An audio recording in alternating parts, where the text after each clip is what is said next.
Carthoris and Thuvia. Upon a massive bench of polished ursite beneath the gorgeous blooms of a giant pimalia, a woman sat. Her shapely, sandaled foot tapped impatiently upon the jewel-strewn walk that wound beneath the stately sorapus trees across the scarlet sward of the royal gardens of Thuvan Din, Jeddak of Ptarth, as a dark-haired, red-skinned warrior bent low toward her, whispering heated words close to her ear. "Ah, Thuvia of Ptarth," he cried, "you are cold even before the fiery blasts of my consuming love. No harder than your heart, nor colder is the hard, cold ursite of this thrice-happy bench which supports your divine and fadeless form. Tell me, O Thuvia of Ptarth, that I may still hope, that though you do not love me now, yet someday, my princess, The girl sprang to her feet with an exclamation of surprise and displeasure. Her queenly head was poised haughtily upon her smooth red shoulders. Her dark eyes looked angrily into those of the man. "You forget yourself and the customs of Barsoom, Astok," she said. "I have given you no right thus to address the daughter of Thuvan Din, nor have you won such a right." The man reached suddenly forth and grasped her by the arm. "You shall be my princess," he cried. "By the breast of Issus thou shalt, nor shall any other come between Astok, Prince of Dusar, and his heart's desire. Tell me that there is another, and I shall cut out his foul heart and fling it to the wild calots of the Dead Sea bottoms." At touch of the man's hand upon her flesh, the girl went pallid beneath her coppery skin, for the persons of the royal women of the courts of Mars are held but little less than sacred. The act of Astok, Prince of Dusar, was profanation.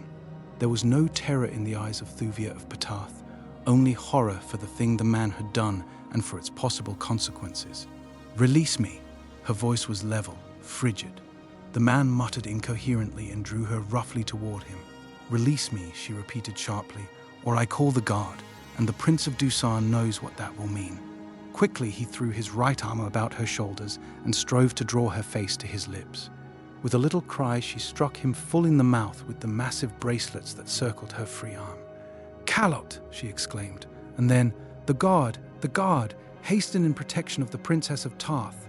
In answer to her call, a dozen guardsmen came racing across the scarlet sward, their gleaming long swords naked in the sun, the metal of their accoutrements clanking against that of their leathern harness, and in their throats hoarse shouts of rage at the sight which met their eyes. But before they had passed half across the royal garden to where Astok of Dusar still held the struggling girl in his grasp, another figure sprang from a cluster of dense foliage that half hid a golden fountain close at hand. A tall, straight youth he was, with black hair and keen grey eyes, broad of shoulder and narrow of hip, a clean-limbed fighting man. His skin was but faintly tinged with the copper colour that marks the red men of Mars from the other races of the dying planet. He was like them, and yet there was a subtle difference, greater even than that which lay in his lighter skin and his grey eyes. There was a difference, too, in his movements. He came on in great leaps that carried him so swiftly over the ground that the speed of the guardsman was as nothing by comparison. Astok still clutched Thuvia's wrist as the young warrior confronted him. The newcomer wasted no time, and he spoke but a single word. "Calot," he snapped, and then his clenched fist landed beneath the other's chin, lifting him high into the air and depositing him in a crumpled heap within the center of the pimalia bush beside the ursite bench. Her champion turned toward the girl. "Kaor, Thuvia of Tarth," he cried. "It seems that fate timed my visit well." "Kaor, Carthoris of Helium," the princess returned the young man's greeting, "and what less could one expect of the son of such a sire?" He bowed his acknowledgement of the compliment to his father, John Carter, warlord of Mars. And then the guardsmen, panting from their charge, came up just as the Prince of Dusar, bleeding at the mouth and with drawn sword, crawled from the entanglement of the pimalia. Astok would have leaped to mortal combat with the son of Carthoris, but the guardsmen pressed about him, preventing, though it was clearly evident that naught would have better pleased Carthoris of Helium. "But say the word, Thuvia of Ptarth," he begged, "and naught will give me greater pleasure than meting to this fellow the punishment he has earned." "It cannot be, Carthoris," she replied. "Even though he has forfeited all claim upon my consideration, yet is he the guest of the Jeddak, my father, and to him alone may he account for the unpardonable act he has committed." "As you say, Thuvia," replied the Heliumite, But afterward he shall account to Carthoris, Prince of Helium, for this affront to the daughter of my father's friend." As he spoke, though, there burned in his eyes a fire that proclaimed a nearer, dearer cause for his championship of this glorious daughter of Barsoom. The maid's cheek darkened beneath the satin of her transparent skin, and the eyes of Astok, Prince of Dusar, darkened too, as he read that which passed unspoken between the two in the royal gardens of the Jeddak. "And thou to me," he snapped at Carthoris, answering the young man's challenge. The guard still surrounded Astok. It was a difficult position for the young officer who commanded it. His prisoner was the son of a mighty Jeddak. He was the guest of Thuvan Din, until but now an honored guest upon whom every royal dignity had been showered. To arrest him forcibly could mean naught else than war, and yet he had done that which in the eyes of the Batath warrior merited death. The young man hesitated. He looked toward his princess. She too guessed all that hung upon the action of the coming moment. For many years Dusar and Patath had been at peace with each other. Their great merchant ships plied back and forth between the larger cities of the two nations. Even now, far above the gold-shot scarlet dome of the Jeddak's palace, she could see the huge bulk of a giant freighter taking its majestic way through the thin Barsoomian air toward the west and Dusar.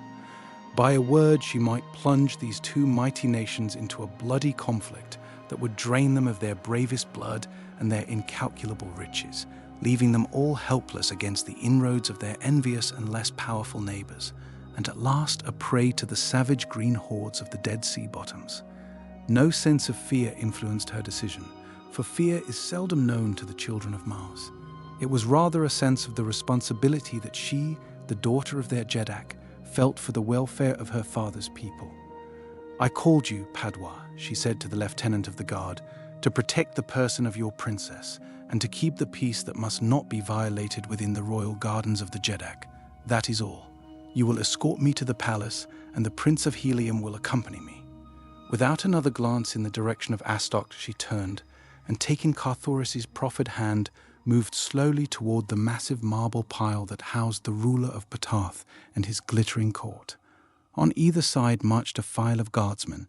Thus Thuvia of Patath found a way out of a dilemma, escaping the necessity of placing her father's royal guest under forcible restraint, and at the same time separating the two princes, who otherwise would have been at each other's throat the moment she and the guard had departed.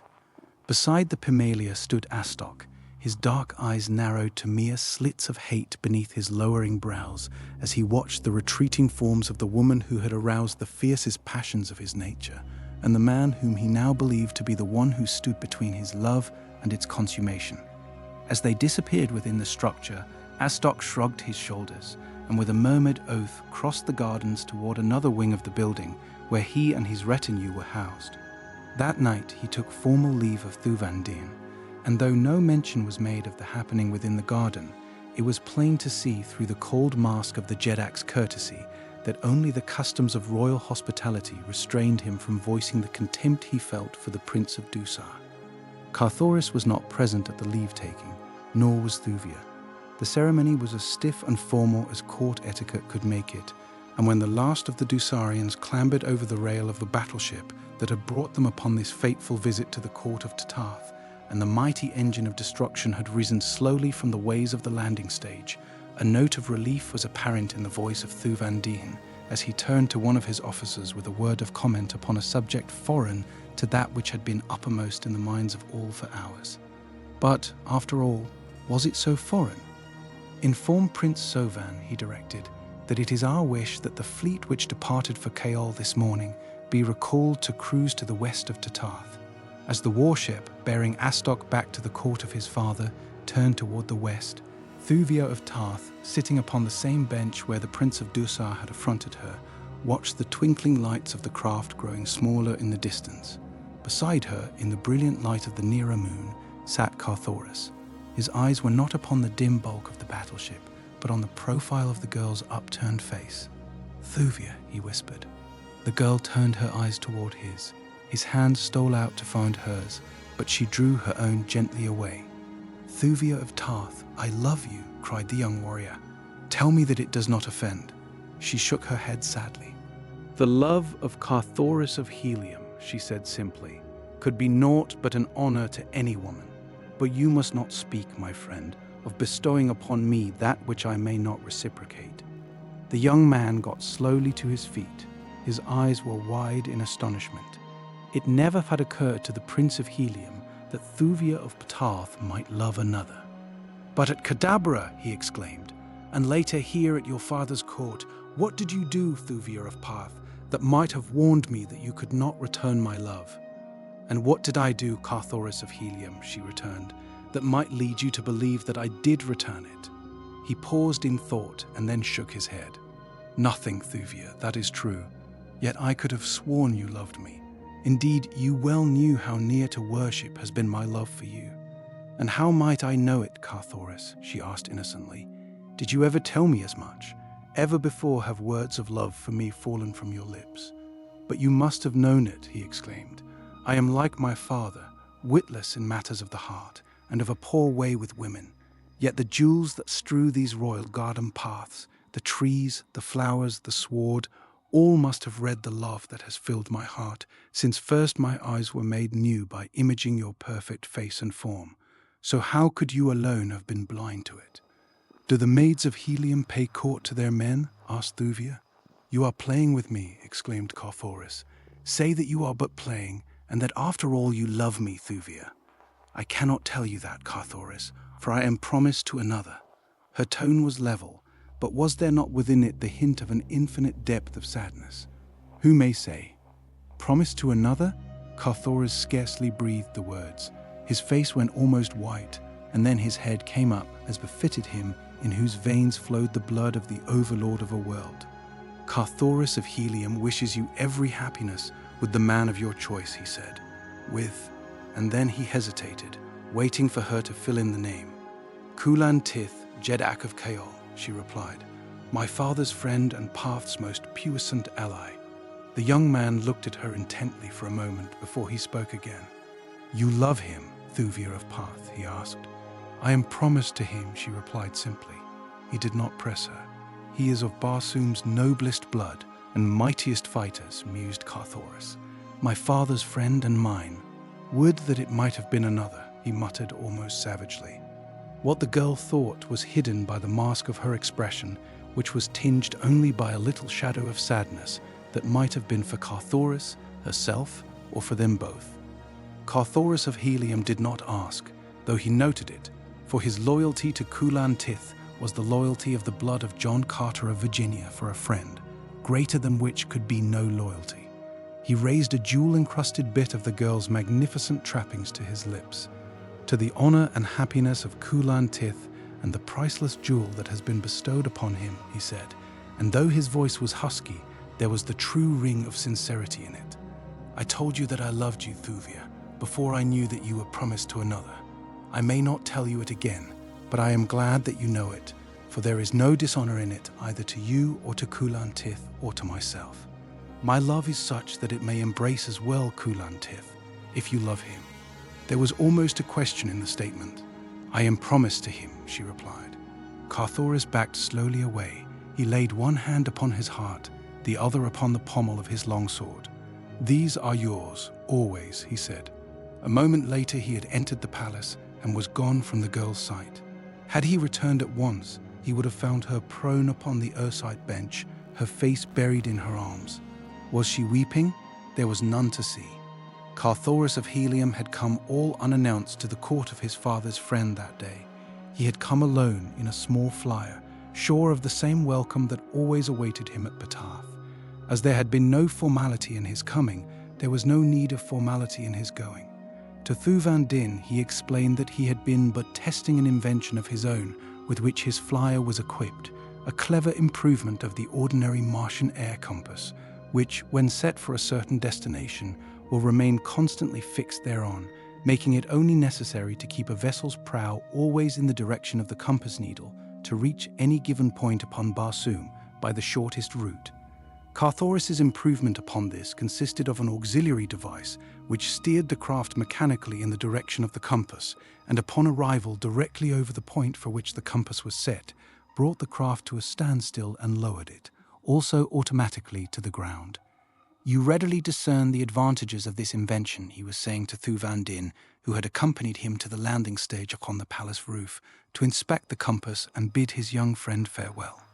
A dozen officers of the court with several body servants were grouped behind the Jeddak and his guest, eager listeners to the conversation, so eager on the part of one of the servants that he was twice rebuked by a noble for his forwardness in pushing himself ahead of his betters to view the intricate mechanism of the wonderful controlling destination compass, as the thing was called. For example, continued Carthoris, I have an all-night trip before me, as tonight. I set the pointer here upon the right-hand dial which represents the eastern hemisphere of Barsoom, so that the point rests upon the exact latitude and longitude of helium. Then I start the engine, roll up in my sleeping silks and furs, and with lights burning, race through the air toward helium, confident that at the appointed hour I shall drop gently toward the landing stage upon my own palace, whether I am still asleep or no. Provided, suggested Thuvandin, you do not chance to collide with some other night wanderer in the meanwhile. Carthoris smiled. No danger of that, he replied.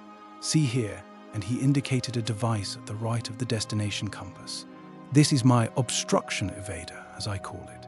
This visible device is the switch which throws the mechanism on or off. The instrument itself is below deck, geared both to the steering apparatus and the control levers. It is quite simple, being nothing more than a radium generator diffusing radioactivity in all directions to a distance of 100 yards or so from the flyer. Should this enveloping force be interrupted in any direction, a delicate instrument immediately apprehends the irregularity, at the same time imparting an impulse to a magnetic device which in turn actuates the steering mechanism, diverting the bow of the flyer away from the obstacle until the craft's radioactivity sphere is no longer in contact with the obstruction. Then she falls once more into her normal course. Should the disturbance approach from the rear, as in case of a faster-moving craft overhauling me, the mechanism actuates the speed control as well as the steering gear, and the flyer shoots ahead and either up or down, as the oncoming vessel is upon a lower or higher plane than herself. In aggravated cases, that is when the obstructions are many, or of such a nature as to deflect the bow more than 45 degrees in any direction, or when the craft has reached its destination and dropped to within 100 yards of the ground, the mechanism brings her to a full stop, at the same time sounding a loud alarm which will instantly awaken the pilot. You see, I have anticipated almost every contingency. Thuvandin smiled his appreciation of the marvelous device. The forward servant pushed almost to the flyer's side. His eyes were narrowed to slits. All but one, he said. The nobles looked at him in astonishment, and one of them grasped the fellow none too gently by the shoulder to push him back to his proper place. Carthoris raised his hand. Wait, he urged. Let us hear what the man has to say. No creation of mortal mind is perfect. Perchance he has detected a weakness that it will be well to know at once. Come, my good fellow, and what may be the one contingency I have overlooked? As he spoke, Carthoris observed the servant closely for the first time. He saw a man of giant stature and handsome, as are all those of the race of Martian red men. But the fellow's lips were thin and cruel, and across one cheek was the faint white line of a sword cut from the right temple to the corner of the mouth. Come, urged the Prince of Helium, speak. The man hesitated. It was evident that he regretted the temerity that had made him the center of interested observation. But at last, seeing no alternative, he spoke. It might be tampered with, he said, by an enemy. Carthoris drew a small key from his leathern pocket pouch. Look at this, he said, handing it to the man. If you know aught of locks, you will know that the mechanism which this unlooses is beyond the cunning of a picker of locks. It guards the vitals of the instrument from crafty tampering.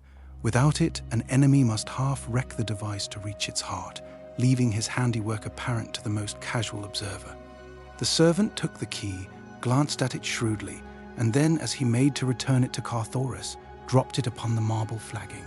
Turning to look for it, he planted the sole of his sandal full upon the glittering object. For an instant he bore all his weight upon the foot that covered the key. Then he stepped back, and with an exclamation as of pleasure that he had found it, stooped, recovered it, and returned it to the Heliumite. Then he dropped back to his station behind the nobles and was forgotten. A moment later, Carthoris had made his adieu to Thuvandin and his nobles, and with lights twinkling, had risen into the star-shot void of the Martian night. II slavery, as the ruler of Tith, followed by his courtiers, descended from the landing stage above the palace, the servants dropped into their places in the rear of their royal or noble masters, and behind the others one lingered to the last. Then, quickly stooping, he snatched the sandal from his right foot, slipping it into his pocket pouch. When the party had come to the lower levels and the Jeddak had dispersed them by a sign, none noticed that the forward fellow who had drawn so much attention to himself before the Prince of Helium departed was no longer among the other servants.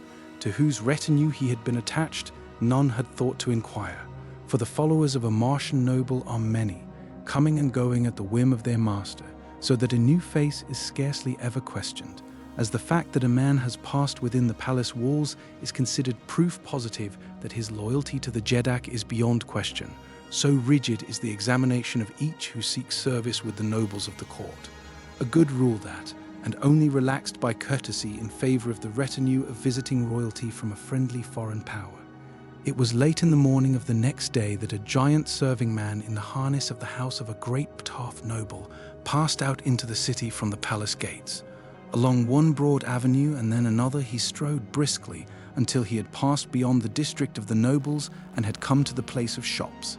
Here he sought a pretentious building that rose spire-like toward the heavens, its outer walls elaborately wrought with delicate carvings and intricate mosaics. It was the Palace of Peace, in which were housed the representatives of the foreign powers, or rather in which were located their embassies, for the ministers themselves dwelt in gorgeous palaces within the district occupied by the nobles. Here the man sought the embassy of Dusar. A clerk arose questioningly as he entered, and at his request to have a word with the minister, asked his credentials. The visitor slipped a plain metal armlet from above his elbow, and pointing to an inscription upon its inner surface, whispered a word or two to the clerk. The latter's eyes went wide, and his attitude turned at once to one of deference. He bowed the stranger to a seat, and hastened to an inner room with the armlet in his hand. A moment later he reappeared and conducted the caller into the presence of the minister.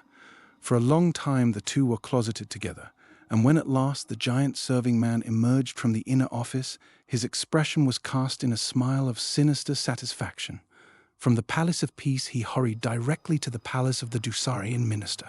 That night 2 swift flyers left the same palace top. One sped its rapid course toward Helium, the other, Thuvia of Tith, strolled in the gardens of her father's palace, as was her nightly custom before retiring. Her silks and furs were drawn about her, for the air of Mars is chill after the sun has taken his quick plunge beneath the planet's western verge. The girl's thoughts wandered from her impending nuptials that would make her Empress of Kaiol to the person of the trim young Heliumite who had laid his heart at her feet the preceding day. Whether it was pity or regret that saddened her expression as she gazed toward the southern heavens where she had watched the lights of his flyer disappear the previous night, it would be difficult to say. So too is it impossible to conjecture just what her emotions may have been as she discerned the lights of a flyer speeding rapidly out of the distance from that very direction, as though impelled toward her garden by the very intensity of the princess's thoughts. She saw it circle lower above the palace until she was positive that it but hovered in preparation for a landing. Presently the powerful rays of its searchlight shot downward from the bow. They fell upon the landing stage for a brief instant, revealing the figures of the Tarthian guard, peeking into brilliant points of fire the gems upon their gorgeous harnesses. Then the blazing eye swept onward across the burnished domes and graceful minarets, down into court and park and garden, to pause at last upon the earthite bench and the girl standing there beside it, her face upturned full toward the flyer. For but an instant the searchlight halted upon Thuvia of Tith, then it was extinguished as suddenly as it had come to life. The flyer passed on above her to disappear beyond a grove of lofty skeel trees that grew within the palace grounds. The girl stood for some time as it had left her, except that her head was bent and her eyes downcast in thought. Who but Carthoris could it have been? She tried to feel anger that he should have returned thus, spying upon her, but she found it difficult to be angry with the young Prince of Helium. What mad caprice could have induced him so to transgress the etiquette of nations? For lesser things, great powers had gone to war. The princess in her was shocked and angered.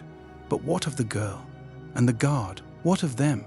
Evidently, they too had been so much surprised by the unprecedented action of the stranger that they had not even challenged, but that they had no thought to let the thing go unnoticed was quickly evidenced by the skirring of motors upon the landing stage and the quick shooting airward of a long-lined patrol boat. Thuvia watched it dart swiftly eastward. So too did other eyes watch. Within the dense shadows of the skeel grove, in a wide avenue beneath o'er-spreading foliage, a flyer hung a dozen feet above the ground. From its deck, keen eyes watched the far-fanning searchlight of the patrol boat. No light shone from the enshadowed craft. Upon its deck was the silence of the tomb. Its crew of a half-dozen red warriors watched the lights of the patrol boat diminishing in the distance.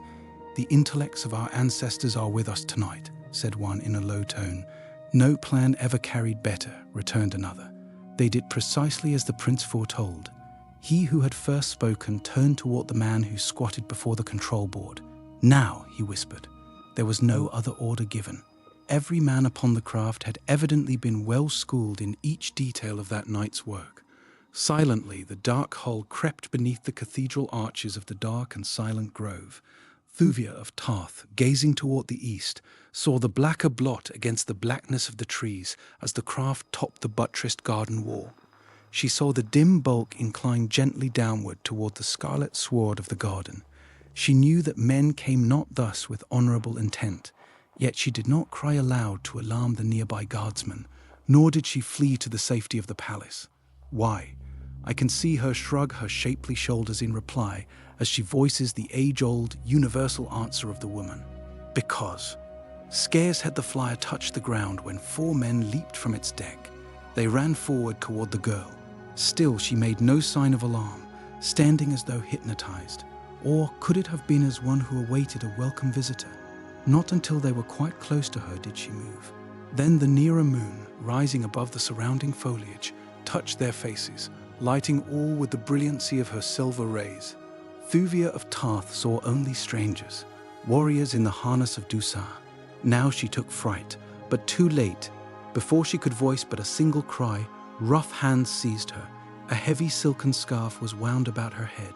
She was lifted in strong arms and borne to the deck of the flyer. There was the sudden whirl of propellers, the rushing of air against her body, and, from far beneath, the shouting and the challenge from the guard. Racing toward the south, another flyer sped toward Helium. In its cabin, a tall red man bent over the soft sole of an upturned sandal. With delicate instruments, he measured the faint imprint of a small object which appeared there. Upon a pad beside him was the outline of a key, and here he noted the results of his measurements. A smile played upon his lips as he completed his task and turned to one who waited at the opposite side of the table. "The man is a genius," he remarked. "Only a genius could have evolved such a lock as this is designed to spring. Here, take the sketch, Larok, and give all thine own genius full and unfettered freedom in reproducing it in metal." The warrior artificer bowed. "Man builds naught," he said, "that man may not destroy." Then he left the cabin with the sketch. As dawn broke upon the lofty towers which mark the twin cities of Helium, the scarlet tower of one and the yellow tower of its sister, a flyer floated lazily out of the north. Upon its bow was emblazoned the signia of a lesser noble of a far city of the empire of Helium. Its leisurely approach and the evident confidence with which it moved across the city aroused no suspicion in the minds of the sleepy guard. Their round of duty nearly done, they had little thought beyond the coming of those who were to relieve them. Peace reigned throughout Helium, stagnant, emasculating peace. Helium had no enemies. There was naught to fear. Without haste, the nearest air patrol swung sluggishly about and approached the stranger. At easy speaking distance, the officer upon her deck hailed the incoming craft. The cheery "Ka-or" and the plausible explanation that the owner had come from distant parts for a few days of pleasure in gay Helium sufficed. The air patrol boat sheered off, passing again upon its way. The stranger continued toward a public landing stage, where she dropped into the ways and came to rest. At about the same time, a warrior entered her cabin. "It is done, Vazkor," he said, handing a small metal key to the tall noble who had just risen from his sleeping silks and furs. "Good," exclaimed the latter. "You must have worked upon it all during the night, Larok." The warrior nodded. "Now fetch me the heliometic metal you wrought some days since," commanded Vazcor. This done, the warrior assisted his master to replace the handsome jeweled metal of his harness with the plainer ornaments of an ordinary fighting man of helium, and with the insignia of the same house that appeared upon the bow of the flyer. Vazcor breakfasted on board. Then he emerged upon the aerial dock, entered an elevator, and was borne quickly to the street below, where he was soon engulfed by the early morning throng of workers hastening to their daily duties. Among them, his warrior trappings were no more remarkable than is a pair of trousers upon Broadway. All Martian men are warriors, save those physically unable to bear arms. The tradesman and his clerk clank with their martial trappings as they pursue their vocations. The schoolboy, coming into the world as he does, almost adult from the snowy shell that has encompassed his development for 5 long years, knows so little of life without a sword at his hip that he would feel the same discomfiture at going abroad unarmed that an earth boy would experience in walking the streets knickerbockerless. Vazcor's destination lay in Greater Helium, which lies some 75 miles across the level plain from Lesser Helium. He had landed at the latter city because the air patrol is less suspicious and alert than that above the larger metropolis, where lies the palace of the Jeddak. As he moved with the throng in the park-like canyon of the thoroughfare, the life of an awakening Martian city was in evidence about him. Houses, raised high upon their slender metal columns for the night, were dropping gently toward the ground. Among the flowers upon the scarlet sward which lies about the buildings, children were already playing, and comely women laughing and chatting with their neighbors as they culled gorgeous blossoms for the vases within doors. The pleasant kaor of the Barsumian greeting fell continually upon the ears of the stranger as friends and neighbors took up the duties of a new day. The district in which he had landed was residential, a district of merchants of the more prosperous sort. Everywhere were evidences of luxury and wealth.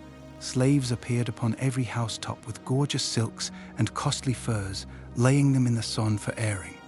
Jewel-encrusted women lolled even thus early upon the carven balconies before their sleeping apartments. Later in the day, they would repair to the roofs when the slaves had arranged couches and pitched silken canopies to shade them from the sun. Strains of inspiring music broke pleasantly from open windows, for the Martians have solved the problem of attuning the nerves pleasantly to the sudden transition from sleep to waking that proves so difficult a thing for most Earthfolk. Above him raced the long, light passenger flyers, plying, each in its proper plane, between the numerous landing stages for internal passenger traffic. Landing stages that tower high into the heavens are for the great international passenger liners.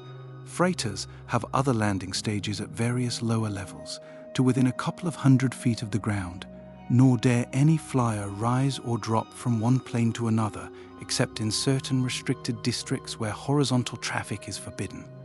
Along the close-cropped sward which paves the avenue ground, flyers were moving in continuous lines in opposite directions.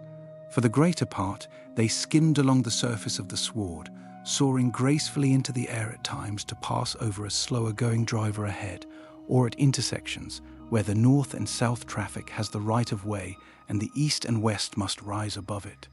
From private hangars upon many a rooftop, flyers were darting into the line of traffic.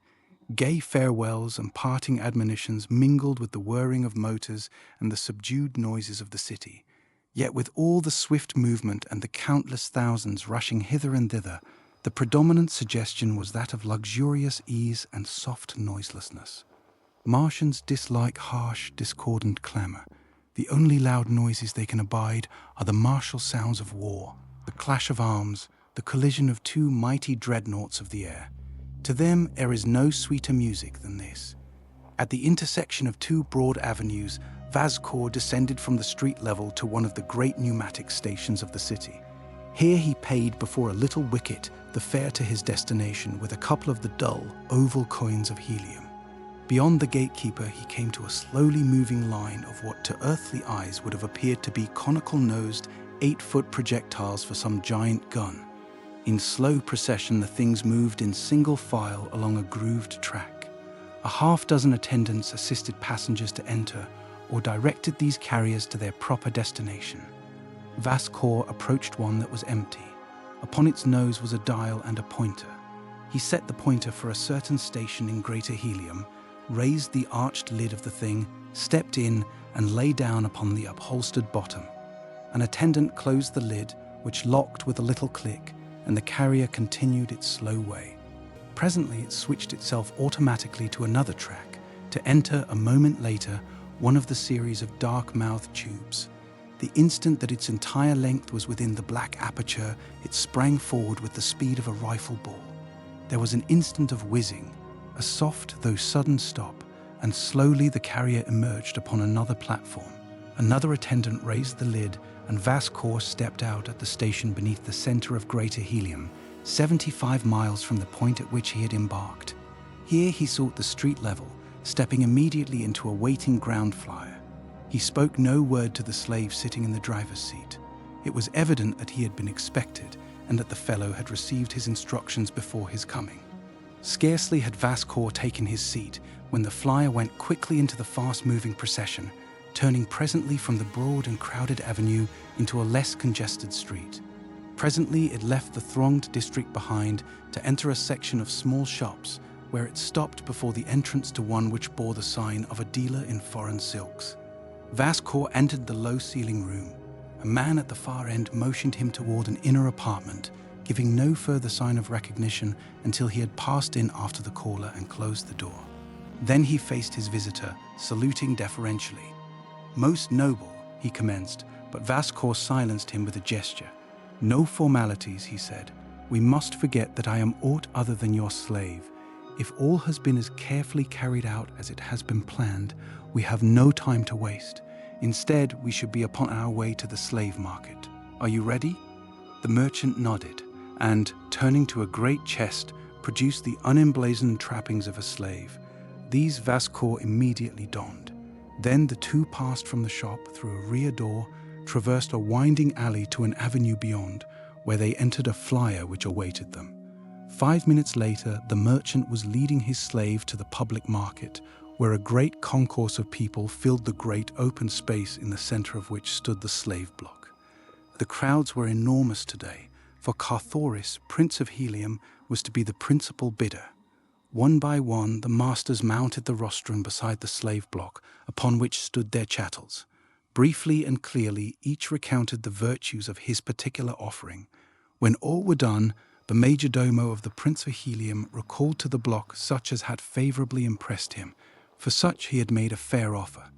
There was little haggling as to price, and none at all when Vascour was placed upon the block. His merchant master accepted the first offer that was made for him, and thus a Dusarian noble entered the household of Carthoris. Treachery. The day following the coming of Vascour to the palace of the Prince of Helium, great excitement reigned throughout the twin cities, reaching its climax in the palace of Carthoris. Word had come of the abduction of Thuvia of Tith from her father's court, and with it the veiled hint that the Prince of Helium might be suspected of considerable knowledge of the act and the whereabouts of the princess. In the council chamber of John Carter, warlord of Mars, was Tardos Mors, Jeddak of Helium, Mors Kajak, his son, Jed of Lesser Helium, Carthoris, and a score of the great nobles of the empire. "There must be no war between Tith and Helium, my son," said John Carter. "That you are innocent of the charges that has been placed against you by insinuation, we well know. But Thuvan Din must know it well too. There is but one who may convince him, and that one be you. You must hasten at once to the court of Tith, and by your presence there as well as by your words, assure him that his suspicions are groundless. Bear with you the authority of the warlord of Barsoom and of the Jeddak of Helium to offer every resource of the allied powers to assist Thuvan Din to recover his daughter and punish her abductors, whomsoever they may be. Go. I know that I do not need to urge upon you the necessity for haste." Carthoris left the council chamber and hastened to his palace. Here slaves were busy in a moment setting things to rights for the departure of their master. Several worked about the swift flyer that would bear the Prince of Helium rapidly toward Tith. At last all was done, but 2 armed slaves remained on guard. The setting sun hung low above the horizon. In a moment, darkness would envelop all. One of the guardsmen, a giant of a fellow, across whose right cheek there ran a thin scar from temple to mouth, approached his companion. His gaze was directed beyond and above his comrade. When he had come quite close, he spoke. "What strange craft is that?" he asked. The other turned about quickly to gaze heavenward. Scarce was his back turned toward the giant than the short sword of the latter was plunged beneath his left shoulder blade, straight through his heart. Voiceless, the soldier sank in his tracks, stone dead. Quickly the murderer dragged the corpse into the black shadows within the hangar. Then he returned to the flyer. Drawing a cunningly wrought key from his pocket pouch, he removed the cover of the right-hand dial of the controlling destination compass. For a moment he studied the construction of the mechanism beneath. Then he returned the dial to its place, set the pointer, and removed it again to note the resultant change in the position of the parts affected by the act. A smile crossed his lips.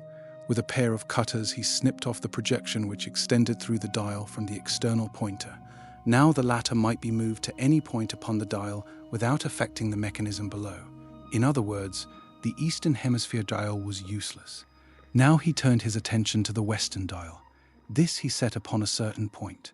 Afterward, he removed the cover of this dial also, and with keen tool cut the steel finger from the underside of the pointer. As quickly as possible, he replaced the second dial cover and resumed his place on guard. To all intents and purposes, the compass was as efficient as before, but, as a matter of fact, the moving of the pointers upon the dials resulted now in no corresponding shift of the mechanism beneath, and the device was set immovably upon a destination of the slave's own choosing. Presently came Carthoris, accompanied by but a handful of his gentlemen. He cast but a casual glance upon the single slave who stood guard. The fellow's thin, cruel lips and the sword cut that ran from temple to mouth aroused the suggestion of an unpleasant memory within him. He wondered where Saran Tal had found the man. Then the matter faded from his thoughts, and in another moment the Prince of Helium was laughing and chatting with his companions, though below the surface his heart was cold with dread, for what contingencies confronted Thuvia of Tith he could not even guess. First to his mind, naturally, had sprung the thought that Jeddak of Dusar had stolen the fair Panthan, but almost simultaneously with the report of the abduction had come news of the great fetes at Dusar in honor of the return of the Jeddak's son to the court of his father. It could not have been he, thought Carthoris, for on the very night that Thuvia was taken, Jeddak had been in Dusar, and yet he entered the flyer, exchanging casual remarks with his companions as he unlocked the mechanism of the compass and set the pointer upon the capital city of Tith. With a word of farewell, he touched the button which controlled the repulsive rays, and as the flyer rose lightly into the air, the engine purred in answer to the touch of his finger upon a second button. The propellers whirred as his hand drew back the speed lever, and Carthoris, Prince of Helium, was off into the gorgeous Martian night beneath the hurtling moons and the million stars. Scarce had the flyer found its speed ere the man, wrapping his sleeping silks and furs about him, stretched at full length upon the narrow deck to sleep.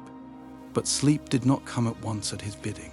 Instead, his thoughts ran riot in his brain, driving sleep away. He recalled the words of Thuvia of Tith, words that had half assured him that she loved him. For when he had asked her if she loved Kulan Tith, she had answered only that she was promised to him.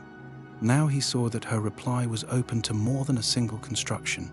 It might, of course, mean that she did not love Kulan Tith, and so, by inference, be taken to mean that she loved another.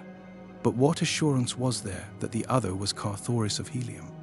The more he thought upon it, the more positive he became that not only was there no assurance in her words that she loved him, but none either in any act of hers. No, the fact was, she did not love him. She loved another. She had not been abducted. She had fled willingly with her lover. With such pleasant thoughts filling him alternately with despair and rage, Carthoris at last dropped into the sleep of utter mental exhaustion. The breaking of the sudden dawn found him still asleep. His flyer was rushing swiftly above a barren ochre plain, the world-old bottom of a long-dead Martian sea. In the distance rose low hills. Toward these the craft was headed. As it approached them, a great promontory might have been seen from its deck, stretching out into what had once been a mighty ocean, and circling back once more to enclose the forgotten harbour of a forgotten city, which still stretched back from its deserted quays, an imposing pile of wondrous architecture of a long-dead past. The countless dismal windows, vacant and forlorn, stared, sightless, from their marble walls. The whole sad city taking on the semblance of stattered mounds of dead men's sun-bleached skulls, the casements having the appearance of eyeless sockets, the portals grinning jaws. Closer came the flyer, but now its speed was diminishing. Yet this was not Tith. Above the central plaza it stopped, slowly settling Marswood. Within 100 yards of the ground it came to rest, floating gently in the light air, and at the same instant an alarm sounded at the sleeper's ear. Carthoris sprang to his feet. Below him he looked to see the teeming metropolis of Tith. Beside him already there should have been an air patrol. He gazed about in bewildered astonishment. There indeed was a great city, but it was not Tith. No multitudes surged through its broad avenues. No signs of life broke the dead monotony of its deserted rooftops. No gorgeous silks, no priceless furs lent life and color to the cold marble and the gleaming ersite. No patrol boat lay ready with its familiar challenge. Silent and empty lay the great city. Empty and silent the surrounding air. What had happened? Carthoris examined the dial of his compass. The pointer was set upon Tith. Could the creature of his genius have thus betrayed him? He would not believe it. Quickly he unlocked the cover, turning it back upon its hinge. A single glance showed him the truth, or at least a part of it. The steel projection that communicated the movement of the pointer upon the dial to the heart of the mechanism beneath had been severed. Who could have done the thing, and why? Carthoris could not hazard even a faint guess, but the thing now was to learn in what portion of the world he was, and then take up his interrupted journey once more. If it had been the purpose of some enemy to delay him, he had succeeded well, thought Carthoris, as he unlocked the cover of the second dial, the first having shown that its pointer had not been set at all. Beneath the second dial he found the steel pin severed as in the other, but the controlling mechanism had first been set for a point upon the western hemisphere. He had just time to judge his location roughly at some place southwest of Helium, and at a considerable distance from the twin cities, when he was startled by a woman's scream beneath him. Leaning over the side of the flyer, he saw what appeared to be a red woman being dragged across the plaza by a huge green warrior, one of those fierce, cruel denizens of the dead sea bottoms and deserted cities of dying Mars. Carthoris waited to see no more. Reaching for the control board, he sent his craft racing plummet-like toward the ground. The green man was hurrying his captive toward a huge thoat that browsed upon the ochre vegetation of the once scarlet gorgeous plaza. At the same instant, a dozen red warriors leaped from the entrance of a nearby Ursite palace, pursuing the abductor with naked swords and shouts of rageful warning. Once the woman turned her face upward toward the falling flyer, and in the single swift glance, Carthoris saw that it was Thuvia of Tith. IVA Green Man's Captive. When the light of day broke upon the little craft to whose deck the Princess of Parth had been snatched from her father's garden, Thuvia saw that the night had wrought a change in her abductors. No longer did their trappings gleam with the metal of Dusar, but instead there was emblazoned there the insignia of the Prince of Helium. The girl felt renewed hope, for she could not believe that in the heart of Carthoris could lie intent to harm her.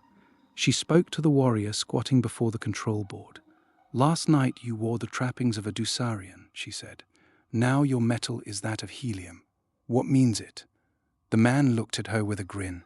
"The Prince of Helium is no fool," he said. Just then an officer emerged from the tiny cabin. He reprimanded the warrior for conversing with the prisoner, nor would he himself reply to any of her inquiries. No harm was offered her during the journey, and so they came at last to their destination with the girl no wiser as to her abductors or their purpose than at first. Here the flyer settled slowly into the plaza of one of those mute monuments of Mars's dead and forgotten past, the deserted cities that fringed the sad ochre sea bottoms where once rolled the mighty floods upon whose bosoms moved the maritime commerce of the peoples that are gone forever. Thuvia of Parth was no stranger to such places. During her wanderings in search of the river Is, that time she had set out upon what, for countless ages, had been the last long pilgrimage of Martians, toward the Valley d'Or, where lies the lost sea of Chorus, she had encountered several of these sad reminders of the greatness and the glory of ancient Barsoom. And again, During her flight from the temples of the Holy Therns with Tars Tarkas, Jeddak of Thark, she had seen them, with their weird and ghostly inmates, the great white apes of Barsoom. She knew too that many of them were used now by the nomadic tribes of green men, but that among them all was no city that the red men did not shun, for without exception they stood amidst vast, waterless tracts, unsuited for the continued sustenance of the dominant race of Martians. Why then should they be bringing her to such a place? There was but a single answer. Such was the nature of their work that they must needs seek the seclusion that a dead city afforded. The girl trembled at thought of her plight. For 2 days her captors kept her within a huge palace that even in decay reflected the splendor of the age which its youth had known. Just before dawn on the 3rd day she had been aroused by the voices of 2 of her abductors. "He should be here by dawn," one was saying. "Have her in readiness upon the plaza, else he will never land. The moment he finds that he is in a strange country, he will turn about. Methinks the prince's plan is weak in this one spot." "There was no other way," replied the other. "It is wondrous work to get them both here at all, and even if we do not succeed in luring him to the ground, we shall have accomplished much." Just then the speaker caught the eyes of Thuvia upon him, revealed by the quick-moving patch of light cast by Thuvia in her mad race through the heavens. With a quick sign to the other, he ceased speaking, and advancing toward the girl, motioned her to rise. Then he led her out into the night toward the center of the great plaza. "Stand here," he commanded, "until we come for you. We shall be watching, and should you attempt to escape, it will go ill with you, much worse than death. Such are the prince's orders." Then he turned and retraced his steps toward the palace, leaving her alone in the midst of the unseen terrors of the haunted city. For in truth, these places are haunted in the belief of many Martians who still cling to an ancient superstition which teaches that the spirits of holy Therns who die before their allotted 1,000 years pass on occasions into the bodies of the great white apes. To Thuvia, however, the real danger of attack by one of these ferocious man-like beasts was quite sufficient. She no longer believed in the weird soul transmigration that the Therns had taught her before she was rescued from their clutches by John Carter, but she well knew the horrid fate that awaited her should one of the terrible beasts chance to spy her during its nocturnal prowlings. What was that? Surely she could not be mistaken. Something had moved, stealthily, in the shadow of one of the great monoliths that line the avenue where it entered the plaza opposite her. Tarban, Jed among the hordes of turquoise, rode swiftly across the ochre vegetation of the dead sea bottom toward the ruins of ancient Thor. He had ridden far that night, and fast, for he had but come from the despoiling of the incubator of a neighboring green horde with which the hordes of turquoise were perpetually warring. His giant thoat was far from jaded, yet it would be well, thought Tharban, to permit him to graze upon the ochre moss which grows to greater height within the protected courtyards of deserted cities, where the soil is richer than on the sea bottoms, and the plants partly shaded from the sun during the cloudless Martian day. Within the tiny stems of this dry-seeming plant is sufficient moisture for the needs of the huge bodies of the mighty thoats, which can exist for months without water, and for days without even the slight moisture which the ochre moss contains. As Tharban rode noiselessly up the broad avenue which leads from the quays of Arnfor to the great central plaza, he and his mount might have been mistaken for spectres from a world of dreams, so grotesque the man and beast, so soundless the great thoat's padded, nailless feet upon the moss-grown flagging of the ancient pavement. The man was a splendid specimen of his race. Fully 15 feet towered his great height from sole to pate. The moonlight glistened against his glossy green hide, sparkling the jewels of his heavy harness and the ornaments that weighted his 4 muscular arms, while the up-curving tusks that protruded from his lower jaw gleamed white and terrible. At the side of his thoat was slung his long radium rifle and his great 40-foot metal-shod spear, while from his own harness depended his long sword and his short sword, as well as his lesser weapons. His protruding eyes and antennae-like ears were turning constantly hither and thither, for Tharban was yet in the country of the enemy, and, too, there was always the menace of the great white apes, which, John Carter was wont to say, are the only creatures that can arouse in the breasts of these fierce denizens of the dead sea bottoms even the remotest semblance of fear. As the rider neared the plaza, he reined suddenly in. His slender, tubular ears pointed rigidly forward. An unwanted sound had reached them. Voices. And where there were voices, outside of Torquas, there too were enemies. All the world of wide Barsoom contained naught but enemies for the fierce Torquasians. Tharban dismounted. Keeping in the shadows of the great monoliths that line the avenue of keys of sleeping Arnthor, he approached the plaza. Directly behind him, as a hound at heel, came the slate-grey Thoat, his white belly shadowed by his barrel, his vivid yellow feet merging into the yellow of the moss beneath them. In the center of the plaza, Tharban saw the figure of a red woman. A red warrior was conversing with her. Now the man turned and retraced his steps toward the palace at the opposite side of the plaza. Tharban watched until he had disappeared within the yawning portal. Here was a captive worth having. Seldom did a female of their hereditary enemies fall to the lot of a green man. Tharban licked his thin lips. Thuvia of Patath watched the shadow behind the monolith at the opening to the avenue opposite her. She hoped that it might be but the figment of an overwrought imagination. But no. Now, clearly and distinctly, she saw it move. It came from behind the screening shelter of the Ursite shaft. The sudden light of the rising sun fell upon it. The girl trembled. The thing was a huge green warrior. Swiftly it sprang toward her. She screamed and tried to flee, but she had scarce turned toward the palace when a giant hand fell upon her arm. She was whirled about and half dragged, half carried toward a huge thoat that was slowly grazing out of the avenue's mouth onto the ochre moss of the plaza. At the same instant, she turned her face upward toward the whirring sound of something above her, and there she saw a swift flyer dropping toward her, the head and shoulders of a man leaning far over the side, but the man's features were deeply shadowed, so that she did not recognize them. Now from behind her came the shouts of her red abductors. They were racing madly after him who dared to steal what they already had stolen. As Tharban reached the side of his mount, he snatched his long radium rifle from its boot and, wheeling, poured 3 shots into the oncoming red men. Such is the uncanny marksmanship of these Martian savages that 3 red warriors dropped in their tracks as 3 projectiles exploded in their vitals. The others halted, nor did they dare return the fire for fear of wounding the girl. Then Tharban vaulted to the back of his foat, Thuvia of Tarth still in his arms, and with a savage cry of triumph disappeared down the black canyon of the Avenue of Quays between the sullen palaces of forgotten Arnthor. Carthoris' flyer had not touched the ground before he had sprung from its deck to race after the swift thoat, whose 8 long legs were sending it down the avenue at the rate of an express train. But the men of Dusar who still remained alive had no mind to permit so valuable a capture to escape them.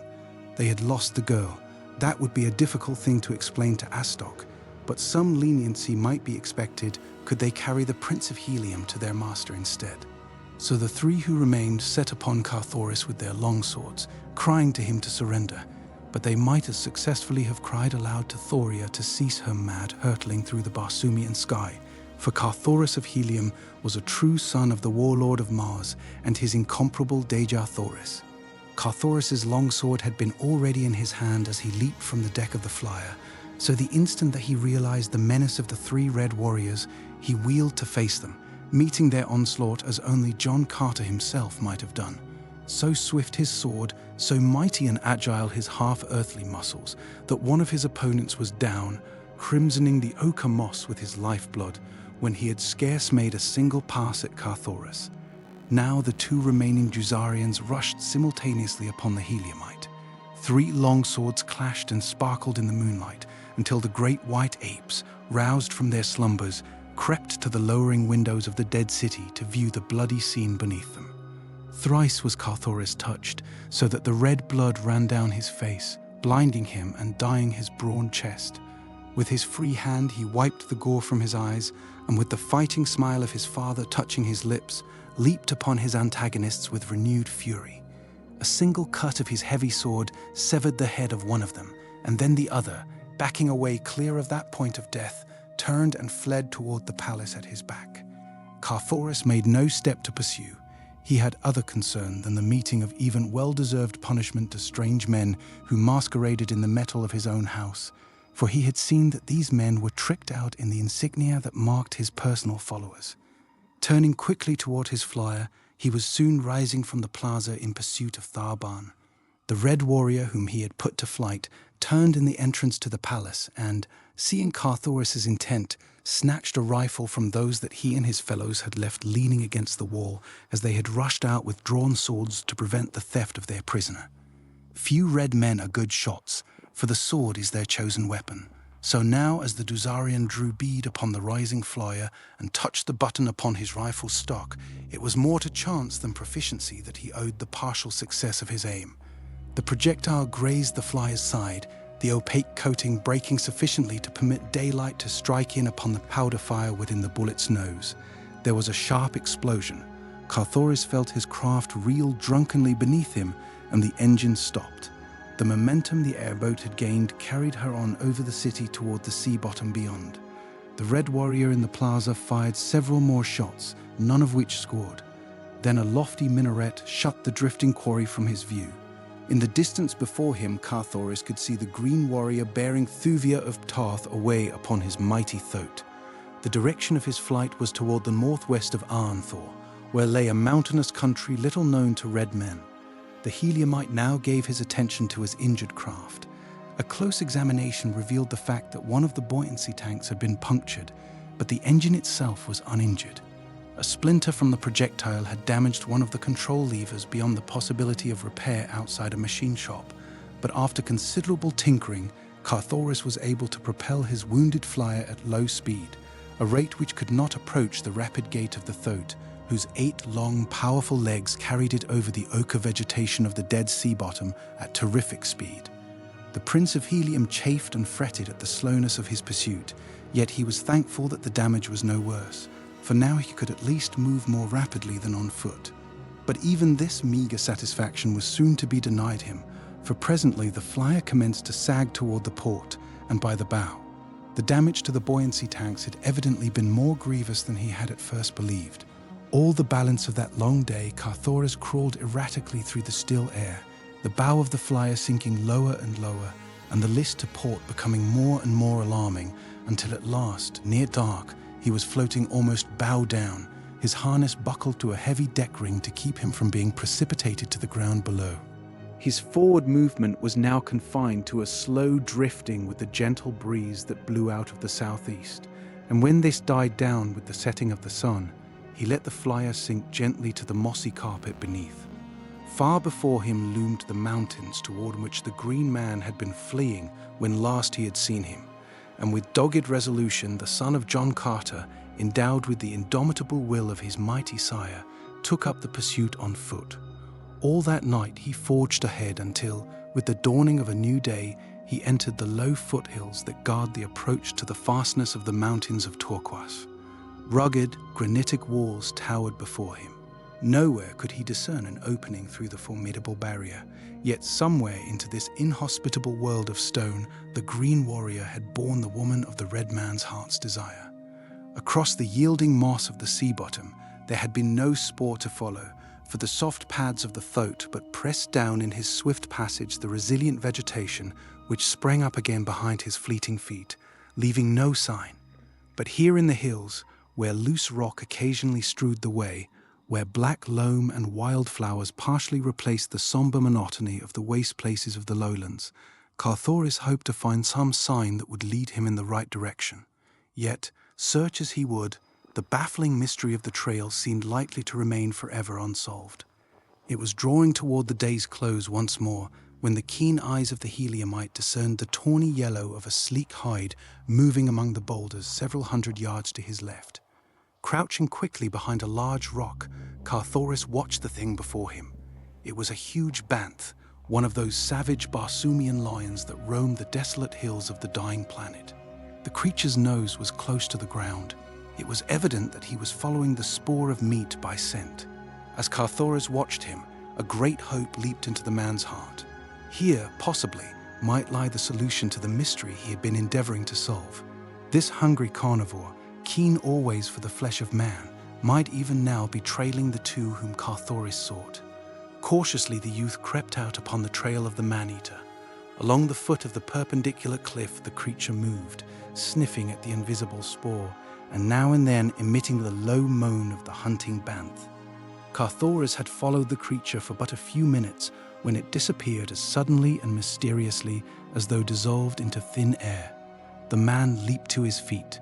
Not again was he to be cheated as the man had cheated him. He sprang forward at a reckless pace to the spot at which he last had seen the great skulking brute. Before him loomed the sheer cliff, its face unbroken by any aperture into which the huge banth might have wormed its great carcass. Beside him was a small, flat boulder, not larger than the deck of a 10-man flyer, nor standing to a greater height than twice his own stature. Perhaps the banth was in hiding behind this. The brute might have discovered the man upon his trail, and even now be lying in wait for his easy prey. Cautiously, with drawn longsword, Carthoris crept around the corner of the rock.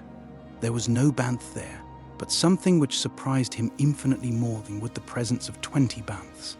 Before him yawned the mouth of a dark cave leading downward into the ground. Through this the banth must have disappeared. Was it his lair? Within its dark and forbidding interior might there not lurk not one but many of the fearsome creatures? Carthoris did not know, nor, with the thought that had been spurring him onward upon the trail of the creature uppermost in his mind, did he much care. For into this gloomy cavern he was sure the banth had trailed the green man and his captive, and into it he too would follow, content to give his life in the service of the woman he loved. Not an instant did he hesitate, nor yet did he advance rashly, but with ready sword and cautious steps, for the way was dark, he stole on. As he advanced, the obscurity became impenetrable blackness. The fair race. Downward along a smooth, broad floor led the strange tunnel. For such Carthoris was now convinced was the nature of the shaft he at first had thought but a cave. Before him he could hear the occasional low moans of the banth, and presently from behind came a similar uncanny note. Another banth had entered the passageway on his trail. His position was anything but pleasant. His eyes could not penetrate the darkness even to the distinguishing of his hand before his face, while the banths, he knew, could see quite well, though absence of light were utter. No other sounds came to his ears than the dismal, bloodthirsty moanings of the beast ahead and the beast behind. The tunnel had led straight, from where he had entered it beneath the side of the rock furthest from the unscalable cliffs, toward the mighty barrier that had baffled him so long. Now it was running almost level, and presently he noted a gradual ascent. The beast behind him was gaining upon him, crowding him perilously close upon the heels of the beast in front. Presently he should have to do battle with one or both. More firmly he gripped his weapon. Now he could hear the breathing of the banth at his heels. Not for much longer could he delay the encounter. Long since he had become assured that the tunnel led beneath the cliffs to the opposite side of the barrier, and he had hoped that he might reach the moonlit open before being compelled to grapple with either of the monsters. The sun had been setting as he entered the tunnel, and the way had been sufficiently long to assure him that darkness now reigned upon the world without. He glanced behind him. Blazing out of the darkness, seemingly not 10 paces behind, glared 2 flaming points of fire. As the savage eyes met his, the beast emitted a frightful roar, and then he charged. To face that savage mountain of onrushing ferocity, to stand unshaken before the hideous fangs that he knew were bared in slavering bloodthirstiness, though he could not see them, required nerves of steel. But of such were the nerves of Carthoris of Helium. He had the brute's eyes to guide his point, and, as true as the sword hand of his mighty sire, his guided the keen point to one of those blazing orbs, even as he leaped lightly to one side.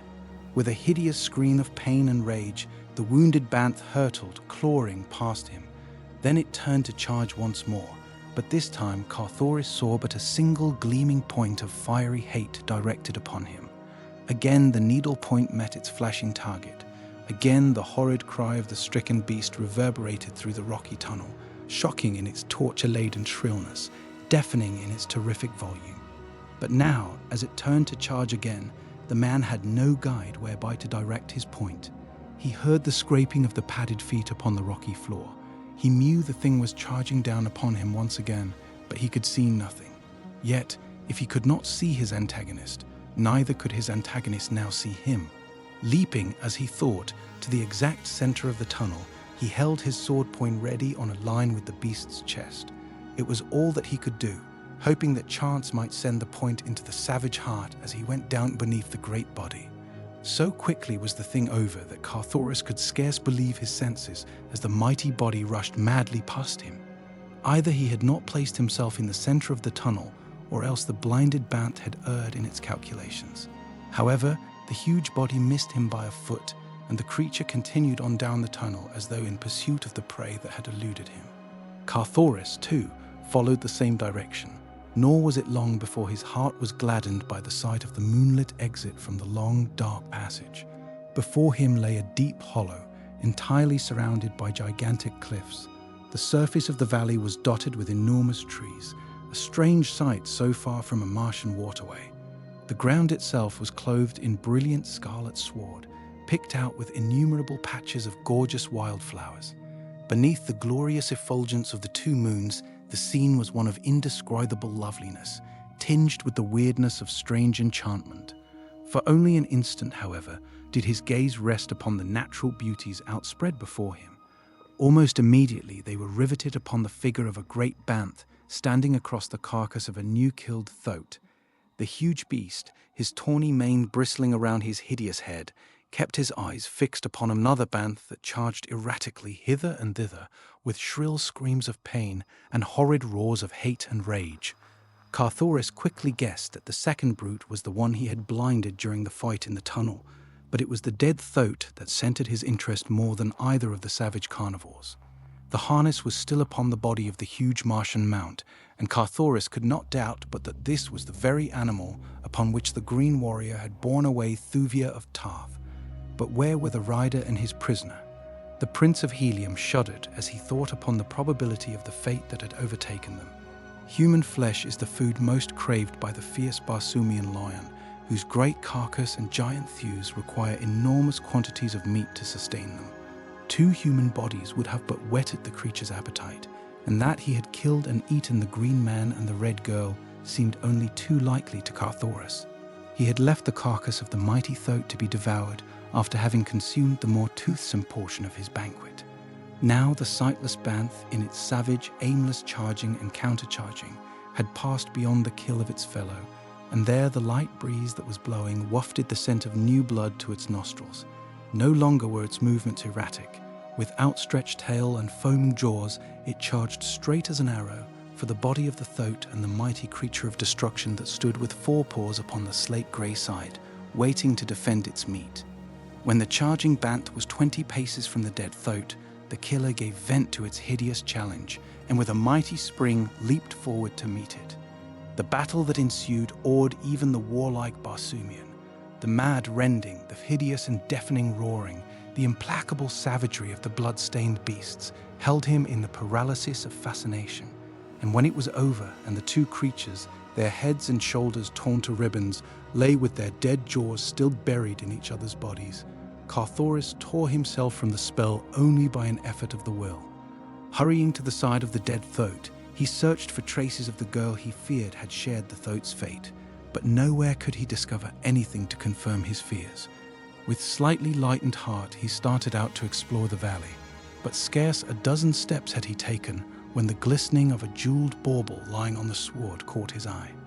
As he picked it up, his first glance showed him that it was a woman's hair ornament, and emblazoned upon it was the insignia of the royal house of Tith. But, sinister discovery, blood, still wet, splotched the magnificent jewels of the setting. Carthoris half choked as the dire possibilities which the thing suggested presented themselves to his imagination. Yet he could not, would not believe it. It was impossible that that radiant creature could have met so hideous an end. It was incredible that the glorious Thuvia should ever cease to be. Upon his already jewel-encrusted harness, to the strap that crossed his great chest beneath which beat his loyal heart, Carthoris, Prince of Helium, fastened the gleaming thing that Thuvia of Tith had worn, and wearing, had made holy to the Heliumite. Then he proceeded upon his way into the heart of the unknown valley. For the most part, the giant trees shut off his view to any but the most limited distances. Occasionally he caught glimpses of the towering hills that bounded the valley upon every side, and though they stood out clear beneath the light of the two moons, he knew that they were far off, and that the extent of the valley was immense. For half the night he continued his search, until presently he was brought to a sudden halt by the distant sound of squealing thoats. Guided by the noise of these habitually angry beasts, he stole forward through the trees until at last he came upon a level, treeless plain, in the center of which a mighty city reared its burnished domes and vividly colored towers. About the walled city the red man saw a huge encampment of the green warriors of the Dead Sea bottoms, and as he let his eyes rove carefully over the city, he realized that here was no deserted metropolis of a dead past. But what city could it be? His studies had taught him that in this little explored portion of Barsoom, the fierce tribe of Turquoisian green men ruled supreme, and that as yet no red man had succeeded in piercing to the heart of their domain to return again to the world of civilization. The men of Turquoise had perfected huge guns with which their uncanny marksmanship had permitted them to repulse the few determined efforts that nearby red nations had made to explore their country by means of battle fleets of airships. That he was within the boundary of Turquoise, Carthoris was sure, but that there existed there such a wondrous city he never had dreamed, nor had the chronicles of the past even hinted at such a possibility, for the Turquoisians were known to live, as did the other green men of Mars, within the deserted cities that dotted the dying planet. Nor ever had any green horde built so much as a single edifice, other than the low-walled incubators where their young are hatched by the sun's heat. The encircling camp of green warriors lay about 500 yards from the city's walls. Between it and the city was no semblance of breastwork or other protection against rifle or cannon fire. Yet distinctly now, in the light of the rising sun, Carthoris could see many figures moving along the summit of the high wall and upon the rooftops beyond. That they were beings like himself, he was sure, though they were at too great distance from him for him to be positive that they were red men. Almost immediately after sunrise, the green warriors commenced firing upon the little figures upon the wall.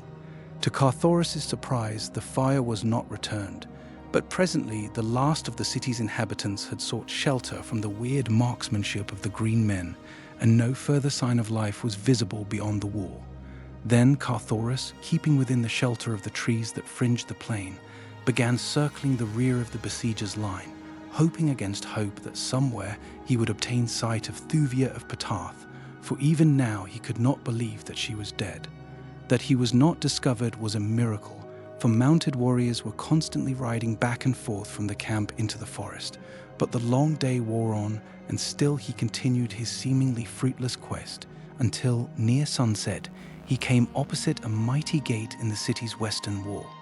Here seemed to be the principal force of the attacking horde. Here a great platform had been erected whereon Carthoris could see squatting a huge green warrior, surrounded by others of his kind. This, then, must be the notorious Hortan Gur, Jeddak of Turquoise, the fierce old ogre of the southwestern hemisphere, as only for a Jeddak are platforms raised in temporary camps or upon the march by the green hordes of Barsoom. As the Heliumite watched, he saw another green warrior push his way forward toward the rostrum. Beside him he dragged a captive, and as the surrounding warriors parted to let the two pass, Carthoris caught a fleeting glimpse of the prisoner. His heart leaped in rejoicing. Thuvia of Panthan still lived. It was with difficulty that Carthoris restrained the impulse to rush forward to the side of the Panthathian princess, but in the end his better judgment prevailed, for in the face of such odds he knew that he should have been but throwing away uselessly any future opportunity he might have to succor her.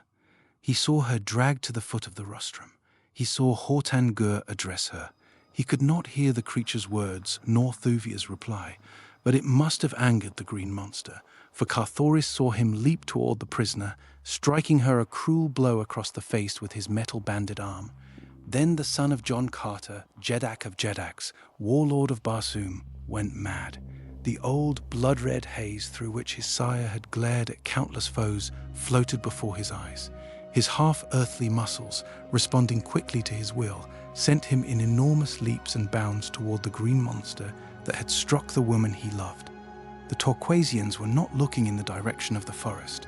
All eyes had been upon the figures of the girl and their Jeddak, and loud was the hideous laughter that rang out in appreciation of the wit of the Green Emperor's reply to his prisoner's appeal for liberty. Carthoris had covered about half the distance between the forest and the green warriors, when a new factor succeeded in still further directing the attention of the latter from him. Upon a high tower within the beleaguered city, a man appeared. From his upturned mouth there issued a series of frightful shrieks, uncanny shrieks that swept, shrill and terrifying, across the city's walls, over the heads of the besiegers, and out across the forest to the uttermost confines of the valley. Once, twice, thrice the fearsome sound smote upon the ears of the listening green men, and then far, far off across the broad woods came sharp and clear from the distance an answering shriek. It was but the first. From every point rose similar savage cries, until the world seemed to tremble to their reverberations. The green warriors looked nervously this way and that. They knew not fear, as earthmen may know it, but in the face of the unusual, their wonted self-assurance deserted them. And then the great gate in the city wall opposite the platform of Hortan Gur swung suddenly wide. From it issued a stranger sight as Carthoris ever had witnessed, though at the moment he had time to cast but a single fleeting glance at the tall bowmen emerging through the portal behind their long oval shields, to note their flowing auburn hair and to realize that the growling things at their side were fierce Barsoomian lions. Then he was in the midst of the astonished Torquasians. With drawn longsword he was among them, and to Thuvia of Tarth, whose startled eyes were the first to fall upon him, it seemed that she was looking upon John Carter himself. So strangely similar to the fighting of the father was that of the son. Even to the famous fighting smile of the Virginian was the resemblance true. And the sword arm, the subtleness of it, and the speed. All about was turmoil and confusion. Green warriors were leaping to the backs of their restive, squealing thoats. Calots were growling out their savage gutturals, whining to be at the throats of the oncoming foeman. Farban and another by the side of the rostrum had been the first to note the coming of Carthoris, and it was with them he battled for possession of the Red Girl, while the others hastened to meet the host advancing from the beleaguered city. Carthoris sought both to defend Thuvia of Tarth and reach the side of the hideous Hortan Gur, that he might avenge the blow the creature had struck the girl. He succeeded in reaching the rostrum, over the dead bodies of 2 warriors who had turned to join Tharban and his companion in repulsing this adventurous red man, just as Hortan Gur was about to leap from it to the back of his throat. The attention of the green warriors turned principally upon the bowmen advancing upon them from the city, and upon the savage bants that paced beside them, cruel beasts of war, infinitely more terrible than their own savage calots. As Carthoris leaped to the rostrum, he drew Thuvia up beside him, and then he turned upon the departing Jeddak with an angry challenge and a sword thrust. As the Heliumite's point pricked his green hide, Hortan Gur turned upon his adversary with a snarl, but at the same instant 2 of his chieftains called to him to hasten, for the charge of the fair-skinned inhabitants of the city was developing into a more serious matter than the Torquasians had anticipated. Instead of remaining to battle with the Red Man, Hortan Gur promised him his attention after he had disposed of the presumptuous citizens of the walled city, and, leaping astride his throat, galloped off to meet the rapidly advancing bowmen. The other warriors quickly followed their Jeddak, leaving Thuvia and Carthoris alone upon the platform. Between them and the city raged a terrific battle. The fair-skinned warriors, armed only with their longbows and a kind of short-handled war axe, were almost helpless beneath the savage-mounted green men at close quarters, but at a distance their sharp arrows did fully as much execution as the radium projectiles of the green men. But if the warriors themselves were outclassed, not so their savage companions, the fierce bants. Scarce had the 2 lines come together when hundreds of these appalling creatures had leaped among the Torquasians, dragging warriors from their thoats, dragging down the huge thoats themselves, and bringing consternation to all before them. The numbers of the citizenry, too, was to their advantage, for it seemed that scarce a warrior fell, but his place was taken by a score more. In such a constant stream did they pour from the city's great gate. And so it came, what with the ferocity of the bants and the numbers of the bowmen, that at last the Torquasians fell back, until presently the platform upon which stood Carthoris and Thuvia lay directly in the center of the fight.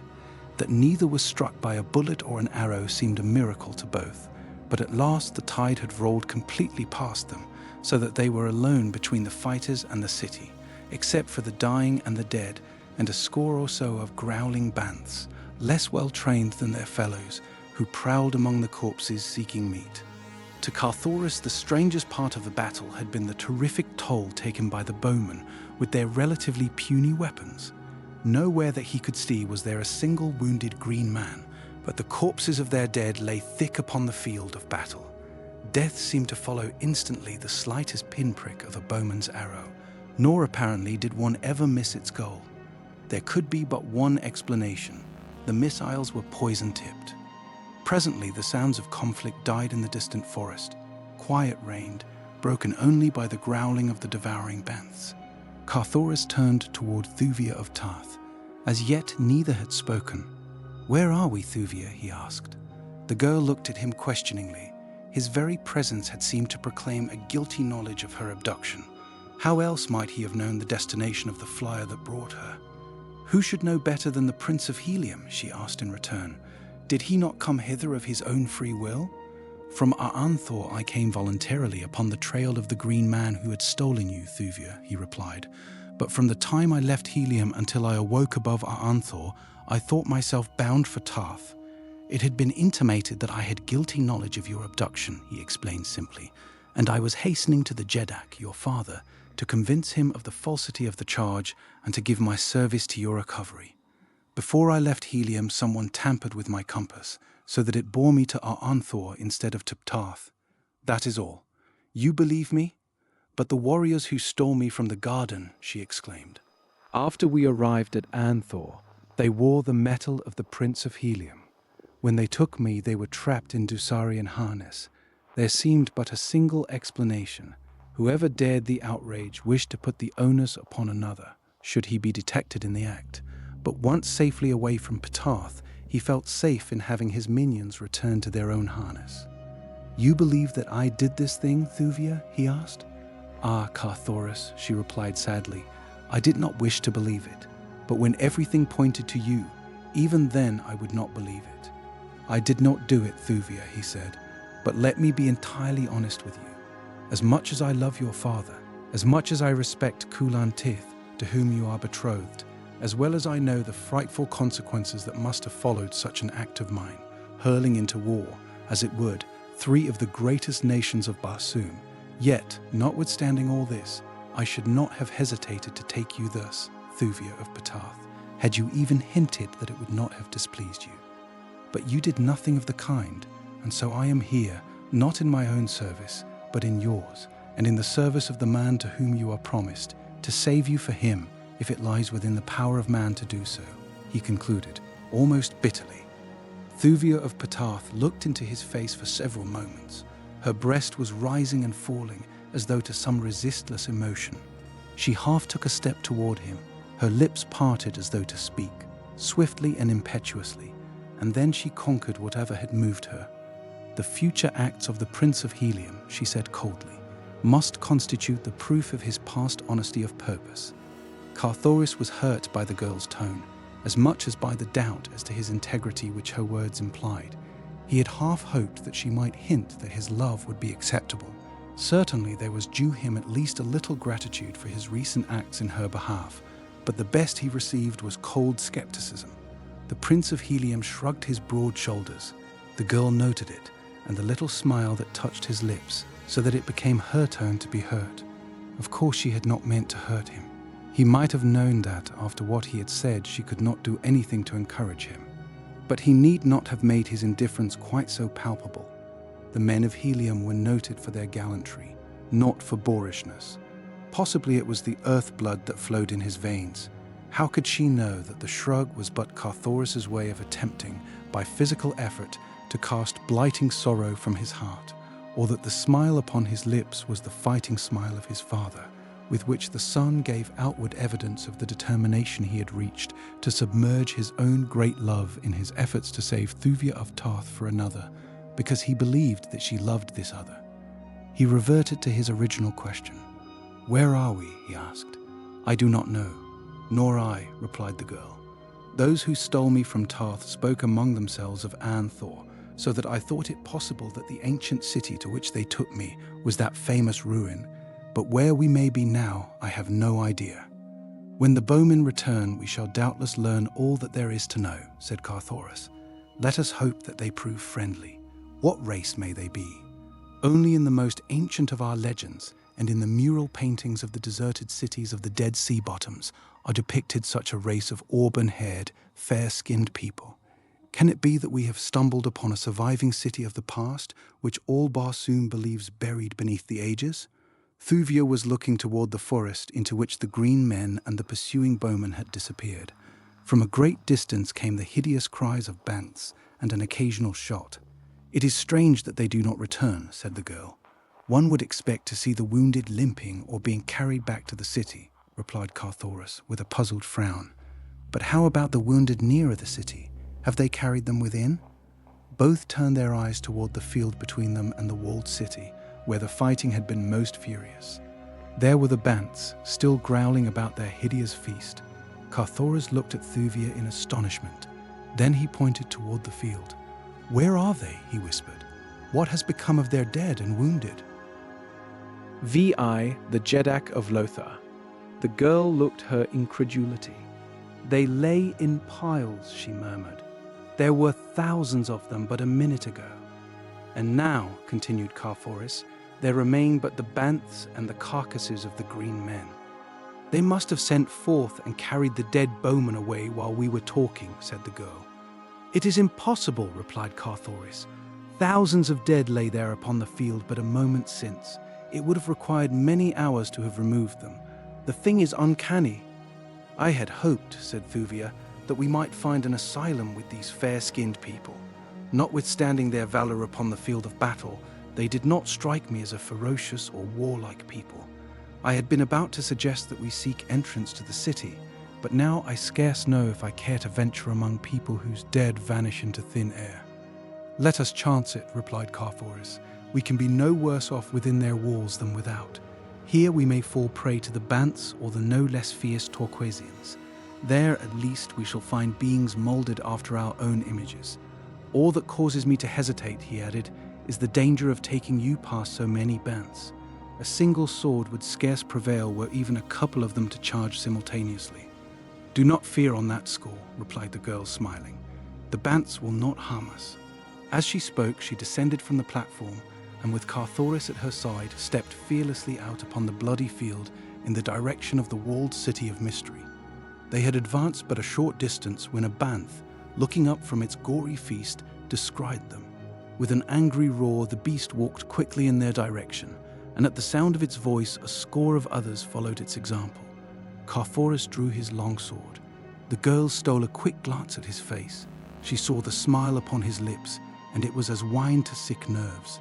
For even upon warlike Barsoom, where all men are brave, woman reacts quickly to quiet indifference to danger, to daredeviltry that is without bombast. "You may return your sword," she said. "I told you that the banths would not harm us. Look!" And as she spoke, she stepped quickly toward the nearest animal. Carthoris would have leaped after her to protect her, but with a gesture she motioned him back.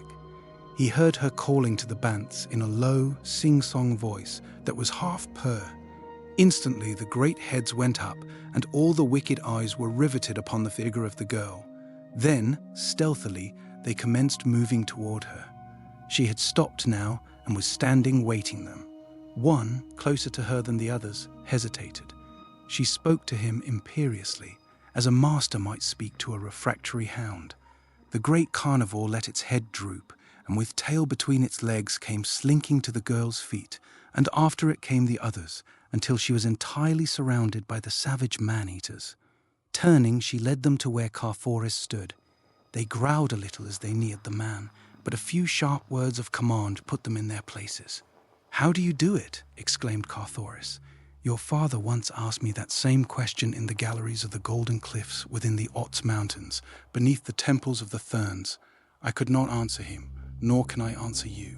I do not know whence comes my power over them, but ever since the day that Sartor Throg threw me among them in the Banth pit of the Holy Therns, and the great creatures fawned upon instead of devouring me, I ever have had the same strange power over them.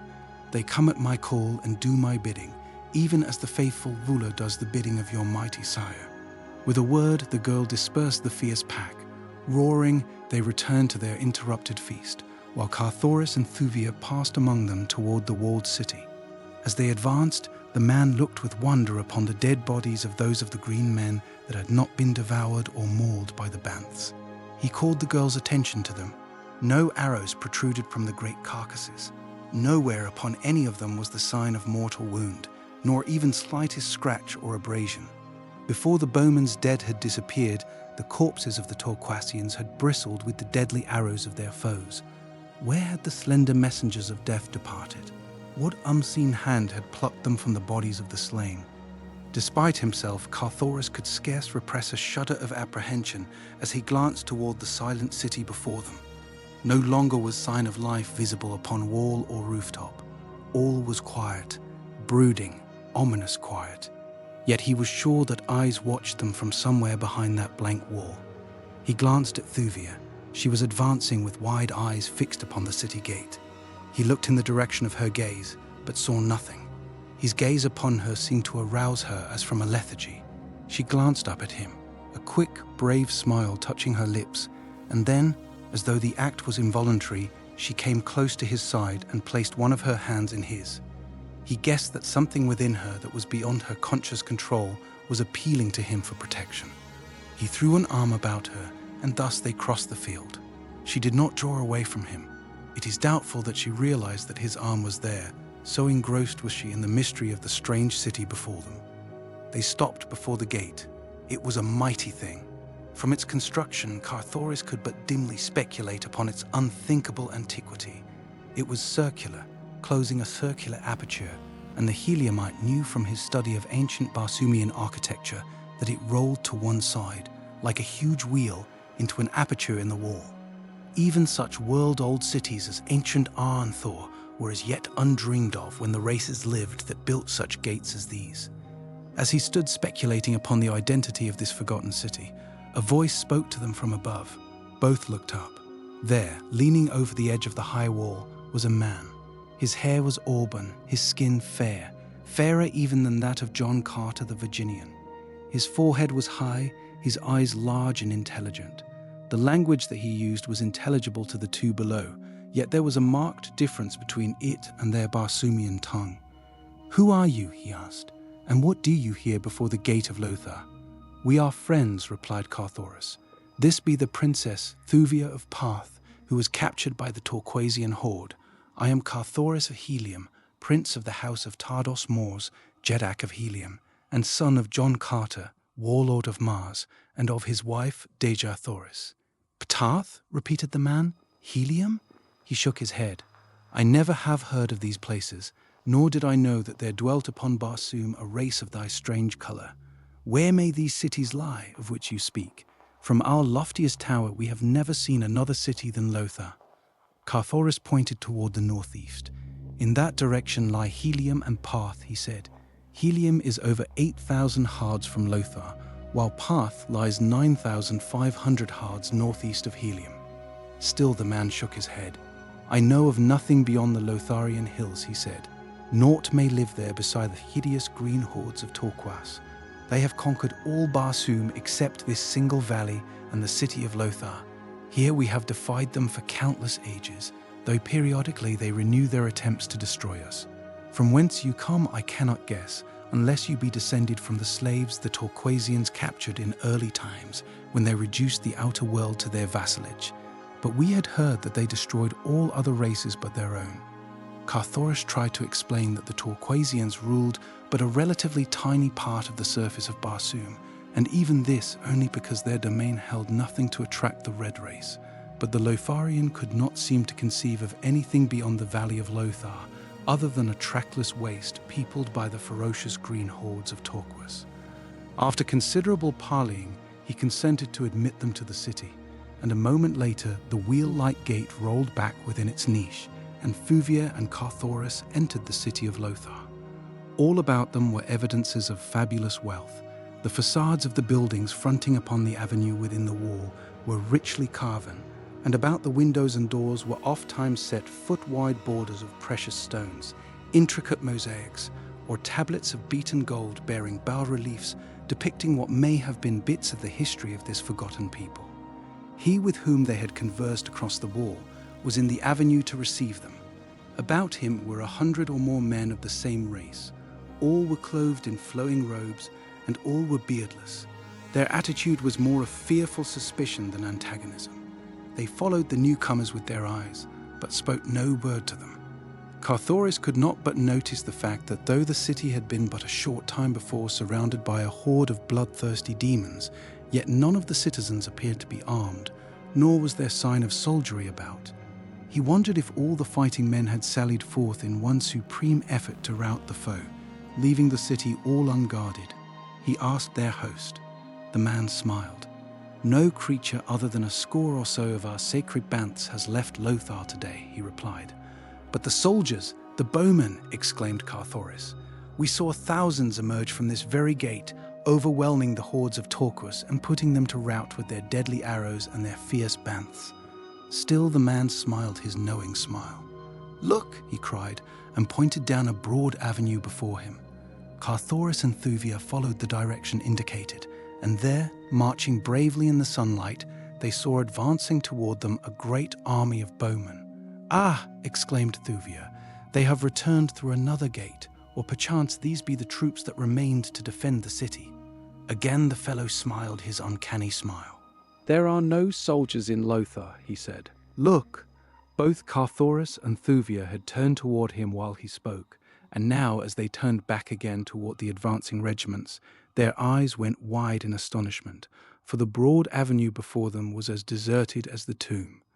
"And those who marched out upon the hordes today," whispered Carthoris, "they too were unreal?" The man nodded. "But their arrows slew the green warriors," insisted Thuvia. "Let us go before Tario," replied the Lotharian. "He will tell you that which he deems it best you know. I might tell you too much." "Who is Tario?" asked Carthoris. "Jeddak of Lothar," replied the guide, leading them up the broad avenue down which they had but a moment since seen the phantom army marching. For half an hour they walked along lovely avenues between the most gorgeous buildings that the two had ever seen. Few people were in evidence. Carthoris could not but note the deserted appearance of the mighty city. At last they came to the royal palace. Carthoris saw it from a distance, and guessing the nature of the magnificent pile, wondered that even here there should be so little sign of activity and life. Not even a single guard was visible before the great entrance gate, nor in the gardens beyond, into which he could see was there sign of the myriad life that pulses within the precincts of the royal estates of the Red Jeddaks. "Here," said their guide, "is the palace of Tario." As he spoke, Carthoris again let his gaze rest upon the wondrous palace. With a startled exclamation, he rubbed his eyes and looked again. No, he could not be mistaken. Before the massive gate stood a score of sentries. Within, the avenue leading to the main building was lined on either side by ranks of bowmen. The gardens were dotted with officers and soldiers moving quickly to and fro, as though bent upon the duties of the minute. What manner of people were these who could conjure an army out of thin air? He glanced toward Thuvia. She too evidently had witnessed the transformation. With a little shudder, she pressed more closely toward him. "What do you make of it?" she whispered. "It is most uncanny." "I cannot account for it," replied Carthoris, "unless we have gone mad." Carthoris turned quickly toward the Lotharian. The fellow was smiling broadly. "I thought that you just said that there were no soldiers in Lothar," said the Heliumite, with a gesture toward the guardsmen. "What are these?" "Ask Tario," replied the other. "We shall soon be before him." Nor was it long before they entered a lofty chamber at one end of which a man reclined upon a rich couch that stood upon a high dais. As the trio approached, the man turned dreamy eyes sleepily upon them. 20 feet from the dais their conductor halted and, whispering to Thuvia and Carthoris to follow his example, threw himself headlong to the floor.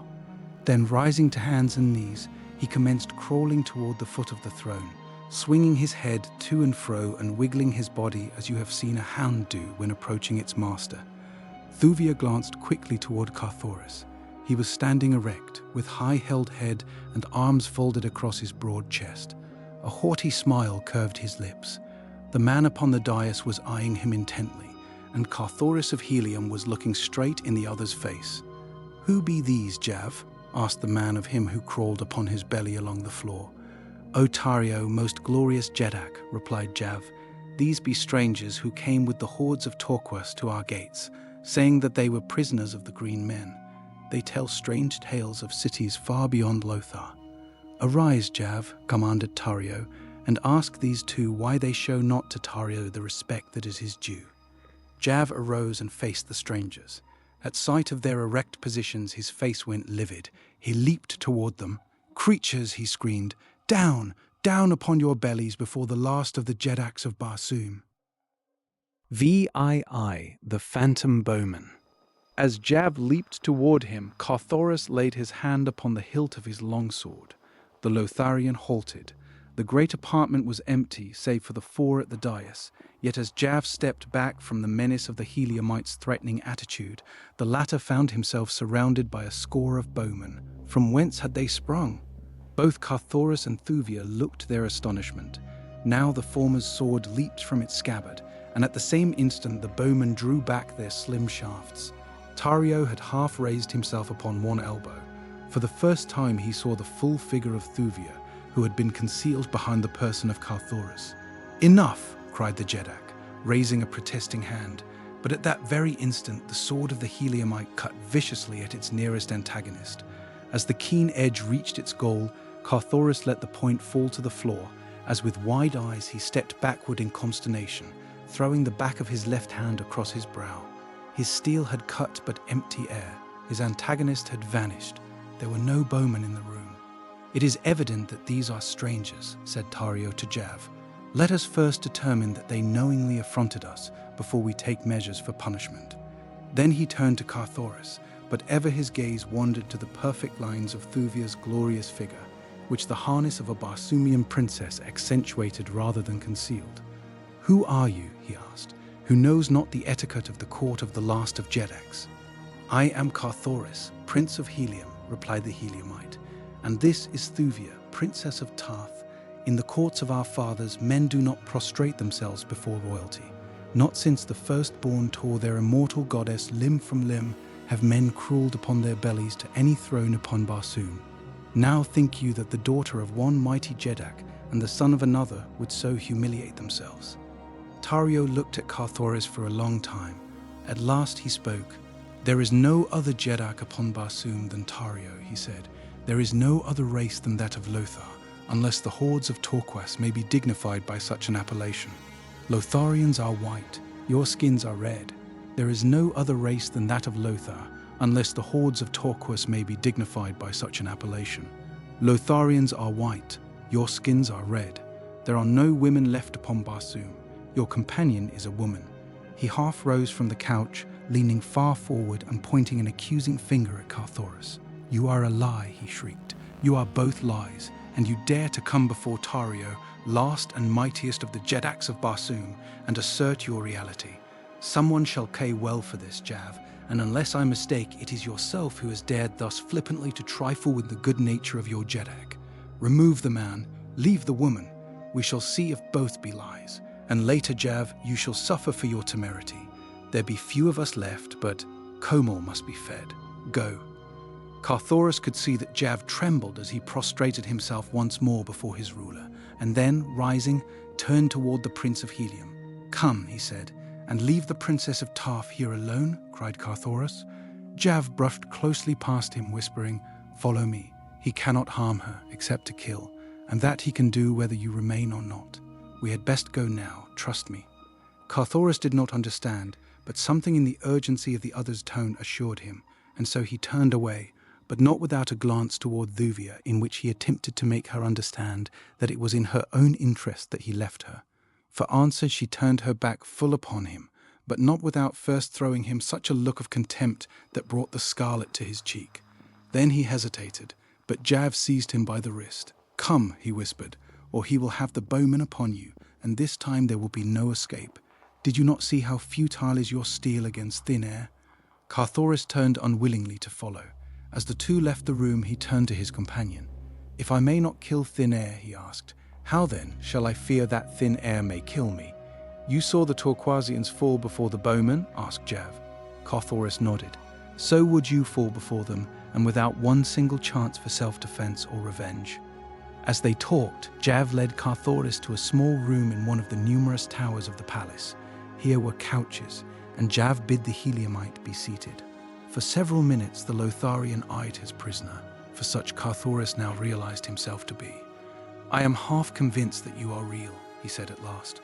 Carthoris laughed. "Of course I am real," he said. "What caused you to doubt it? Can you not see me, feel me?" "So may I see and feel the Bowmen," replied Jav, "and yet we all know that they, at least, are not real." Carthoris showed by the expression of his face his puzzlement at each new reference to the mysterious Bowman, the vanishing soldiery of Lothar. "What then may they be?" he asked. "You really do not know?" asked Jav. Carthoris shook his head negatively. "I can almost believe that you have told us the truth and that you are really from another part of Barsoom or from another world. But tell me, in your own country have you no bowmen to strike terror to the hearts of the green hordsmen as they slay in company with the fierce banths of war?" "We have soldiers," replied Carthoris. "We of the red race are all soldiers, but we have no bowmen to defend us, such as yours. We defend ourselves." "You go out and get killed by your enemies," cried Jav incredulously. "Certainly," replied Carthoris. "How do the Lotharians?" "You have seen," replied the other. "We send out our deathless archers, deathless because they are lifeless, existing only in the imaginations of our enemies.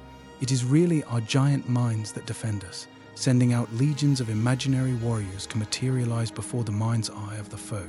They see them, they see their bows drawn back, they see their slender arrows speed with unerring precision toward their hearts, and they die, killed by the power of suggestion." "But the archers that are slain," exclaimed Carthoris, "you call them deathless, and yet I saw their dead bodies piled high upon the battlefield. How may that be?" "It is but to lend reality to the scene," replied Jav. "We picture many of our own defenders killed, that the Torquasians may not guess that there are really no flesh and blood creatures opposing them. Once that truth became implanted in their minds, it is the theory of many of us. No longer would they fall prey to the suggestion of the deadly arrows, for greater would be the suggestion of the truth, and the more powerful suggestion would prevail. It is law." "And the Banths?" questioned Carthoris. "They too were but creatures of suggestion?" "Some of them were real," replied Jav. "Those that accompanied the archers in pursuit of the Torquasians were unreal. Like the archers, they never returned, but, having served their purpose, vanished with the bowmen when the rout of the enemy was assured. Those that remained about the field were real, those we loosed as scavengers to devour the bodies of the dead of Torquas. This thing is demanded by the realists among us. I am a realist. Tario is an etherealist. The etherealists maintain that there is no such thing as matter, that all is mind. They say that none of us exists except in the imagination of his fellows, other than as an intangible, invisible mentality.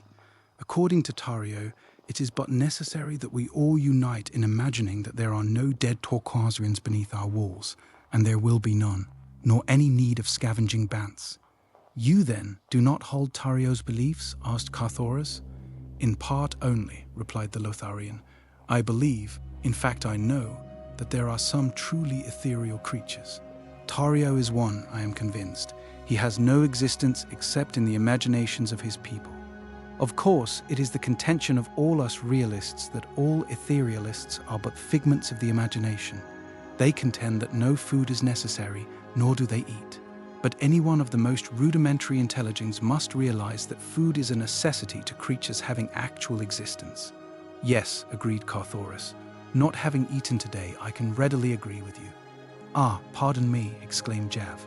"Pray be seated and satisfy your hunger." And with a wave of his hand he indicated a bountifully laden table that had not been there an instant before he spoke. Of that Carthoris was positive, for he had searched the room diligently with his eyes several times. "It is well," continued Jav, "that you did not fall into the hands of an etherealist. Then, indeed, would you have gone hungry." "But," exclaimed Carthoris, "this is not real food. It was not here an instant since, and real food does not materialize out of thin air." Jav looked hurt. "There is no real food or water in Lothar," he said, "nor has there been for countless ages. Upon such as you now see before you have we existed since the dawn of history. Upon such, then, may you exist." "But I thought you were a realist," exclaimed Carthoris. "Indeed," cried Jav, What more realistic than this bounteous feast? It is just here that we differ most from the etherealists. They claim that it is unnecessary to imagine food, but we have found that for the maintenance of life, we must thrice daily sit down to hearty meals. The food that one eats is supposed to undergo certain chemical changes during the process of digestion and assimilation. The result, of course, being the rebuilding of wasted tissue. Now we all know that mind is all, though we may differ in the interpretation of its various manifestations. Tario maintains that there is no such thing as substance, all being created from the substanceless matter of the brain. We realists, however, know better. We know that mind has the power to maintain substance, even though it may not be able to create substance. The latter is still an open question. And so we know that in order to maintain our physical bodies, we must cause all our organs properly to function. This we accomplish by materializing food thoughts and by partaking of the food thus created. We chew, we swallow, we digest. All our organs function precisely as if we had partaken of material food. And what is the result? What must be the result? The chemical changes take place through both direct and indirect suggestion, and we live and thrive. Carthoris eyed the food before him. It seemed real enough. He lifted a morsel to his lips. There was substance indeed, and flavor as well.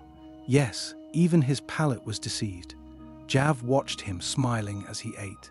"Is it not entirely satisfying?" he asked. "I must admit that it is," replied Carthoris. "But tell me, how does Tario live and the other etherealists who maintain that food is unnecessary?" Jav scratched his head. "That is a question we often discuss," he replied. "It is the strongest evidence we have of the non-existence of the etherealists. But who may know other than Komal?" "Who is Komal?" asked Carthoris. "I heard your Jeddak speak of him." Jav bent low toward the ear of the Heliumite, looking fearfully about before he spoke. "Komal is the essence," he whispered. "Even the etherealists admit that mind itself must have substance in order to transmit to imaginings the appearance of substance. For if there really was no such thing as substance, it could not be suggested. What never has been cannot be imagined. Do you follow me?" "I am groping," replied Carthoris dryly. "So the essence must be substance," continued Jav. "Komal is the essence of the all, as it were. He is maintained by substance. He eats the real. To be explicit, he eats the realists. That is Tario's work. He says that inasmuch as we maintain that we alone are real, we should, to be consistent, admit that we alone are proper food for Komal. Sometimes, as today, we find other food for him. He is very fond of Torquasians." "And Komal is a man?" asked Carthoris. "He is all, I told you," replied Jav. "I know not how to explain him in words that you will understand. He is the beginning and the end. All life emanates from Komal, since the substance which feeds the brain with imaginings radiates from the body of Komal. Should Komal cease to eat, all life upon Barsoom would cease to be. He cannot die, but he might cease to eat, and thus to radiate. And he feeds upon the men and women of your belief," cried Carthoris. "Women!" exclaimed Jav. "There are no women in Lothar. The last of the Lotharian females perished ages since upon that cruel and terrible journey across the muddy plains that fringe the half-dried seas, when the green hordes scourged us across the world to this our last hiding place, our impregnable fortress of Lothar. Scarce 20,000 men of all the countless millions of our race lived to reach Lothar. Among us were no women and no children. All these had perished by the way. As time went on, we too were dying, and the race fast approaching extinction, when the great truth was revealed to us, that mind is all. Many more died before we perfected our powers, but at last we were able to defy death when we fully understood that death was merely a state of mind. Then came the creation of mind people, or rather the materialization of imaginings.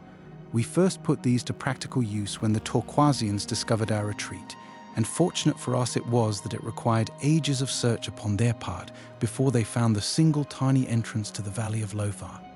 That day we threw our first bowmen against them. The intention was purely to frighten them away by the vast numbers of bowmen which we could muster upon our walls. All Lothar bristled with the bows and arrows of our ethereal host. But the Torquasians did not frighten. They are lower than the beasts. They know no fear. They rushed upon our walls, and standing upon the shoulders of others, they built human approaches to the wall tops, and were on the very point of surging in upon us and overwhelming us. Not an arrow had been discharged by our bowmen. We did but cause them to run to and fro along the wall top, screaming taunts and threats at the enemy. Presently, I thought to attempt the thing, the great thing. I centered all my mighty intellect upon the bowmen of my own creation. Each of us produces and directs as many bowmen as his mentality and imagination is capable of. I caused them to fit arrows to their bows for the first time. I made them take aim at the hearts of the green men. I made the green men see all this, and then I made them see the arrows fly, and I made them think that the points pierced their hearts. It was all that was necessary. By hundreds they toppled from our walls, and when my fellows saw what I had done, they were quick to follow my example, so that presently the hordes of Torquas had retreated beyond the range of our arrows. We might have killed them at any distance, but one rule of war we have maintained from the first, the rule of realism. We do nothing, or rather we cause our bowmen to do nothing, within sight of the enemy that is beyond the understanding of the foe. Otherwise they might guess the truth, and that would be the end of us. But after the Torquasians had retreated beyond bowshot, they turned upon us with their terrible rifles, and by constant popping at us, made life miserable within our walls. So then I bethought the scheme to hurl our bowmen through the gates upon them. You have seen this day how well it works. For ages they have come down upon us at intervals, but always with the same results. And all this is due to your intellect, Jav? Asked Carthoris. I should think that you would be high in the councils of your people. I am, replied Jav proudly. I am next to Tario. But why then your cringing manner of approaching the throne? Tario demands it. He is jealous of me. He only awaits the slightest excuse to feed me to Komal. He fears that I may someday usurp his power. Carthoris suddenly sprang from the table. Jav, he exclaimed, I am a beast. Here I have been eating my fill, while the princess of Tarth may perchance be still without food. Let us return and find some means of furnishing her with nourishment. The Lotharian shook his head. Tario would not permit it, he said. He will doubtless make an etherealist of her. But I must go to her, insisted Carthoris. You say that there are no women in Lothar, then she must be among men. And if this be so, I intend to be near where I may defend her if the need arises. Tario will have his way, insisted Jav. He sent you away, and you may not return until he sends for you. Then I shall go without waiting to be sent for. Do not forget the bowmen, cautioned Jav. I do not forget them, replied Carthoris, but he did not tell Jav that he remembered something else that the Lotharian had let drop. Something that was but a conjecture, possibly, and yet one well worth pinning a forlorn hope to, should necessity arise. Carthoris started to leave the room. Jav stepped before him, barring his way. I have learned to like you, Red Man, he said, but do not forget that Tario is still my Jeddak, and that Tario has commanded that you remain here. Carthoris was about to reply when there came faintly to the ears of both a woman's cry for help. With a sweep of his arm, the Prince of Helium brushed the Lotharian aside, and with drawn sword sprang into the corridor without. XIII The Hall of Doom.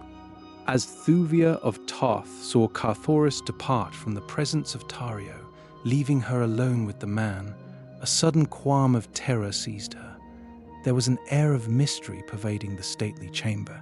Its furnishings and appointments bespoke wealth and culture, and carried the suggestion that the room was often the scene of royal functions which filled it to its capacity.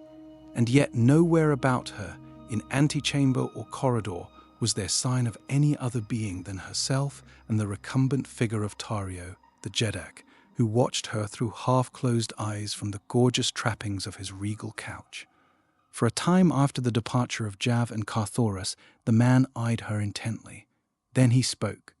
"Come nearer," he said, and, as she approached, "Whose creature are you?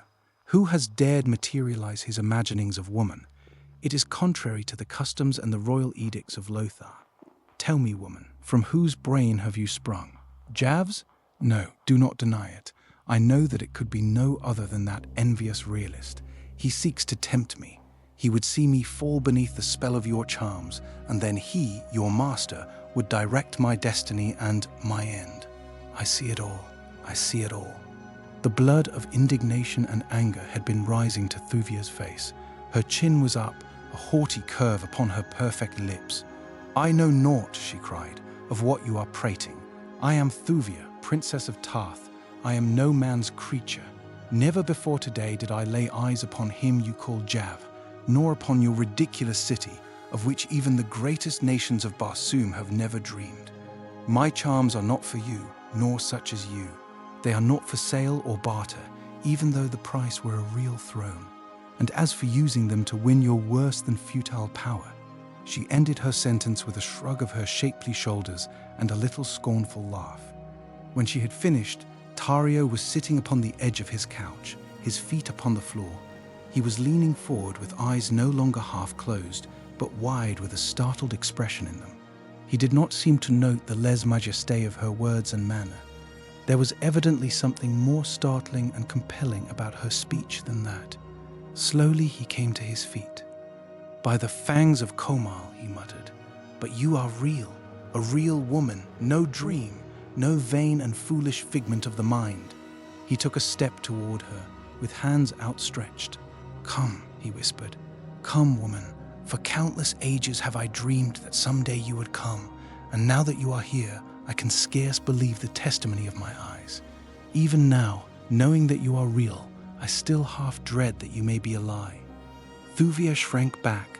She thought the man mad. Her hand stole to the jeweled hilt of her dagger. The man saw the move and stopped. A cunning expression entered his eyes. Then they became at once dreamy and penetrating as they fairly bored into the girl's brain. Thuvia suddenly felt a change coming over her. What the cause of it she did not guess, but somehow the man before her began to assume a new relationship within her heart. No longer was he a strange and mysterious enemy, but an old and trusted friend. Her hand slipped from the dagger's hilt. Tario came closer. He spoke gentle, friendly words, and she answered him in a voice that seemed hers and yet another's. He was beside her now. His hand was upon her shoulder. His eyes were down bent toward hers. She looked up into his face. His gaze seemed to bore straight through her to some hidden spring of sentiment within her. Her lips parted in sudden awe and wonder at the strange revealment of her inner self that was being laid bare before her consciousness. She had known Tario forever. He was more than friend to her. She moved a little closer to him. In one swift flood of light, she knew the truth. She loved Tario, Jeddak of Lothar. She had always loved him. The man, seeing the success of his strategy, could not restrain a faint smile of satisfaction. Whether there was something in the expression of his face, or whether from Carthoris of helium in a far chamber of the palace came a more powerful suggestion, who may say? But something there was that suddenly dispelled the strange, hypnotic influence of the man. As though a mask had been torn from her eyes, Thuvia suddenly saw Tario as she had formerly seen him, and, accustomed as she was to the strange manifestations of highly developed mentality which are common upon Barsoom, she quickly guessed enough of the truth to know that she was in grave danger. Quickly she took a step backward, tearing herself from his grasp. But the momentary contact had aroused within Tario all the long-buried passions of his loveless existence. With a muffled cry he sprang upon her, throwing his arms about her and attempting to drag her lips to his. "Woman," he cried, "lovely woman, Tario would make you Queen of Lothar. Listen to me. Listen to the love of the last of the Jeddaks of Barsoom." Thuvia struggled to free herself from his embrace. "Stop, creature," she cried. "Stop. I do not love you. Stop, or I shall scream for help." Tario laughed in her face. "Scream for help," he mimicked. "And who within the halls of Lothar is there who might come in answer to your call? Who would dare enter the presence of Tario unsummoned?" "There is one," she replied, "who would come, and coming, dare to cut you down upon your own throne if he thought that you had offered affront to Thuvia of Tith." "Who, Jav?" asked Tario. "Not Jav, nor any other soft-skinned Lotharian," she replied, "but a real man, a real warrior, Carthoris of helium." Again the man laughed at her. "You forget the Bowman," he reminded her. "What could your red warrior accomplish against my fearless legions?" Again he caught her roughly to him, dragging her towards his couch. "If you will not be my queen," he said, "you shall be my slave." "Neither," cried the girl, As she spoke the single word, there was a quick move of her right hand. Tario, releasing her, staggered back, both hands pressed to his side. At the same instant, the room filled with Bowmen, and then the Jeddak of Lothar sank senseless to the marble floor. At the instant that he lost consciousness, the Bowmen were about to release their arrows into Thuvia's heart. Involuntarily, she gave a single cry for help, though she knew that not even Carthoris of Helium could save her now. Then she closed her eyes and waited for the end. No slender shafts pierced her tender side. She raised her lids to see what state the hand of her executioners.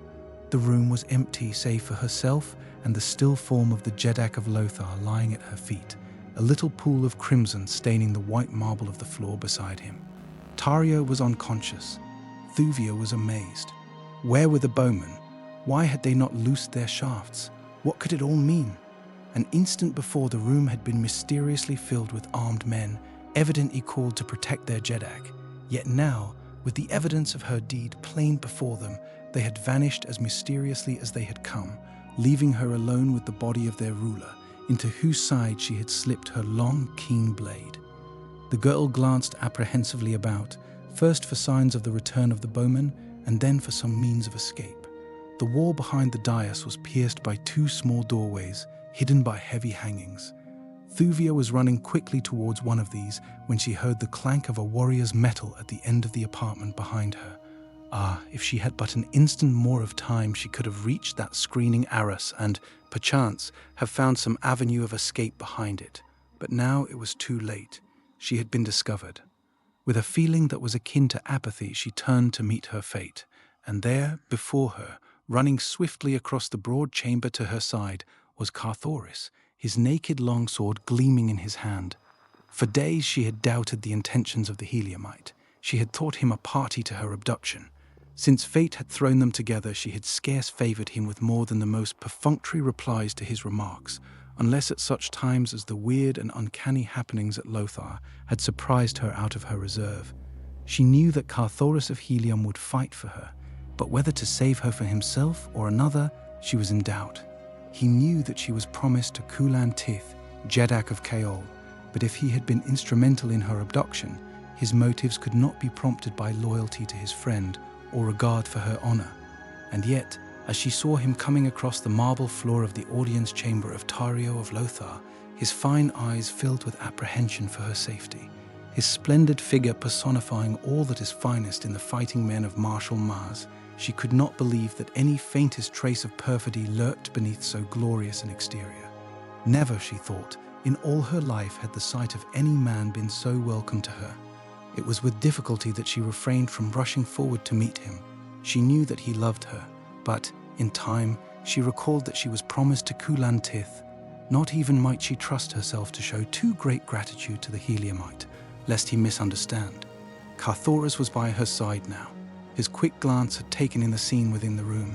The still figure of the Jeddak sprawled upon the floor, the girl hastening toward a shrouded exit. "Did he harm you, Thuvia?" he asked. She held up her crimsoned blade that he might see it. "No," she said, "he did not harm me." A grim smile lighted Carthoris's face. "Praised be our first ancestor," he murmured. "And now let us see if we may not make good our escape from this accursed city before the Lotharians discover that their Jeddak is no more." With the firm authority that sat so well upon him, in whose veins flowed the blood of John Carter of Virginia and Dejar Thoris of Helium, he grasped her hand and, turning back across the hall, strode toward the great doorway through which Jav had brought them into the presence of the Jeddak earlier in the day. They had almost reached the threshold when a figure sprang into the apartment through another entrance. It was Jav. He too took in the scene within at a glance. Carthoris turned to face him, his sword ready in his hand and his great body shielding the slender figure of the girl. "Come, Jav of Lothar," he cried. "Let us face the issue at once, for only one of us may leave this chamber alive with Thuvia of Panthan." Then, seeing that the man wore no sword, he exclaimed, "Bring on your Bowman then, or come with us as my prisoner until we have safely passed the outer portals of thy ghostly city." "You have killed Tario," exclaimed Jav, ignoring the other's challenge. "You have killed Tario. I see his blood upon the floor. Real blood, real death. Tario was, after all, as real as I, yet he was an etherealist. He would not materialize his sustenance. Can it be that they are right? Well, we too are right. And all these ages we have been quarreling, each saying that the other was wrong. However, he is dead now. Of that I am glad. Now shall Jav come into his own. Now shall Jav be Jeddak of Lothar. As he finished, Tario opened his eyes and then quickly sat up. "Traitor! Assassin!" he screamed, and then, "Kadar! Kadar!" which is the Barsoomian for guard. Jav went sickly white. He fell upon his belly, wriggling toward Tario. "Oh, my Jeddak," he whimpered. "Jav had no hand in this. Jav, your faithful Jav, but just this instant entered the apartment to find you lying prone upon the floor and these two strangers about to leave. How it happened I know not. Believe me, most glorious Jeddak." "Cease, knave," cried Tario. "I heard your words. However, he is dead now. Of that I am glad. Now shall Jav come into his own. Now shall Jav be Jeddak of Lothar. At last, traitor, I have found you out. Your own words have condemned you as surely as the acts of these red creatures have sealed their fates. Unless," he paused, "unless the woman." But he got no further.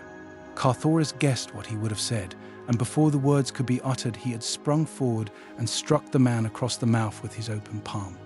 Tario frothed in rage and mortification. "And should you again affront the Princess of Tarth," warned the Heliumite, "I shall forget that you wear no sword. Not forever may I control my itching sword hand." Tario shrank back toward the little doorways behind the dais. He was trying to speak, but so hideously were the muscles of his face working that he could utter no word for several minutes. At last he managed to articulate intelligibly. "Die!" he shrieked. "Die!" And then he turned toward the exit at his back. Jav leaped forward, screaming in terror. "Have pity, Tario, have pity! Remember the long ages that I have served you faithfully. Remember all that I have done for Lothar. Do not condemn me now to the death hideous. Save me, save me!" But Tario only laughed a mocking laugh and continued to back toward the hangings that hid the little doorway. Jav turned toward Carthoris. "Stop him," he screamed. "Stop him! If you love life, let him not leave this room." And as he spoke, he leaped in pursuit of his Jeddak. Carthoris followed Jav's example, but the last of the Jeddaks of Barsoom was too quick for them. By the time they reached the arras behind which he had disappeared, they found a heavy stone door blocking their further progress. Jav sank to the floor in a spasm of terror. "Come, man," cried Carthoris. "We are not dead yet. Let us hasten to the avenues and make an attempt to leave the city. We are still alive, and while we live we may yet endeavor to direct our own destinies. Of what avail to sink spineless to the floor? Come, be a man." Jav but shook his head. "Did you not hear him call the guards?" he moaned. "Ah, if we could have but intercepted him, then there might have been hope. But alas, he was too quick for us." "Well, well," exclaimed Carthoris impatiently. "What if he did call the guards? There will be time enough to worry about that after they come. At present, I see no indication that they have any idea of overexerting themselves to obey their Jeddak's summons." Jav shook his head mournfully. "You do not understand," he said. "The guards have already come and gone. They have done their work and we are lost. Look to the various exits." Carthoris and Thuvia turned their eyes in the direction of the several doorways which pierced the walls of the great chamber. Each was tightly closed by huge stone doors. "Well?" asked Carthoris. "We are to die the death," whispered Jav faintly. Further than that he would not say. He just sat upon the edge of the Jeddak's couch and waited. Carthoris moved to Thuvia's side, and, standing there with naked sword, he let his brave eyes roam ceaselessly about the great chamber, that no foe might spring upon them unseen. For what seemed hours, no sound broke the silence of their living tomb. No sign gave their executioners of the time or manner of their death. The suspense was terrible. Even Carthoris of Helium began to feel the terrible strain upon his nerves. If he could but know how and whence the hand of death was to strike, he could meet it unafraid. But to suffer longer the hideous tension of this blighting ignorance of the plans of their assassins was telling upon him grievously. Thuvia of Ptarth drew quite close to him. She felt safer with the feel of his arm against hers, and with the contact of her the man took a new grip upon himself. With his old-time smile, he turned toward her. "It would seem that they are trying to frighten us to death," he said, laughing. "And, shame be upon me that I should confess it, I think they were close to accomplishing their designs upon me." She was about to make some reply when a fearful shriek broke from the lips of the Lotharian. "The end is coming," he cried. "The end is coming. The floor, the floor. O Komal, be merciful." Thuvia and Carthoris did not need to look at the floor to be aware of the strange movement that was taking place. Slowly, the marble flagging was sinking in all directions toward the center. At first, the movement, being gradual, was scarce noticeable, but presently the angle of the floor became such that one might stand easily only by bending one knee considerably. Jav was shrieking still and clawing at the royal couch that had already commenced to slide toward the center of the room, where both Thuvia and Carthoris suddenly noted a small orifice which grew in diameter as the floor assumed more closely a funnel-like contour. Now it became more and more difficult to cling to the dizzy inclination of the smooth and polished marble. Carthoris tried to support Thuvia, but himself commenced to slide and slip toward the ever-enlarging aperture. Better to cling to the smooth stone, he kicked off his sandals of zitidar hide and with his bare feet braced himself against the sickening tilt, at the same time throwing his arms supportingly about the girl. In her terror, her own hands clasped about the man's neck. Her cheek was close to his. Death, unseen and of unknown form, seemed close upon them, and because unseen and unknowable, infinitely more terrifying. "Courage, my princess," he whispered. She looked up into his face to see smiling lips above hers and brave eyes, untouched by terror, drinking deeply of her own. Then the floor sagged and tilted more swiftly. There was a sudden slipping rush as they were precipitated toward the aperture. Jav's screams rose weird and horrible in their ears, and then the three found themselves piled upon the royal couch of Tario, which had stuck within the aperture at the base of the marble funnel. For a moment they breathed more freely, but presently they discovered that the aperture was continuing to enlarge. The couch slipped downward. Jav shrieked again. There was a sickening sensation as they felt all let go beneath them, as they fell through darkness to an unknown death. The Battle in the Plain. The distance from the bottom of the funnel to the floor of the chamber beneath it could not have been great, for all three of the victims of Tario's wrath alighted unscathed. Carthoris, still clasping Thuvia tightly to his breast, came to the ground cat-like, upon his feet, breaking the shock for the girl. Scarce had his feet touched the rough stone flagging of this new chamber than his sword flashed out ready for instant use. But though the room was lighted, there was no sign of enemy about. Carthoris looked toward Jav. The man was pasty white with fear. "What is to be our fate?" asked the Heliumite. "Tell me, man. Shake off your terror long enough to tell me, so I may be prepared to sell my life and that of the Princess of Tarth as dearly as possible." "Komal," whispered Jav. "We are to be devoured by Komal." "Your deity?" asked Carthoris. The Lotharian nodded his head. Then he pointed toward a low doorway at one end of the chamber. "From thence will he come upon us. Lay aside your puny sword, fool. It will but enrage him the more and make our sufferings the worse." Carthoris smiled, gripping his longsword the more firmly. Presently Jav gave a horrified moan, at the same time pointing toward the door. "He has come," he whimpered. Carthoris and Thuvia looked in the direction the Lotharian had indicated, expecting to see some strange and fearful creature in human form. But to their astonishment, they saw the broad head and great maned shoulders of a huge banth, the largest that either ever had seen. Slowly and with dignity, the mighty beast advanced into the room. Jav had fallen to the floor and was wriggling his body in the same servile manner that he had adopted toward Tario. He spoke to the fierce beast as he would have spoken to a human being, pleading with it for mercy. Carthoris stepped between Thuvia and the banth, his sword ready to contest the beast's victory over them. Thuvia turned toward Jav. "Is this Komal, your god?" she asked. Jav nodded affirmatively. The girl smiled, and then, brushing past Carthoris, she stepped swiftly toward the growling carnivore. In low, firm tones she spoke to it, as she had spoken to the banths of the Golden Cliffs and the scavengers before the walls of Lothar. The beast ceased its growling. With lowered head and cat-like purr, It came slinking to the girl's feet. Thuvia turned toward Carthoris. "It is but a banth," she said. "We have nothing to fear from it." Carthoris smiled. "I did not fear it," he replied, "for I too believed it to be only a banth, and I have my longsword." Jav sat up and gazed at the spectacle before him, the slender girl weaving her fingers in the tawny mane of the huge creature that he had thought divine, while Komar rubbed his hideous snout against her side. "So this is your god," laughed Thuvia. Jav looked bewildered. He scarce knew whether he dare chance offending Komar or not, for so strong is the power of superstition that even though we know that we have been reverencing a sham, yet still we hesitate to admit the validity of our newfound convictions. "Yes," he said, "this is Komar. For ages the enemies of Tario have been hurled to this pit to fill his maw, for Komar must be fed." "Is there any way out of this chamber to the avenues of the city?" asked Carthoris. Jav shrugged. "I do not know," he replied. "Never have I been here before, nor ever have I cared to do so." "Come," suggested Thuvia, "let us explore. There must be a way out." Together the three approached the doorway through which Komar had entered the apartment that was to have witnessed their deaths.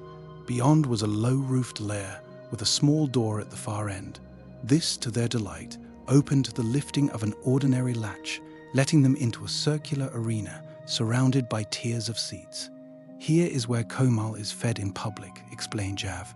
"Had Tario dared, it would have been here that our fates had been sealed, but he feared too much thy keen blade, Red Man, and so he hurled us all downward to the pit. I did not know how closely connected were the two chambers. Now we may easily reach the avenues and the city gates. Only the Bowmen may dispute the right of way, and, knowing their secret, I doubt that they have power to harm us." Another door led to a flight of steps that rose from the arena level upward through the seats to an exit at the back of the hall. Beyond this was a straight, broad corridor running directly through the palace to the gardens at the side. No one appeared to question them as they advanced, mighty Kommel pacing by the girl's side. "Where are the people of the palace, the Jeddak's retinue?" asked Carthoris. "Even in the city streets as we came through, I scarce saw sign of a human being, yet all about are evidences of a mighty population." Jav sighed. "It is indeed a city of ghosts. There are scarce 1,000 of us left, who once were numbered in the millions. Our great city is peopled by the creatures of our own imaginings. For our own needs, we do not take the trouble to materialize these peoples of our brain, yet they are apparent to us. Even now I see great throngs lining the avenue, hastening to and fro in the round of their duties. I see women and children laughing on the balconies. These we are forbidden to materialize, but yet I see them. They are here." "But why not?" he mused.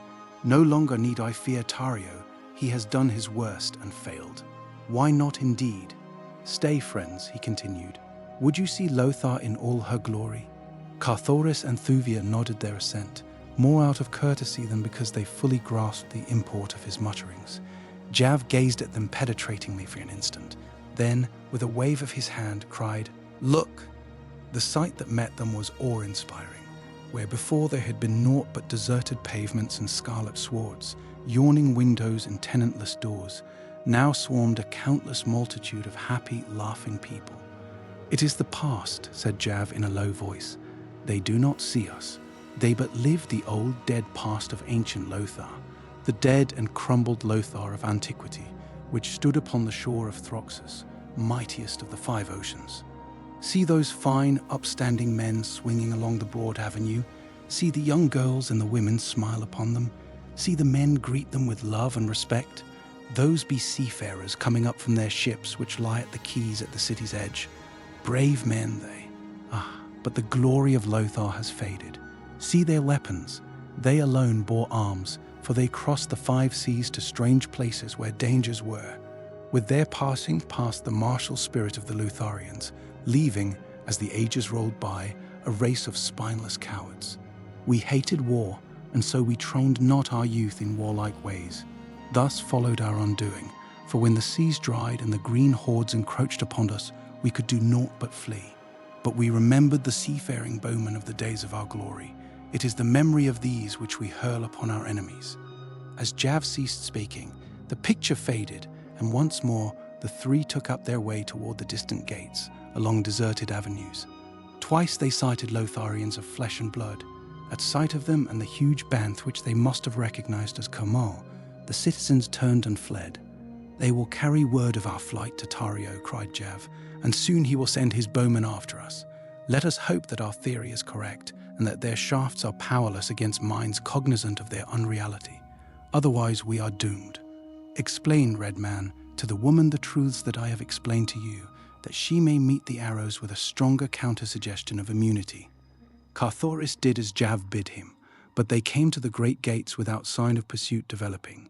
Here Jav set in motion the mechanism that rolled the huge wheel-like gate aside, and a moment later the three, accompanied by the Banth, stepped out into the plain before Lothar. Scarce had they covered 100 yards when the sound of many men shouting arose behind them. As they turned, they saw a company of bowmen debouching upon the plain from the gate through which they had but just passed.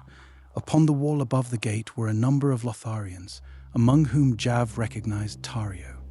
The Jeddak stood glaring at them, evidently concentrating all the forces of his trained mind upon them.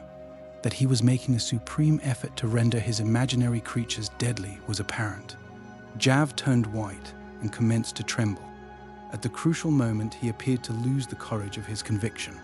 The great Banth turned back toward the advancing bowmen and growled. Carthoris placed himself between Thuvia and the enemy and, facing them, awaited the outcome of their charge. Suddenly an inspiration came to Carthoris. "Hurl your own bowmen against Tario's," he cried to Jav. "Let us see a materialized battle between two mentalities." The suggestion seemed to hearten the Lotharian, and in another moment the three stood behind solid ranks of huge bowmen who hurled taunts and menaces at the advancing company emerging from the walled city. Jav was a new man the moment his battalion stood between him and Tario. One could almost have sworn the man believed these creatures of his strange hypnotic power to be real flesh and blood. With hoarse battle cries they charged the bowmen of Tario. Barbed shafts flew thick and fast, men fell and the ground was red with gore. Carthoris and Thuvia had difficulty in reconciling the reality of it all with their knowledge of the truth. They saw Utan after Utan march from the gate in perfect step to reinforce the outnumbered company which Tario had first sent forth to arrest them. They saw Jav's forces grow correspondingly until all about them rolled a sea of fighting, cursing warriors, and the dead lay in heaps about the field. Jav and Tario seemed to have forgotten all else beside the struggling bowmen that surged to and fro, filling the broad field between the forest and the city. The wood loomed close behind Thuvia and Carthoris. The latter cast a glance toward Jav. "Come," he whispered to the girl, "let them fight out their empty battle. Neither, evidently, has power to harm the other. They are like two controversialists, hurling words at one another. While they are engaged, we may as well be devoting our energies to an attempt to find the passage through the cliffs to the plain beyond." As he spoke, Jav, turning from the battle for an instant, caught his words. He saw the girl move to accompany the Heliumite. A cunning look leaped to the Lotharian's eyes. The thing that lay beyond that look had been deep in his heart since first he had laid eyes upon Thuvia of Tarth. He had not recognized it, however, until now that she seemed about to pass out of his existence. He centered his mind upon the Heliumite and the girl for an instant. Carthoris saw Thuvia of Tarth step forward with outstretched hand. He was surprised at this sudden softening toward him, and it was with a full heart that he let his fingers close upon hers, as together they turned away from forgotten Lothar into the woods and bent their steps toward the distant mountains. As the Lotharian had turned toward them, Thuvia had been surprised to hear Carthoris suddenly voice a new plan. "Remain here with Jav," she had heard him say, "while I go to search for the passage through the cliffs." She had dropped back in surprise and disappointment, for she knew that there was no reason why she should not have accompanied him. Certainly she should have been safer with him than left here alone with the Lotharian, and Jav watched the two and smiled his cunning smile. When Carthoris had disappeared within the wood, Thuvia seated herself apathetically upon the scarlet sward to watch the seemingly interminable struggles of the bowmen. The long afternoon dragged its weary way toward darkness, and still the imaginary legions charged and retreated. The sun was about to set when Tario commenced to withdraw his troops slowly toward the city. His plan for cessation of hostilities through the night evidently met with Jav's entire approval, for he caused his forces to form themselves in orderly utans and march just within the edge of the wood, where they were soon busily engaged in preparing their evening meal and spreading down their sleeping silks and furs for the night.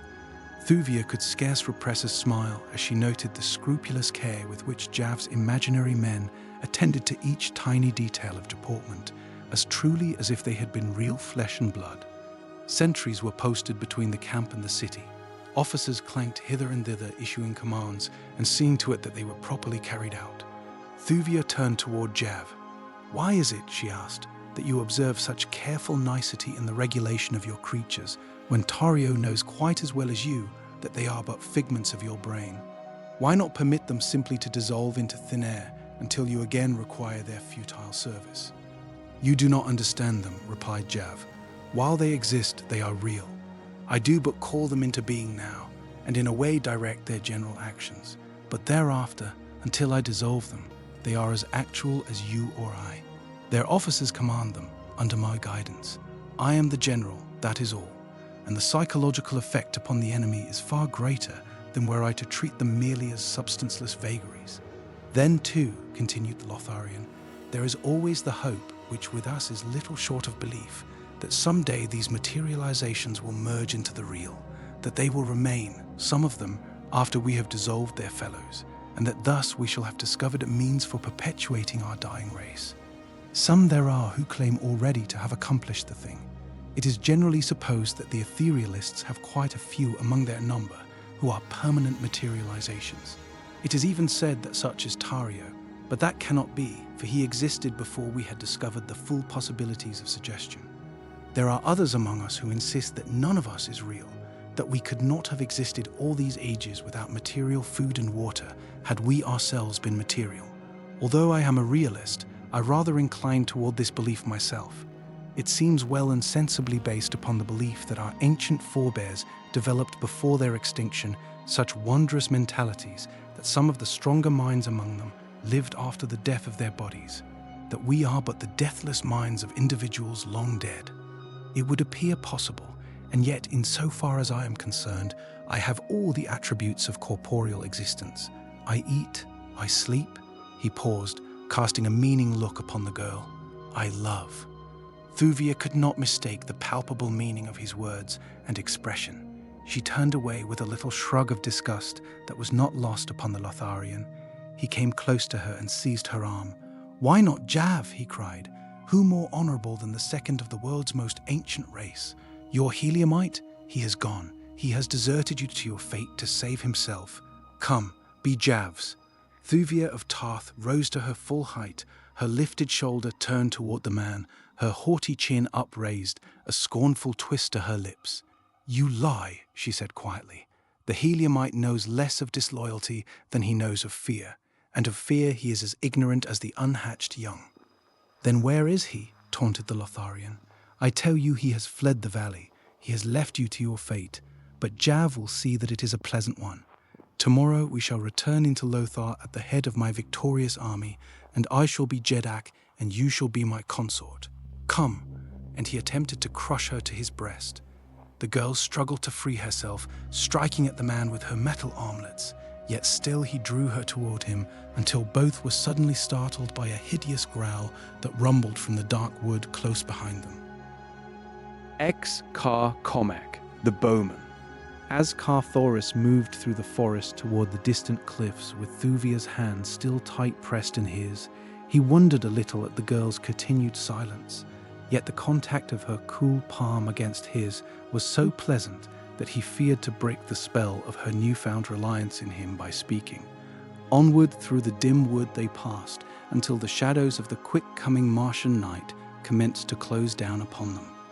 Then it was that Carthoris turned to speak to the girl at his side. They must plan together for the future. It was his idea to pass through the cliffs at once if they could locate the passage, and he was quite positive that they were now close to it. But he wanted her assent to the proposition. As his eyes rested upon her, he was struck by her strangely ethereal appearance. She seemed suddenly to have dissolved into the tenuous substance of a dream, and as he continued to gaze upon her, she faded slowly from his sight. For an instant he was dumbfounded, and then the whole truth flashed suddenly upon him. Jav had caused him to believe that Thuvia was accompanying him through the wood while, as a matter of fact, he had detained the girl for himself. Carthoris was horrified. He cursed himself for his stupidity, and yet he knew that the fiendish power which the Lotharian had invoked to confuse him might have deceived any. Scarce had he realized the truth than he had started to retrace his steps toward Lothar, but now he moved at a trot, the earthly thews that he had inherited from his father carrying him swiftly over the soft carpet of fallen leaves and rank grass. Thuria's brilliant light flooded the plain before the walled city of Lothar as Carthoris broke from the wood opposite the great gate that had given the fugitives egress from the city earlier in the day. At first he saw no indication that there was another than himself anywhere about. The plain was deserted. No myriad bowmen camped now beneath the overhanging verdure of the giant trees. No gory heaps of tortured dead defaced the beauty of the scarlet sward. All was silence. All was peace. The Heliumite, scarce pausing at the forest's verge, pushed on across the plain toward the city, when presently he descried a huddled form in the grass at his feet. It was the body of a man, lying prone. Carthoris turned the figure over upon its back. It was Jav, but torn and mangled almost beyond recognition. The prince bent low to note if any spark of life remained, and as he did so, the lids raised and dull, suffering eyes looked up into his. "The Princess of Tith," cried Carthoris. "Where is she? Answer me, man, or I complete the work that another has so well begun." "Komal," muttered Jav. "He sprang upon me and would have devoured me but for the girl." Then they went away together into the wood, the girl and the great Banth, her fingers twined in his tawny mane. "Which way went they?" asked Carthoris. "There," replied Jav faintly, "toward the passage through the cliffs." The Prince of Helium waited to hear no more, but springing to his feet, raced back again into the forest. It was dawn when he reached the mouth of the dark tunnel that would lead him to the other world beyond this valley of ghostly memories and strange hypnotic influences and menaces. Within the long, dark passages, he met with no accident or obstacle, coming at last into the light of day beyond the mountains, and no great distance from the southern verge of the domains of the Torquasians, not more than 150 hard at the most.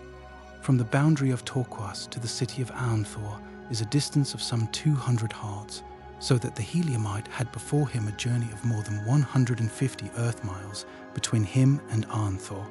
He could at best but hazard a chance guess that toward Arnthor, Thuvia would take her flight. There lay the nearest water, and there might be expected some day a rescuing party from her father's empire. For Carthoris knew Thuvan Din well enough to know that he would leave no stone unturned until he had tracked down the truth as to his daughter's abduction and learned all that there might be to learn of her whereabouts. He realized, of course, that the trick which had laid suspicion upon him would greatly delay the discovery of the truth, but little did he guess to what vast proportions had the results of the villainy of Jeddak of Dusar already grown. Even as he emerged from the mouth of the passage to look across the foothills in the direction of Arnthor, a Ptah battle fleet was winging its majestic way slowly toward the twin cities of Helium, while from far distant Kaol raced another mighty armada to join forces with its ally. He did not know that in the face of the circumstantial evidence against him, even his own people had commenced to entertain suspicions that he might have stolen the Ptathian princess. He did not know of the lengths to which the Dusarians had gone to disrupt the friendship and alliance which existed between the three great powers of the Eastern Hemisphere, Helium, Ptah, and Kaol. How Dusarian emissaries had found employment in important posts in the foreign offices of the three great nations, and how, through these men, messages from one Jeddak to another were altered and garbled, until the patience and pride of the three rulers and former friends could no longer endure the humiliations and insults contained in these falsified papers. Not any of this he knew. Nor did he know how even to the last, John Carter, warlord of Mars, had refused to permit the Jeddak of Helium to declare war against either Ptah or Kaol because of his implicit belief in his son, and that eventually all would be satisfactorily explained. And now two great fleets were moving upon Helium, while the Dusarian spies at the court of Tardos Mors saw to it that the twin cities remained in ignorance of their danger. War had been declared by Thuvan Din, but the messenger who had been dispatched with the proclamation had been a Dusarian who had seen to it that no word of warning reached the twin cities of the approach of a hostile fleet. For several days, diplomatic relations had been severed between Helium and her two most powerful neighbors, and with the departure of the ministers had come a total cessation of wireless communication between the disputants, as is usual upon Barsoom. But of all this Carthoris was ignorant. All that interested him at present was the finding of Thuvia of Patath. Her trail beside that of the huge Banth had been well marked to the tunnel, and was once more visible leading southward into the foothills. As he followed rapidly downward toward the Dead Sea bottom, where he knew he must lose the spoor in the resilient ochre vegetation, he was suddenly surprised to see a naked man approaching him from the northeast. As the fellow drew closer, Carthoris halted to await his coming. He knew that the man was unarmed, and that he was apparently a Lotharian, for his skin was white and his hair auburn. He approached the Heliumite without sign of fear, and when quite close, called out the cheery Barsoomian Kar of greeting. "Who are you?" asked Carthoris. "I am Kar Komak, Odwar of the Bowmen," replied the other. "A strange thing has happened to me. For ages, Tario has been bringing me into existence as he needed the services of the army of his mind. Of all the bowmen, it has been Kar Komak who has been oftenest materialized. For a long time, Tario has been concentrating his mind upon my permanent materialization. It has been an obsession with him that someday this thing could be accomplished and the future of Lothar assured. He asserted that matter was non-existent except in the imagination of man, that all was mental, and so he believed that by persisting in his suggestion, he could eventually make of me a permanent suggestion in the minds of all creatures. Yesterday he succeeded, but at such a time. It must have come all unknown to him, as it came to me without my knowledge, as, with my horde of yelling bowmen, I pursued the fleeing Torquasians back to their ochre plains. As darkness settled and the time came for us to fade once more into thin air, I suddenly found myself alone upon the edge of the great plain which lies yonder at the foot of the low hills. My men were gone back to the nothingness from which they had sprung, but I remained, naked and unarmed. At first I could not understand, but at last came a realization of what had occurred. Tario's long suggestions had at last prevailed, and Kar Komak had become a reality in the world of men. But my harness and my weapons had faded away with my fellows, leaving me naked and unarmed in a hostile country far from Lothar. "You wish to return to Lothar?" asked Carthoris. "No," replied Kar Komak quickly. "I have no love for Tario. Being a creature of his mind, I know him too well. He is cruel and tyrannical, a master I have no desire to serve. Now that he has succeeded in accomplishing my permanent materialization, he will be unbearable, and he will go on until he has filled Lothar with his creatures. I wonder if he has succeeded as well with the Maid of Lothar." "I thought there were no women there," said Carthoris. "In a hidden apartment in the palace of Tario," replied Kar Komak, "the Jeddak has maintained the suggestion of a beautiful girl, hoping that someday she would become permanent. I have seen her there. She is wonderful. But for her sake, I hope that Tario succeeds not so well with her as he has with me. Now, Red Man, I have told you of myself. What of you?" Carthoris liked the face and manner of the bowman. There had been no sign of doubt or fear in his expression as he had approached the heavily armed Heliumite, and he had spoken directly and to the point. So the Prince of Helium told the bowman of Lothar who he was and what adventure had brought him to this far country. "Good," exclaimed the other when he had done. "Kar Komak will accompany you. Together we shall find the Princess of Patath, and with you, Kar Komak will return to the world of men, such a world as he knew in the long-gone past, when the ships of mighty Lothar ploughed angry Throxus, and the roaring surf beat against the barrier of these parched and dreary hills." "What mean you?" asked Carthoris. "Had you really a former actual existence?" "Most assuredly," replied Kar Komak. "In my day I commanded the fleets of Lothar, mightiest of all the fleets that sailed the 5 salt seas. Wherever men lived upon Barsoom, there was the name of Kar Komak known and respected. Peaceful were the land races in those distant days. Only the seafarers were warriors. But now has the glory of the past faded, nor did I think until I met you that there remained upon Barsoom a single person of our own mould who lived and loved and fought as did the ancient seafarers of my time. Ah, but it will seem good to see men once again, real men. Never had I much respect for the landsmen of my day. They remained in their walled cities, wasting their time in play, depending for their protection entirely upon the sea race. And the poor creatures who remain, the Tarios and Javs of Lothar, are even worse than their ancient forebears. Carthoris was a trifle skeptical as to the wisdom of permitting the stranger to attach himself to him.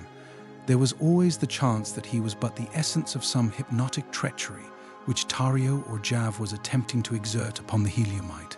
And yet, so sincere had been the manner and the words of the Bowman, so much the fighting man did he seem, but Carthoris could not find it in his heart to doubt him. The outcome of the matter was that he gave the naked Odwar leave to accompany him, and together they set out upon the spoor of Thuvia and Komak. Down to the ochre sea bottom the trail led. There it disappeared, as Carthoris had known that it would. But where it entered the plain, its direction had been toward Aanthor, and so toward Aanthor the two turned their faces. It was a long and tedious journey, fraught with many dangers. The Bowman could not travel at the pace set by Carthoris, whose muscles carried him with great rapidity over the face of the small planet, the force of gravity of which exerts so much less retarding power than that of the Earth. 50 miles a day is a fair average for a Barsoomian, but the son of John Carter might easily have covered 100 or more miles had he cared to desert his newfound comrade. All the way they were in constant danger of discovery by roving bands of Torquasians, and especially was this true before they reached the boundary of Torquas. Good fortune was with them, however, and although they sighted 2 detachments of the savage green men, they were not themselves seen, and so they came, upon the morning of the 3rd day, within sight of the glistening domes of distant Aanthor. Throughout the journey, Carthoris had ever strained his eyes ahead in search of Thuvia and the great Banth, but not till now had he seen aught to give him hope. This morning, far ahead, halfway between themselves and Aanthor, the men saw 2 tiny figures moving toward the city. For a moment they watched them intently. Then Carthoris, convinced, leaped forward at a rapid run, Kar Komak following as swiftly as he could. The Heliumite shouted to attract the girl's attention, and presently he was rewarded by seeing her turn and stand looking toward him. At her side the great Banth stood with up-pricked ears, watching the approaching man. Not yet could Thuvia of Patath have recognized Carthoris, though that it was he she must have been convinced, for she waited there for him without sign of fear. Presently he saw her point toward the northwest, beyond him. Without slackening his pace, he turned his eyes in the direction she indicated. Racing silently over the thick vegetation, not half a mile behind, came a score of fierce green warriors, charging him upon their mighty thoats. To their right was Kar Komak, naked and unarmed, yet running valiantly toward Carthoris and shouting warning, as though he too had but just discovered the silent, menacing company that moved so swiftly forward with couched spears and ruddy longswords. Carthoris shouted to the Lotharian, warning him back, for he knew that he could but uselessly sacrifice his life by placing himself, all unarmed, in the path of the cruel and relentless savages. But Kar Komak never hesitated. With shouts of encouragement to his new friend, he hurried onward toward the Prince of Helium. The red man's heart leaped in response to this exhibition of courage and self-sacrifice. He regretted now that he had not thought to give Kar Komak one of his swords, but it was too late to attempt it, for should he wait for the Lotharian to overtake him or return to meet him, the Torquasians would reach Thuvia of Patath before he could do so. Even as it was, it would be nip and tuck as to who came first to her side. Again he turned his face in her direction, and now, from Aanthor way, he saw a new force hastening toward them. 2 medium-sized warcraft, and even at the distance they still were from him, he discerned the device of Dusar upon their bows. Now, indeed, seemed little hope for Thuvia of Patath. With savage warriors of the hordes of Torquas charging toward her from one direction, and no less implacable enemies in the form of the creatures of Astok, Prince of Dusar, bearing down upon her from another, while only a Banth, a red warrior, and an unarmed bowman were near to defend her, her plight was quite hopeless, and her cause already lost ere ever it was contested. As Thuvia saw Carthoris approaching, she felt again that unaccountable sensation of entire relief from responsibility and fear that she had experienced upon a former occasion. Nor could she account for it, while her mind still tried to convince her heart that the Prince of Helium had been instrumental in her abduction from her father's court. She only knew that she was glad when he was by her side, and that with him there all things seemed possible, even such impossible things as escape from her present predicament. Now had he stopped, panting before her. A brave smile of encouragement lit his face. "Courage, my princess," he whispered. To the girl's memory flashed the occasion upon which he had used those same words, in the throne room of Jeddak of Lothar, as they had commenced to slip down the sinking marble floor toward an unknown fate. Then she had not chidden him for the use of that familiar salutation, nor did she chide him now, though she was promised to another. She wondered at herself, flushing at her own turpitude, for upon Barsoom it is a shameful thing for a woman to listen to those two words from another than her husband or her betrothed. Carthoris saw her flush of mortification, and in an instant regretted his words. There was but a moment before the green warriors would be upon them. "Forgive me," said the man in a low voice. "Let my great love be my excuse, that and the belief that I have but a moment more of life." And with the words he turned to meet the foremost of the green warriors. The fellow was charging with couched spear, but Carthoris leaped to one side, and as the great thoat and its rider hurtled harmlessly past him, he swung his longsword in a mighty cut that clove the green carcass in twain. At the same moment, Kar Komak leaped with bare hands, clawing at the leg of another of the huge riders. The balance of the horde raced into close quarters, dismounting the better to wield their favorite longswords. The Dusarian flyers touched the soft carpet of the ochre-clad sea bottom, disgorging 50 fighting men from their bows, and into the swirling sea of cutting, slashing swords sprang Komal, the great Banth. XI green men and white apes, a Torquasian sword smote a glancing blow across the forehead of Carthoris. He had a fleeting vision of soft arms about his neck and warm lips close to his before he lost consciousness. How long he lay there senseless he could not guess, but when he opened his eyes again he was alone, except for the bodies of the dead green men and Dusarians, and the carcass of a great Banth that lay half across his own. Thuvia was gone, nor was the body of Kar Komak among the dead. Weak from loss of blood, Carthoris made his way slowly toward Arnthor, reaching its outskirts at dark. He wanted water more than any other thing, and so he kept on up a broad avenue toward the great central plaza, where he knew the precious fluid was to be found in a half-ruined building opposite the great palace of the ancient Jeddak, who once had ruled this mighty city. Disheartened and discouraged by the strange sequence of events that seemed foreordained to thwart his every attempt to serve the Princess of Patath, he paid little or no attention to his surroundings, moving through the deserted city as though no great white apes lurked in the black shadows of the mystery-haunted piles that flanked the broad avenues and the great plaza.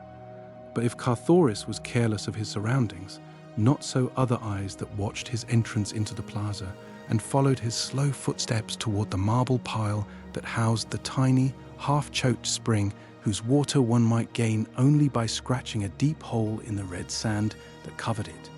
And as the Heliumite entered the small building, a dozen mighty, grotesque figures emerged from the doorway of the palace to speed noiselessly across the plaza toward him. For half an hour, Carthoris remained in the building, digging for water and gaining the few much-needed drops which were the fruits of his labor. Then he rose and slowly left the structure. Scarce had he stepped beyond the threshold than 12 Torquasian warriors leaped upon him.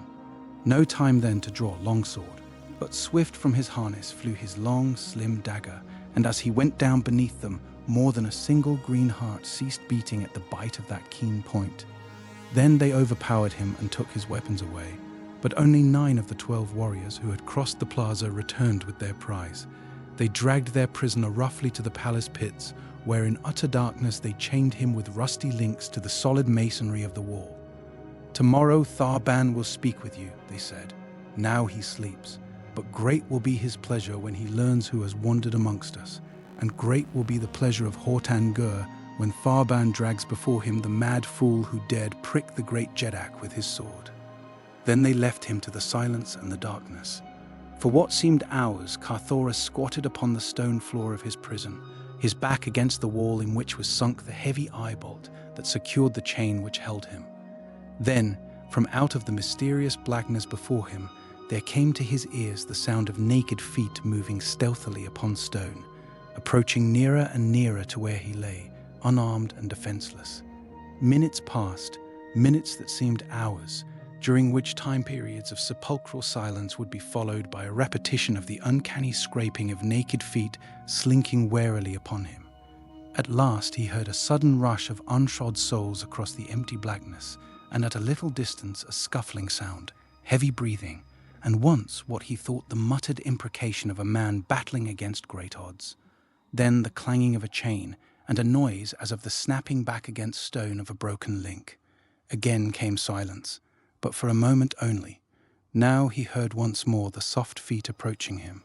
He thought that he discerned wicked eyes gleaming fearfully at him through the darkness. He knew that he could hear the heavy breathing of powerful lungs. Then came the rush of many feet toward him, and the things were upon him. Hands terminating in man-like fingers clutched at his throat and arms and legs. Hairy bodies strained and struggled against his own smooth hide as he battled in grim silence against these horrid foemen in the darkness of the pits of ancient Arnthor. Thewed like some giant god was Carthoris of Helium, yet in the clutches of these unseen creatures of the pit's Stygian night, he was helpless as a frail woman. Yet he battled on, striking futile blows against great hispid breasts he could not see, feeling thick, squat throats beneath his fingers, the drool of saliva upon his cheek, and hot, foul breath in his nostrils. Fangs, too, mighty fangs, he knew were close, and why they did not sink into his flesh he could not guess. At last he became aware of the mighty surging of a number of his antagonists back and forth upon the great chain that held him, and presently came the same sound that he had heard at a little distance from him a short time before he had been attacked. His chain had parted, and the broken end snapped back against the stone wall. Now he was seized upon either side and dragged at a rapid pace through the dark corridors, toward what fate he could not even guess. At first he had thought his foes might be of the tribe of Torquas, but their hairy bodies belied that belief. Now he was at last quite sure of their identity, though why they had not killed and devoured him at once he could not imagine. After half an hour or more of rapid racing through the underground passages that are a distinguishing feature of all Barsoomian cities, modern as well as ancient, his captors suddenly emerged into the moonlight of a courtyard, far from the central plaza. Immediately, Carthoris saw that he was in the power of a tribe of the great white apes of Barsoom. All that had caused him doubt before as to the identity of his attackers was the hairiness of their breasts, for the white apes are entirely hairless except for a great shock bristling from their heads. Now he saw the cause of that which had deceived him. Across the chest of each of them were strips of hairy hide, usually of banth, in imitation of the harness of the green warriors who so often camped at their deserted city. Carthoris had read of the existence of tribes of apes that seemed to be progressing slowly toward higher standards of intelligence. Into the hands of such, he realized, he had fallen. But what were their intentions toward him? As he glanced about the courtyard, he saw fully 50 of the hideous beasts squatting on their haunches, and at a little distance from him another human being, closely guarded. As his eyes met those of his fellow captive, a smile lit the other's face, and "Kaor, red man," burst from his lips. It was Kar Komak, the bowman. "Kaor," cried Carthoris in response. "How came you here, and what befell the princess?" "Red men like yourself descended in mighty ships that sailed the air, even as the great ships of my distant day sailed the 5 seas," replied Kar Komak. "They fought with the green men of Torquas. They slew Kamal, god of Lothar. I thought they were your friends, and I was glad when finally those of them who survived the battle carried the red girl to one of the ships and sailed away with her into the safety of the high air. Then the green men seized me and carried me to a great empty city where they chained me to a wall in a black pit. Afterward came these and dragged me hither. And what of you, red man?" Carthoris related all that had befallen him, and as the 2 men talked, the great apes squatted about them, watching them intently. "What are we to do now?" asked the bowman. "Our case looks rather hopeless," replied Carthoris ruefully. "These creatures are born man-eaters. Why they have not already devoured us, I cannot imagine." "There," he whispered. "See, the end is coming." Kar Komak looked in the direction Carthoris indicated to see a huge ape advancing with a mighty bludgeon. "It is thus they like best to kill their prey," said Carthoris. "Must we die without a struggle?" asked Kar Komak. "Not I," replied Carthoris, "though I know how futile our best defense must be against these mighty brutes." "Oh, for a long sword, or a good bow," added Kar Komak, "and a utan of Bowman."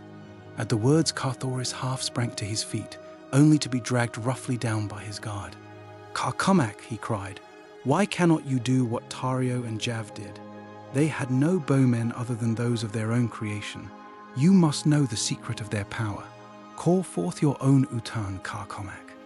The Lotharian looked at Carthoris in wide-eyed astonishment as the full purport of the suggestion bore in upon his understanding. "Why not?" he murmured. The savage ape bearing the mighty bludgeon was slinking toward Carthoris. The Heliumite's fingers were working as he kept his eyes upon his executioner. Kar Komak bent his gaze penetratingly upon the apes. The effort of his mind was evidenced in the sweat upon his contracted brows. The creature that was to slay the red man was almost within arm's reach of his prey when Carthoris heard a hoarse shout from the opposite side of the courtyard.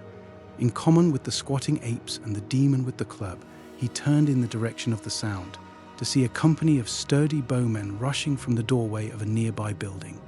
With screams of rage, the apes leaped to their feet to meet the charge. A volley of arrows met them halfway, sending a dozen rolling lifeless to the ground. Then the apes closed with their adversaries. All their attention was occupied by the attackers.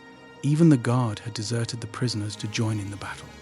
"Come," whispered Kar Komak. "Now may we escape while their attention is diverted from us by my bowmen." "And leave those brave fellows leaderless?" cried Carthoris, whose loyal nature revolted at the merest suggestion of such a thing. Kar Komak laughed. "You forget," he said, "that they are but thin air, figments of my brain.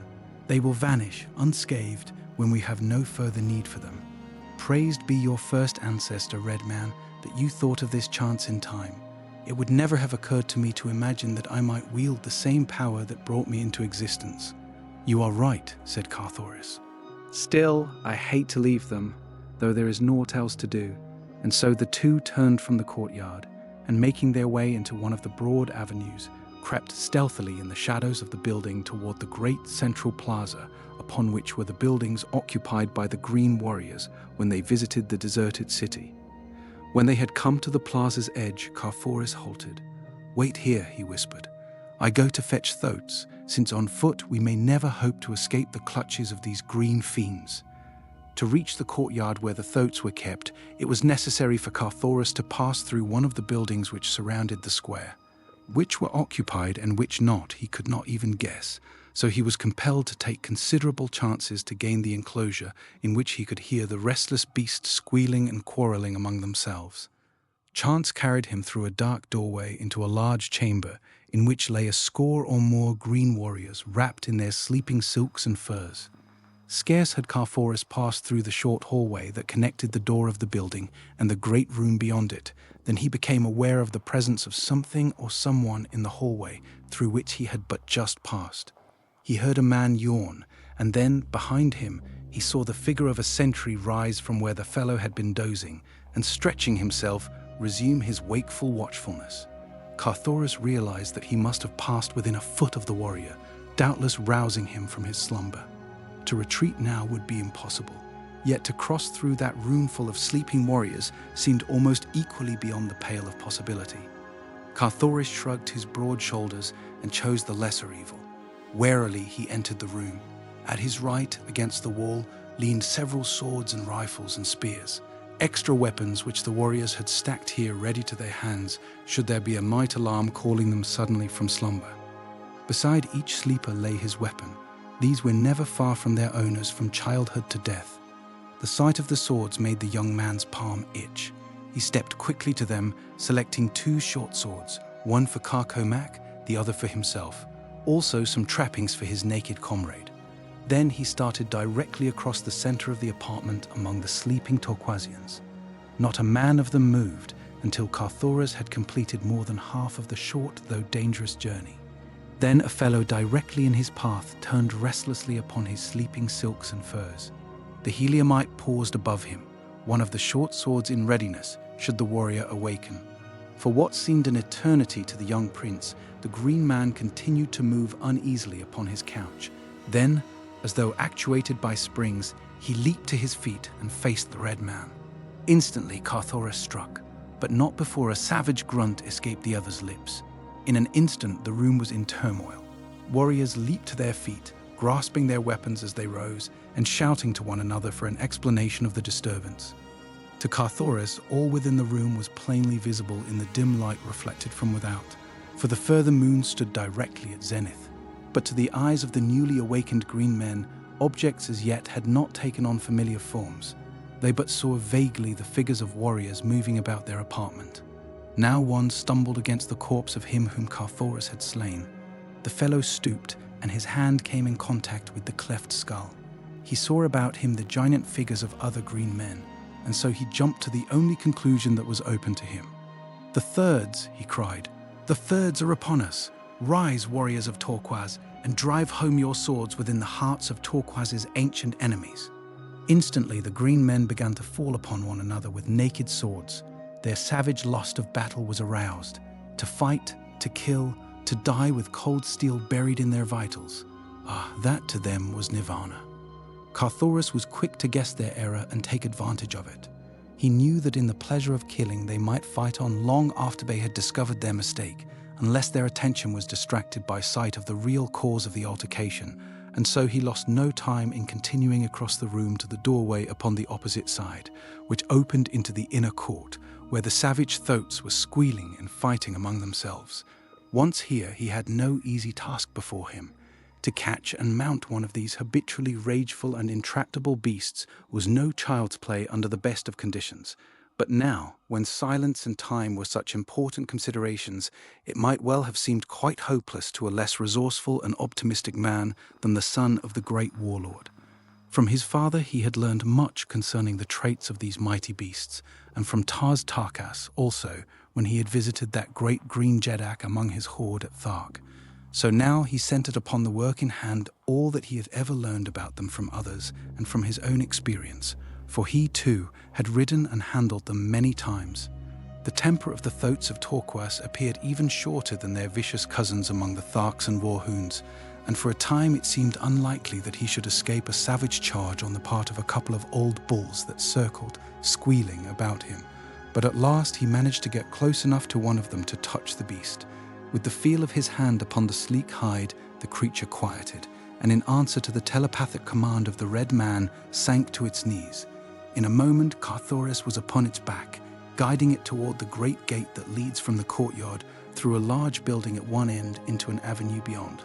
The other bull, still squealing and enraged, followed after his fellow.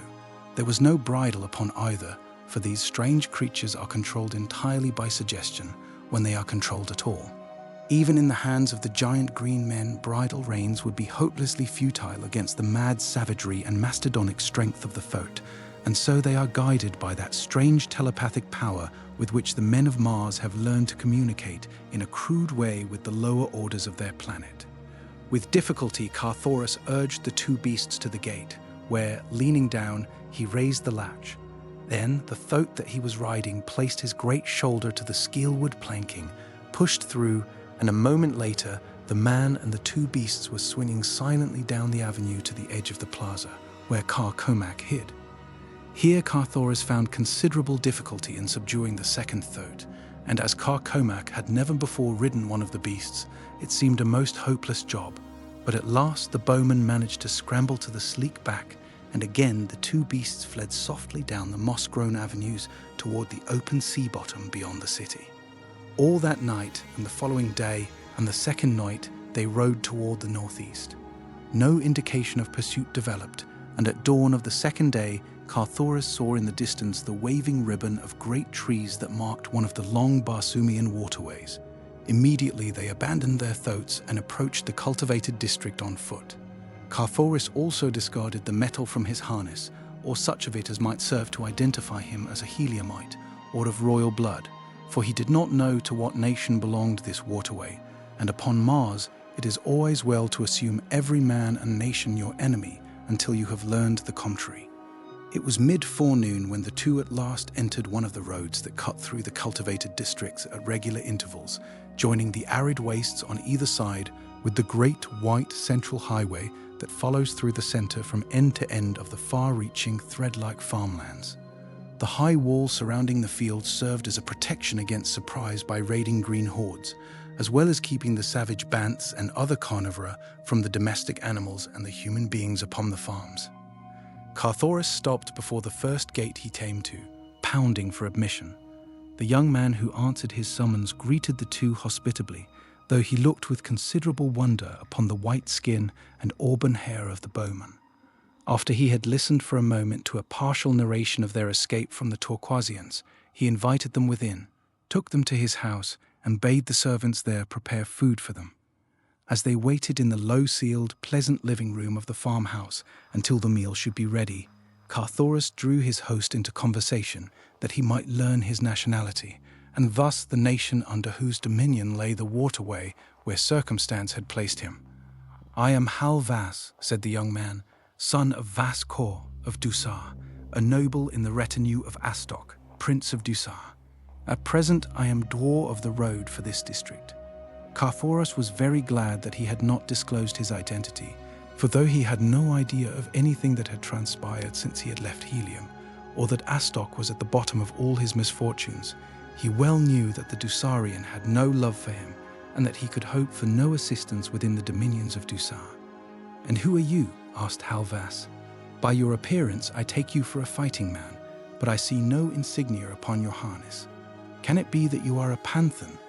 Now, these wandering soldiers of fortune are common upon Barsoom, where most men love to fight. They sell their services wherever war exists, and in the occasional brief intervals when there is no organized warfare between the Red Nations, they join one of the numerous expeditions that are constantly being dispatched against the Green Men in protection of the waterways that traverse the wilder portions of the globe. When their service is over, they discard the metal of the nation they have been serving, until they shall have found a new master.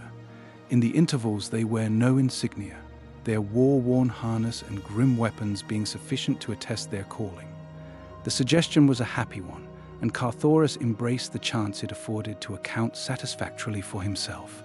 There was, however, a single drawback.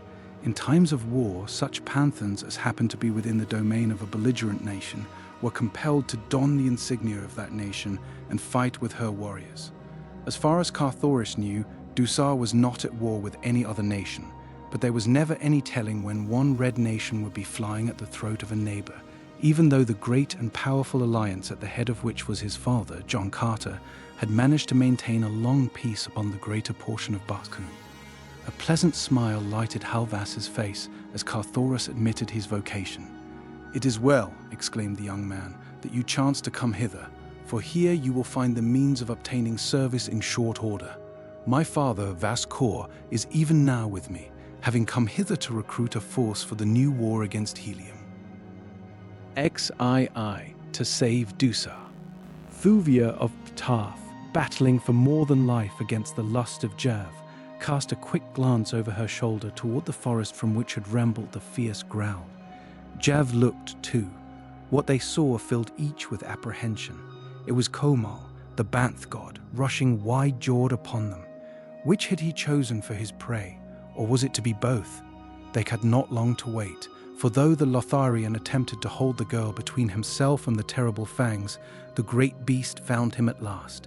Then, shrieking, he attempted to fly toward Lothar, after pushing Thuvia bodily into the face of the man-eater.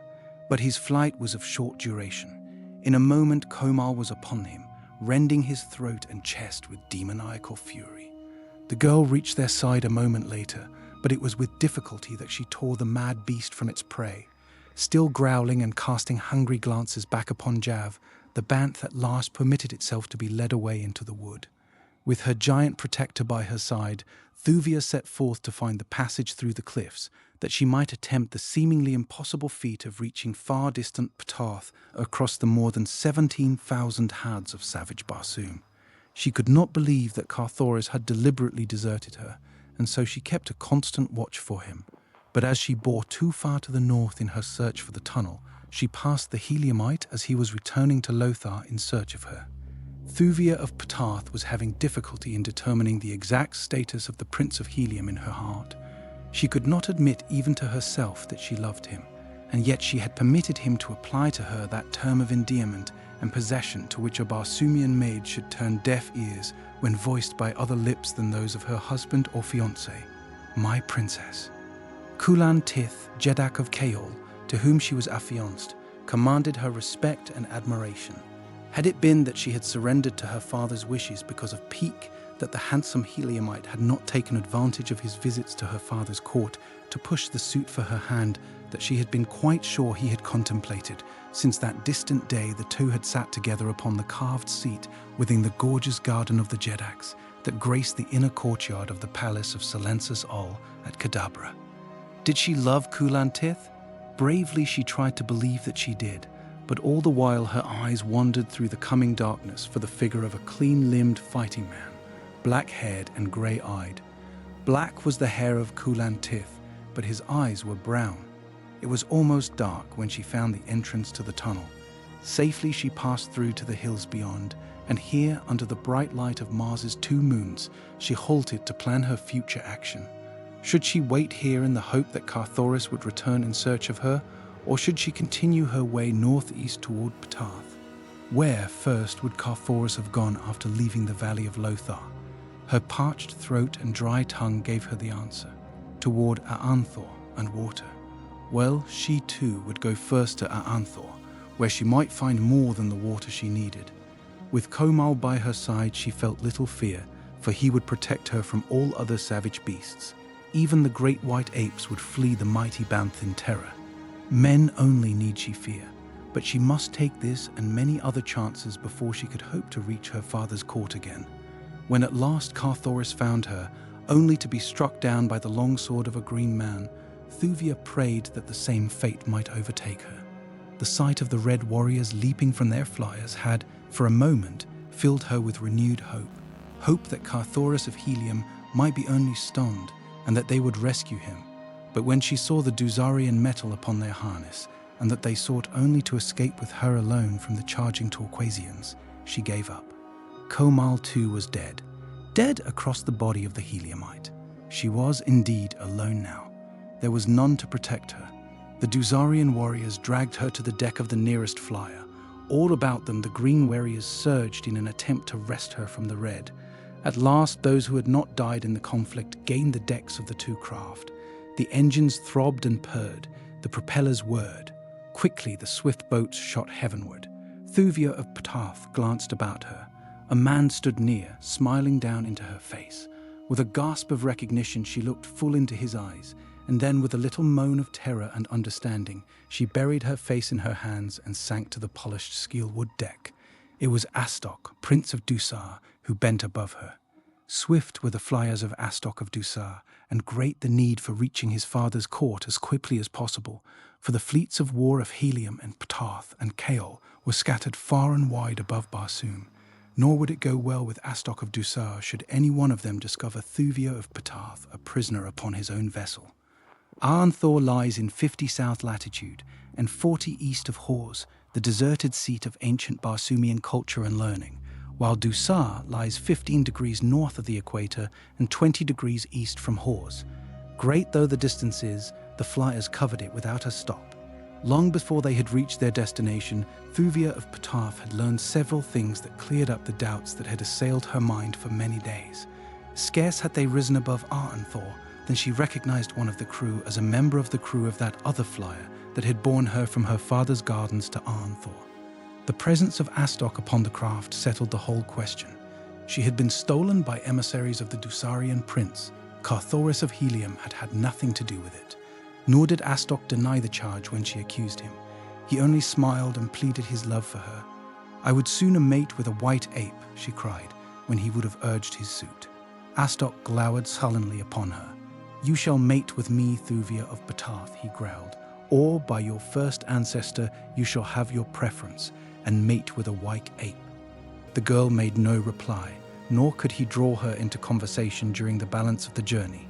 As a matter of fact, Astok was a trifle awed by the proportions of the conflict which his abduction of the Pathathian princess had induced, nor was he over-comfortable with the weight of responsibility which the possession of such a prisoner entailed.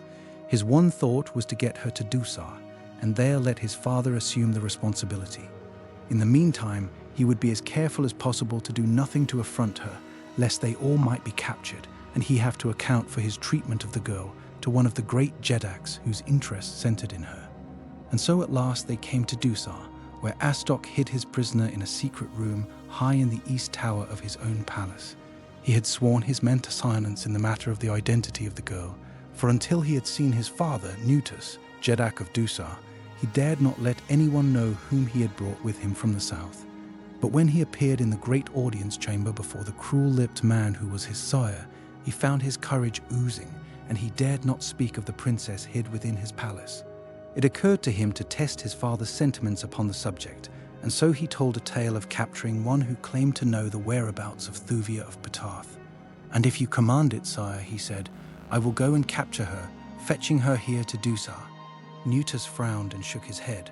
"You have done enough already to set Patath and Kaol and Helium all three upon us at once, should they learn your part in the theft of the Patath princess.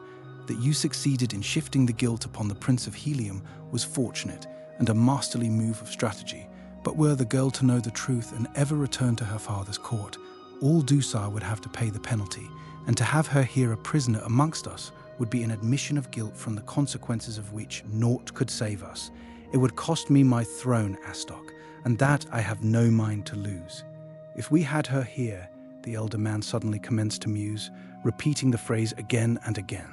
"If we had her here, Astok," he exclaimed fiercely. "Ah, if we but had her here and none knew that she was here. Can you not guess, man? The guilt of Dusar might be forever buried with her bones," he concluded in a low, savage whisper. Astok, Prince of Dusar, shuddered. Weak he was, yes, and wicked too, but the suggestion that his father's words implied turned him cold with horror. Cruel to their enemies are the men of Mars, but the word enemies is commonly interpreted to mean men only. Assassination runs riot in the great Barsumian cities, yet to murder a woman is a crime so unthinkable that even the most hardened of the paid assassins would shrink from you in horror should you suggest such a thing to him. Nutus was apparently oblivious to his son's all-too-patent terror at his suggestion. Presently he continued, "You say that you know where the girl lies hid, since she was stolen from your people at Atanthor. Should she be found by any one of the three powers, her unsupported story would be sufficient to turn them all against us. There is but one way, Astok," cried the older man. "You must return at once to her hiding place and fetch her hither in all secrecy. And, look you here, return not to Dusar without her, upon pain of death." Astok, Prince of Dusar, well knew his royal father's temper. He knew that in the tyrant's heart there pulsed no single throb of love for any creature. Astok's mother had been a slave woman. Nutus had never loved her. He had never loved another. In youth he had tried to find a bride at the courts of several of his powerful neighbors, but their women would have none of him. After a dozen daughters of his own nobility had sought self-destruction rather than wed him, he had given up. And then it had been that he had legally wed one of his slaves, that he might have a son to stand among the Jeds when Nutus died and a new Jeddak was chosen. Slowly Astok withdrew from the presence of his father. With white face and shaking limbs, he made his way to his own palace. As he crossed the courtyard, his glance chanced to wander to the great east tower looming high against the azure of the sky. At sight of it, beads of sweat broke out upon his brow. Issus, no other hand than his could be trusted to do the horrid thing. With his own fingers he must crush the life from that perfect throat, or plunge the silent blade into the red, red heart. Her heart, the heart that he had hoped would brim with love for him. But had it done so? He recalled the haughty contempt with which his protestations of love had been received. He went cold and then hot to the memory of it. His compunctions cooled as the self-satisfaction of a near revenge crowded out the finer instincts that had for a moment asserted themselves. The good that he had inherited from the slave woman was once again submerged in the bad blood that had come down to him from his royal sire, as, in the end, it always was. A cold smile supplanted the terror that had dilated his eyes. He turned his steps toward the tower. He would see her before he set out upon the journey that was to blind his father to the fact that the girl was already in Dusar. Quietly, he passed in through the secret way, ascending a spiral runway to the apartment in which the Princess of Tith was immured. As he entered the room, he saw the girl leaning upon the sill of the east casement, gazing out across the rooftops of Dusar toward distant Tith. He hated Tith. The thought of it filled him with rage. Why not finish her now and have it done with? At the sound of his step, she turned quickly toward him. Ah, how beautiful she was! His sudden determination faded beneath the glorious light of her wondrous beauty. He would wait until he had returned from his little journey of deception. Maybe there might be some other way then, some other hand to strike the blow. With that face, with those eyes before him, he could never do it. Of that he was positive. He had always gloried in the cruelty of his nature, but Issus, he was not that cruel. No, another must be found, one whom he could trust. He was still looking at her as she stood there before him, meeting his gaze steadily and unafraid. He felt the hot passion of his love mounting higher and higher. Why not sue once more? If she would relent, all might yet be well. Even if his father could not be persuaded, they could fly to Panthan, laying all the blame of the knavery and intrigue that had thrown 4 great nations into war upon the shoulders of Nutus. And who was there that would doubt the justice of the charge? "Thuvia," he said, "I come once again, for the last time, to lay my heart at your feet. Panthan and XIII and Dusar are battling with Helium because of you. Wed me, Thuvia, and all may yet be as it should be." The girl shook her head. "Wait," he commanded, before she could speak. "Know the truth before you speak words that may seal not only your own fate, but that of the thousands of warriors who battle because of you. Refuse to wed me willingly, and Dusar would be laid waste, should ever the truth be known to Panthan and XIII and Helium. They would raze our cities, leaving not one stone upon another. They would scatter our peoples across the face of Barsoom, from the frozen north to the frozen south, hunting them down and slaying them, until this great nation remain only as a hated memory in the minds of men. But while they are exterminating the Dusarians, countless thousands of their own warriors must perish, and all because of the stubbornness of a single woman who would not wed the prince who loves her. Refuse, Thuvia of Panthan, and there remains but a single alternative. No man must ever know your fate. Only a handful of loyal servitors, besides my royal father and myself, know that you were stolen from the gardens of Thuvan Din by Astok, Prince of Dusar, or that today you be imprisoned in my palace. Refuse, Thuvia of Tith, and you must die to save Dusar. There is no other way. Nutus, the Jeddak, has so decreed. I have spoken." For a long moment the girl let her level gaze rest full upon the face of Astok of Dusar. Then she spoke, and though the words were few, the unimpassioned tone carried unfathomable depths of cold contempt. "Better all that you have threatened," she said, "than you." Then she turned her back upon him and went to stand once more before the east window, gazing with sad eyes toward distant Tith. Astok wheeled and left the room, returning after a short interval of time with food and drink. "Here," he said, "is sustenance until I return again. The next to enter this apartment will be your executioner. Commend yourself to your ancestors, Thuvia of Tith, for within a few days you shall be with them." Then he was gone. Half an hour later he was interviewing an officer high in the navy of Dusar. "Whither went Vaskor?" he asked. "He is not at his palace." "South, to the great waterway that skirts Torquas," replied the other. "His son, Halvas, is dwar of the road there, and thither has Vaskor gone to enlist recruits among the workers on the farms." "Good," said Astok, and a half hour more found him rising above Dusar in his swiftest flyer. XIII Turjun, the Panthan. The face of Carthoris of Helium gave no token of the emotions that convulsed him inwardly as he heard from the lips of Halvas that Helium was at war with Dusar, and that fate had thrown him into the service of the enemy.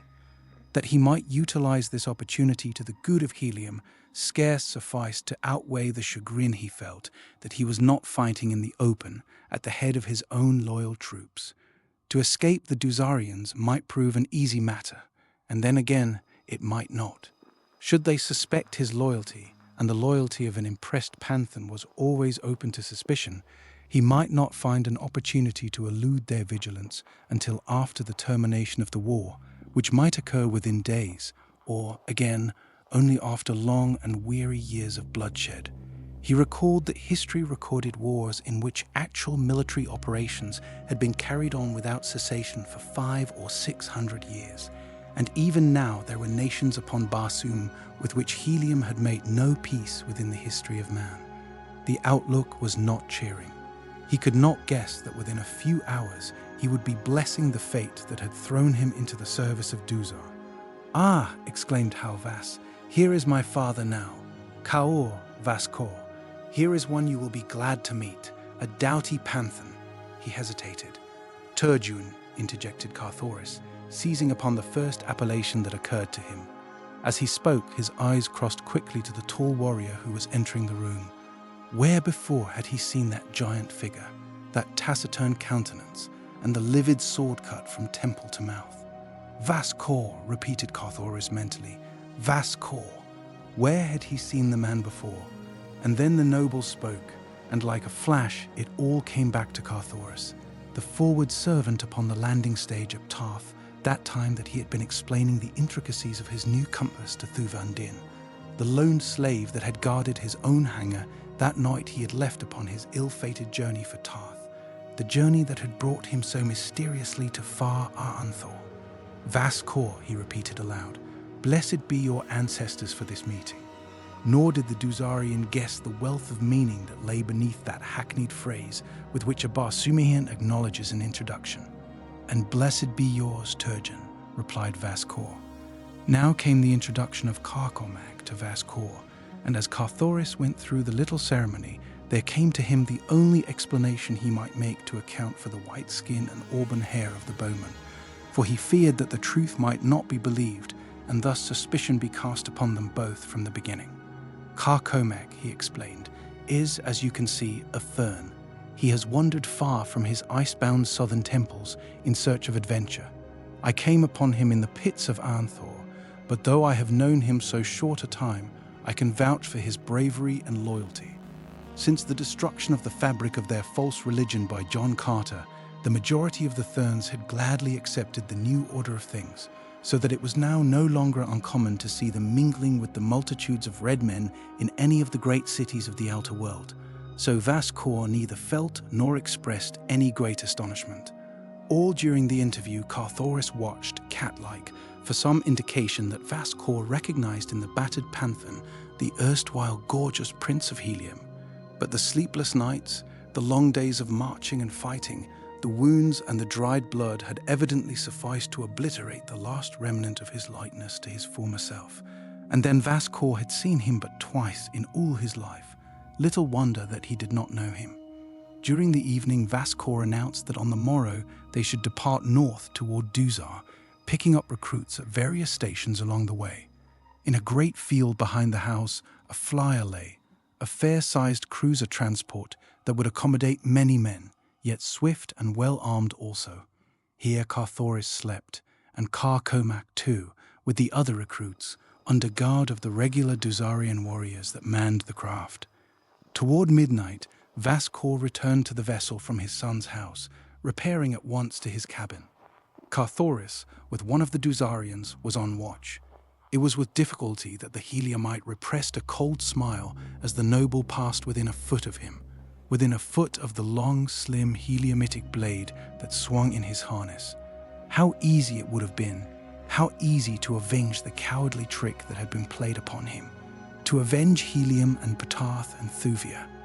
But his hand moved not toward the dagger's hilt, for first Vaskor must serve a better purpose. He might know where Thuvia of Panthan lay hidden now, if it had truly been Dusarians that had spirited her away during the fight before Arnthor. And then, too, there was the instigator of the entire foul plot. He must pay the penalty, and who better than Vaskor could lead the Prince of Helium to Jeddak of Dusar? Faintly out of the night there came to Carthoris's ears the purring of a distant motor. He scanned the heavens. Yes, there it was, far in the north, dimly outlined against the dark void of space that stretched illimitably beyond it. the faint suggestion of a flyer passing, unlighted, through the Barsumian night. Carthoris, knowing not whether the craft might be friend or foe of Dusar, gave no sign that he had seen, but turned his eyes in another direction, leaving the matter to the Dusarian who stood watch with him. Presently the fellow discovered the oncoming craft and sounded the low alarm which brought the balance of the watch and an officer from their sleeping silks and furs upon the deck nearby. The cruiser transport lay without lights, and, resting as she was upon the ground, must have been entirely invisible to the oncoming flyer, which all presently recognized as a small craft. It soon became evident that the stranger intended making a landing, for she was now spiraling slowly above them, dropping lower and lower in each graceful curve. "It is the Thuvia," whispered one of the Dusarian warriors. "I would know her in the blackness of the pits among 10,000 other craft." "Right you are," exclaimed Vascour, who had come on deck, and then he hailed, "Kaor, Thuvia." "Kaor," came presently from above after a brief silence. Then, "What ship?" "Cruiser transport Calxus, Vascour of Dusar." "Good," came from above. "Is there safe landing alongside?" "Yes, close into starboard." "Wait, we will show our lights." And a moment later the smaller craft settled close beside the Calxus, and the lights of the latter were immediately extinguished once more. Several figures could be seen slipping over the side of the Thuvia and advancing toward the Calxus. Ever suspicious, the Dusarians stood ready to receive the visitors as friends or foes, as closer inspection might prove them. Carthoris stood quite near the rail, ready to take sides with the newcomers should chance have it that they were Heliumites playing a bold stroke of strategy upon this lone Dusarian ship. He had led like parties himself and knew that such a contingency was quite possible.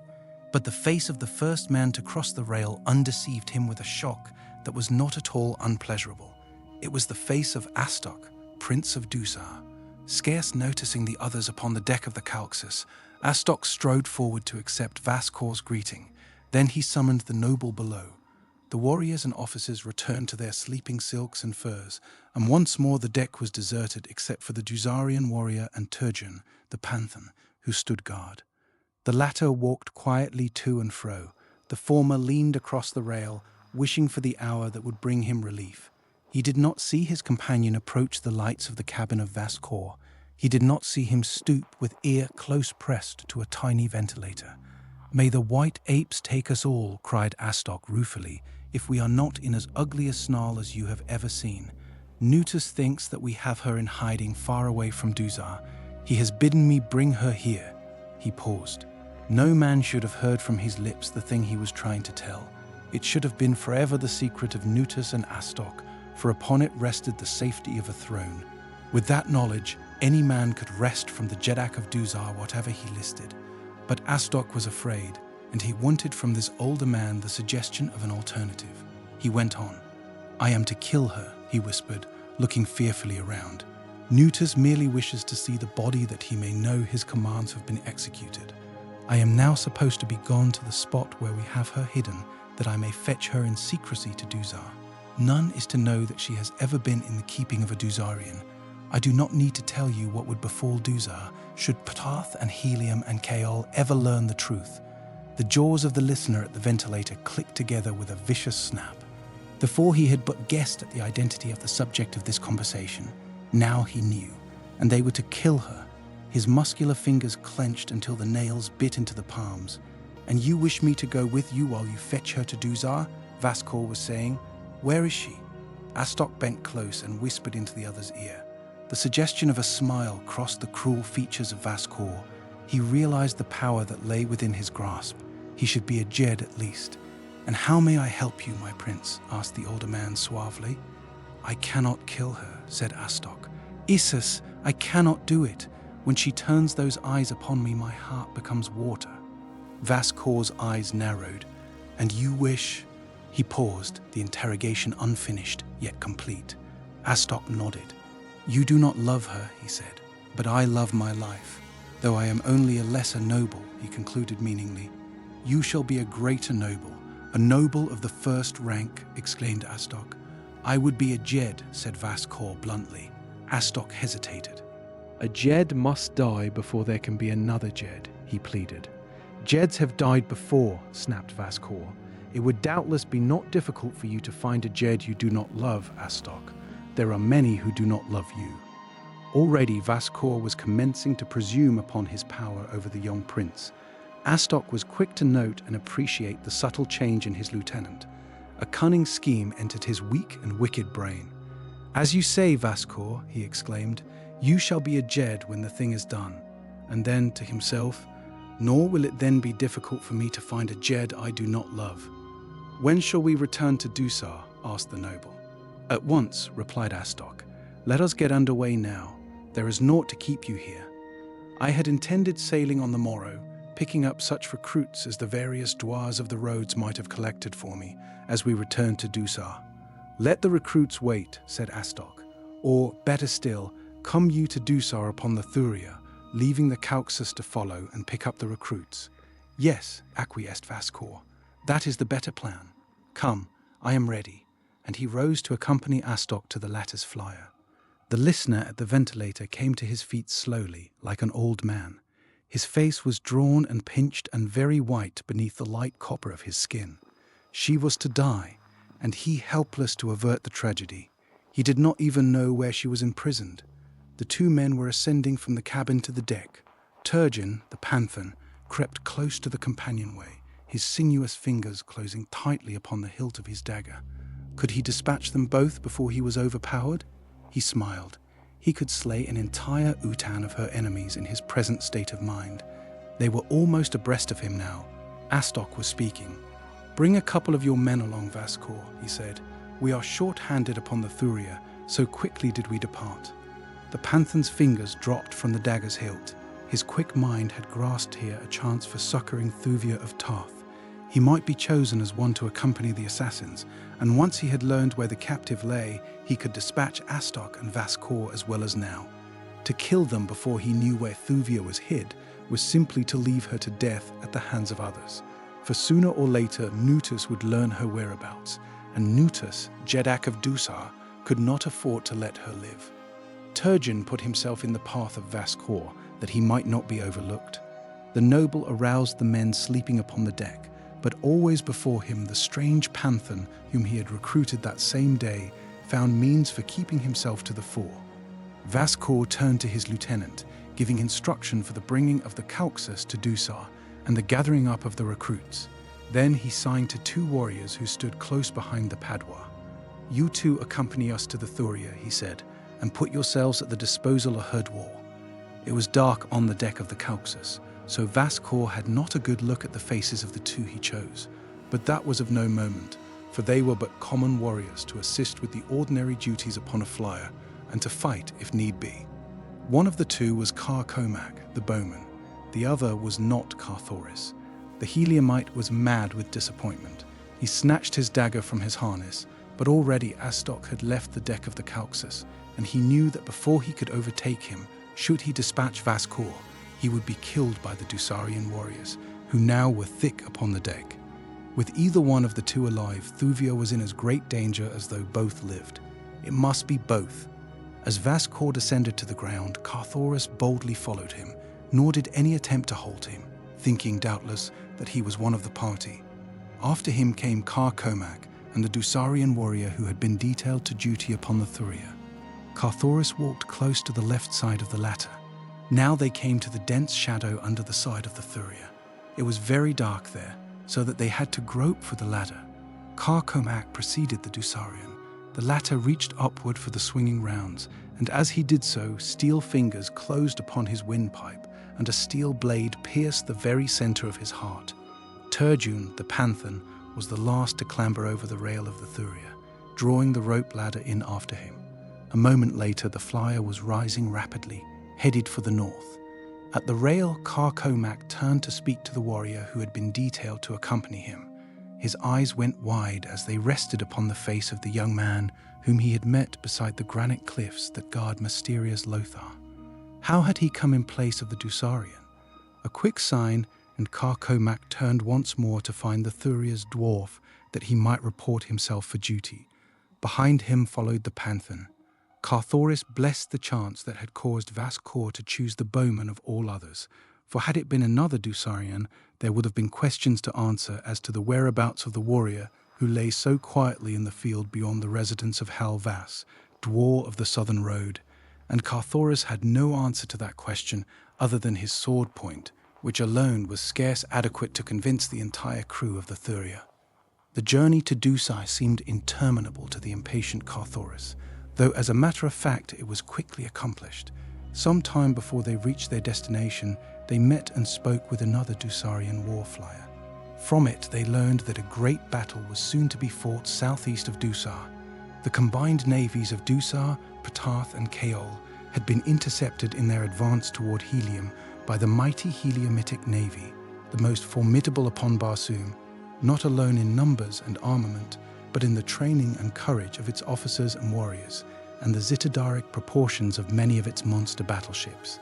Not for many a day had there been the promise of such a battle.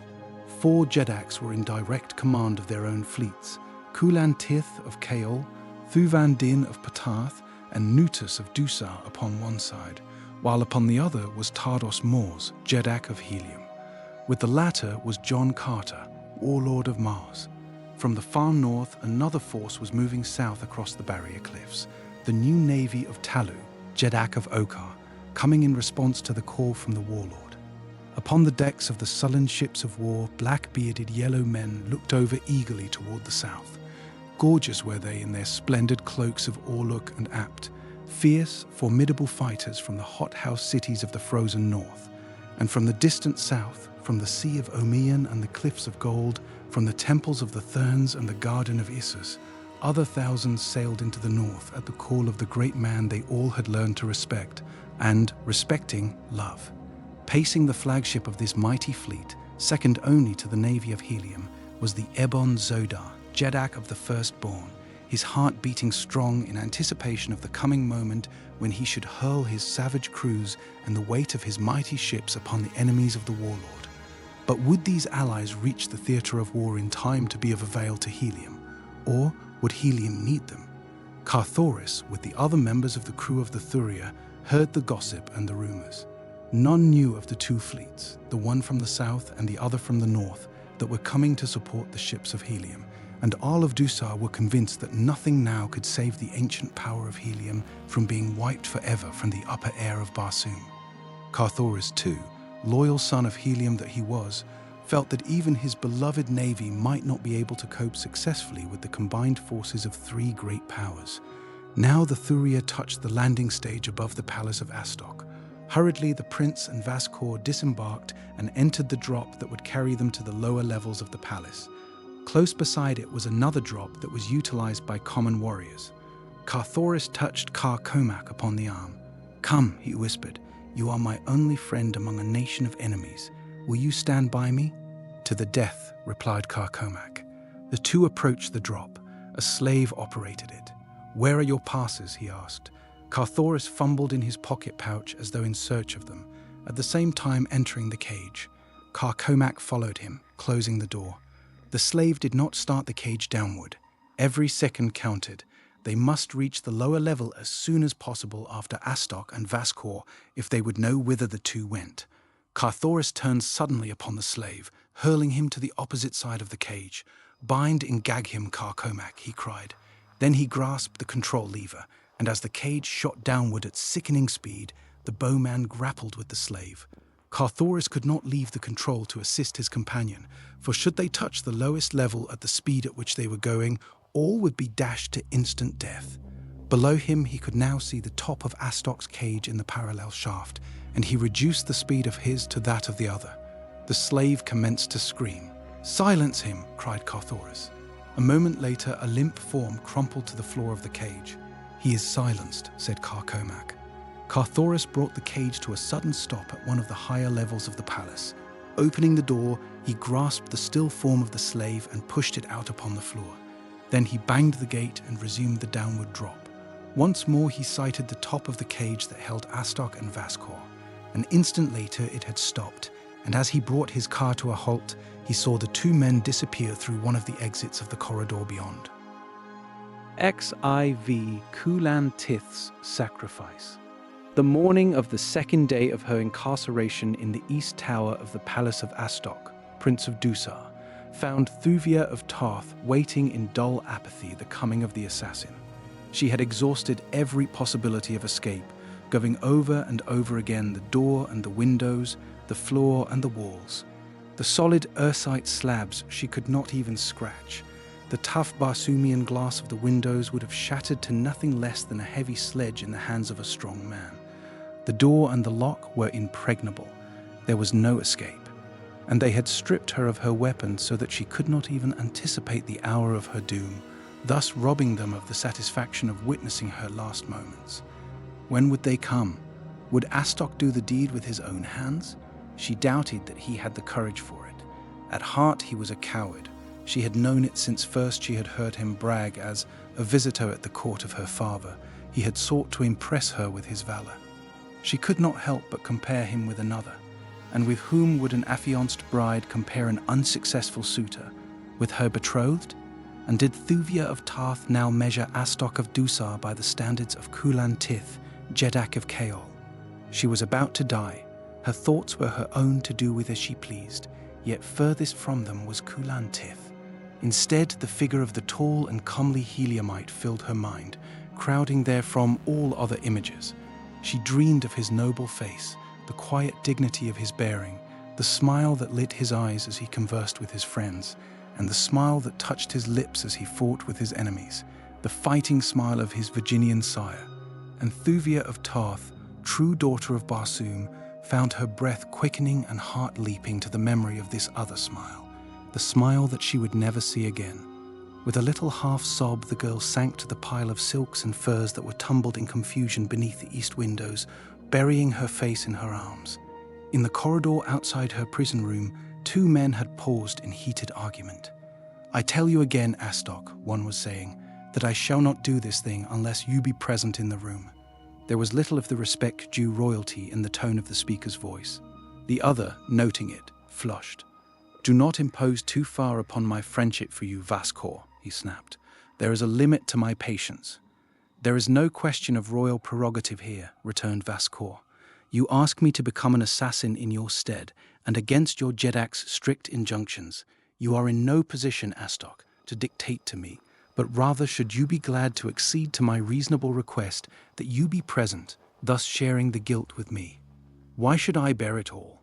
The younger man scowled, but he advanced toward the locked door, and as it swung in upon its hinges, he entered the room beyond at the side of Vascor. Across the chamber, the girl, hearing them enter, rose to her feet and faced them. Under the soft copper of her skin, she blanched just a trifle, but her eyes were brave and level, and the haughty tilt of her firm little chin was eloquent of loathing and contempt. "You still prefer death?" asked Astok. "To you, yes," replied the girl coldly. The Prince of Dusar turned to Vascor and nodded. The noble drew his short sword and crossed the room toward Thuvia. "Kneel," he commanded. "I prefer to die standing," she replied. "As you will," said Vascor, feeling the point of his blade with his left thumb. "In the name of Nutus, Jeddak of Dusar," he cried, and ran quickly toward her. "In the name of Carthoris, Prince of Helim," came in low tones from the doorway. Vascor turned to see the Panthan he had recruited at his son's house, leaping across the floor toward him. The fellow brushed past Astok with an, "After him, you calot!" Vascor wheeled to meet the charging man. "What means this treason?" he cried. Astok, with bared sword, leaped to Vascor's assistance. The Panthan's sword clashed against that of the noble, and in the first encounter, Vascor knew that he faced a master swordsman. Before he half realized the stranger's purpose, he found the man between himself and Thuvia of Tarth, at bay facing the two swords of the Dusarians. But he fought not like a man at bay. Ever was he the aggressor, and though always he kept his flashing blade between the girl and her enemies, yet he managed to force them hither and thither about the room, calling to the girl to follow close behind him. Until it was too late, neither Vascor nor Astok dreamed of that which lay in the Panthan's mind. But at last, as the fellow stood with his back toward the door, both understood. They were penned in their own prison, and now the intruder could slay them at his will, for Thuvia of Tarth was bolting the door at the man's direction, first taking the key from the opposite side, where Astok had left it when they had entered. Astok, as was his way, finding that the enemy did not fall immediately before their swords, was leaving the brunt of the fighting to Vascour, and now, as his eyes appraised the Panthan carefully, they presently went wider and wider, for slowly he had come to recognize the features of the Prince of Helium. The Heliumite was pressing close upon Vascour. The noble was bleeding from a dozen wounds. Astok saw that he could not for long withstand the cunning craft of that terrible sword hand. "Courage, Vascour," he whispered in the other's ear. "I have a plan. Hold him but a moment longer, and all will be well." But the balance of the sentence, with Astok, Prince of Dusar, he did not voice aloud. Vascour, dreaming no treachery, nodded his head, and for a moment succeeded in holding Carthoris at bay. Then the Heliumite and the girl saw the Dusarian prince run swiftly to the opposite side of the chamber, touch something in the wall that sent a great panel swinging inward, and disappear into the black vault beyond. It was done so quickly that by no possibility could they have intercepted him. Carthoris, fearful lest Vascour might similarly elude him, or Astok return immediately with reinforcements, sprang viciously in upon his antagonist, and a moment later the headless body of the Dusarian noble rolled upon the ursite floor. "Come," cried Carthoris, "there is no time to be lost. Astok will be back in a moment with enough warriors to overpower me." But Astok had no such plan in mind, for such a move would have meant the spreading of the fact among the palace gossips that the Panthan princess was a prisoner in the East Tower. Quickly would the word have come to his father, and no amount of falsifying could have explained away the facts that the Jeddak's investigation would have brought to light. Instead, Astok was racing madly through a long corridor to reach the door of the tower room before Carthoris and Thuvia left the apartment. He had seen the girl remove the key and place it in her pocket pouch, and he knew that a dagger point driven into the keyhole from the opposite side would imprison them in the secret chamber till 8 dead worlds circled a cold, dead sun. As fast as he could run, Astok entered the main corridor that led to the tower chamber. Would he reach the door in time? What if the Heliumite should have already emerged, and he should run upon him in the passageway? Astok felt a cold chill run up his spine. He had no stomach to face that uncanny blade. He was almost at the door. Around the next turn of the corridor it stood. No, they had not left the apartment. Evidently, Vascour was still holding the Heliumite. Astok could scarce repress a grin at the clever manner in which he had outwitted the noble and disposed of him at the same time. And then he rounded the turn and came face to face with an auburn-haired white giant. The fellow did not wait to ask the reason for his coming. Instead, he leaped upon him with a longsword, so that Astok had to parry a dozen vicious cuts before he could disengage himself and flee back down the runway. A moment later, Carthoris and Thuvia entered the corridor from the secret chamber. "Well, Kar Komak," asked the Heliumite. "It is fortunate that you left me here, Red Man," said the bowman. "I but just now intercepted one who seemed over-anxious to reach this door. It was he whom they call Astok, Prince of Dusar." Carthoris smiled.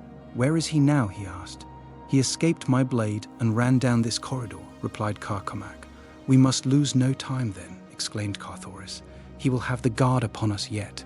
Together the three hastened along the winding passages through which Carthoris and Kar Komak had tracked the Dusarians by the marks of the latter's sandals in the thin dust that overspread the floors of these seldom-used passageways. They had come to the chamber at the entrances to the lifts before they met with opposition. Here they found a handful of guardsmen and an officer who, seeing that they were strangers, questioned their presence in the palace of Astok. Once more, Carthoris and Kar Komak had recourse to their blades, and before they had won their way to one of the lifts, the noise of the conflict must have aroused the entire palace, for they heard men shouting, and as they passed the many levels on their quick passage to the landing stage, they saw armed men running hither and thither in search of the cause of the commotion. Beside the stage lay the Thuria, with 3 warriors on guard. Again the Heliumite and the Lotharian fought shoulder to shoulder, but the battle was soon over, for the Prince of Helium alone would have been a match for any 3 that Dusar could produce. Scarce had the Thuria risen from the ways ere 100 or more fighting men leaped to view upon the landing stage.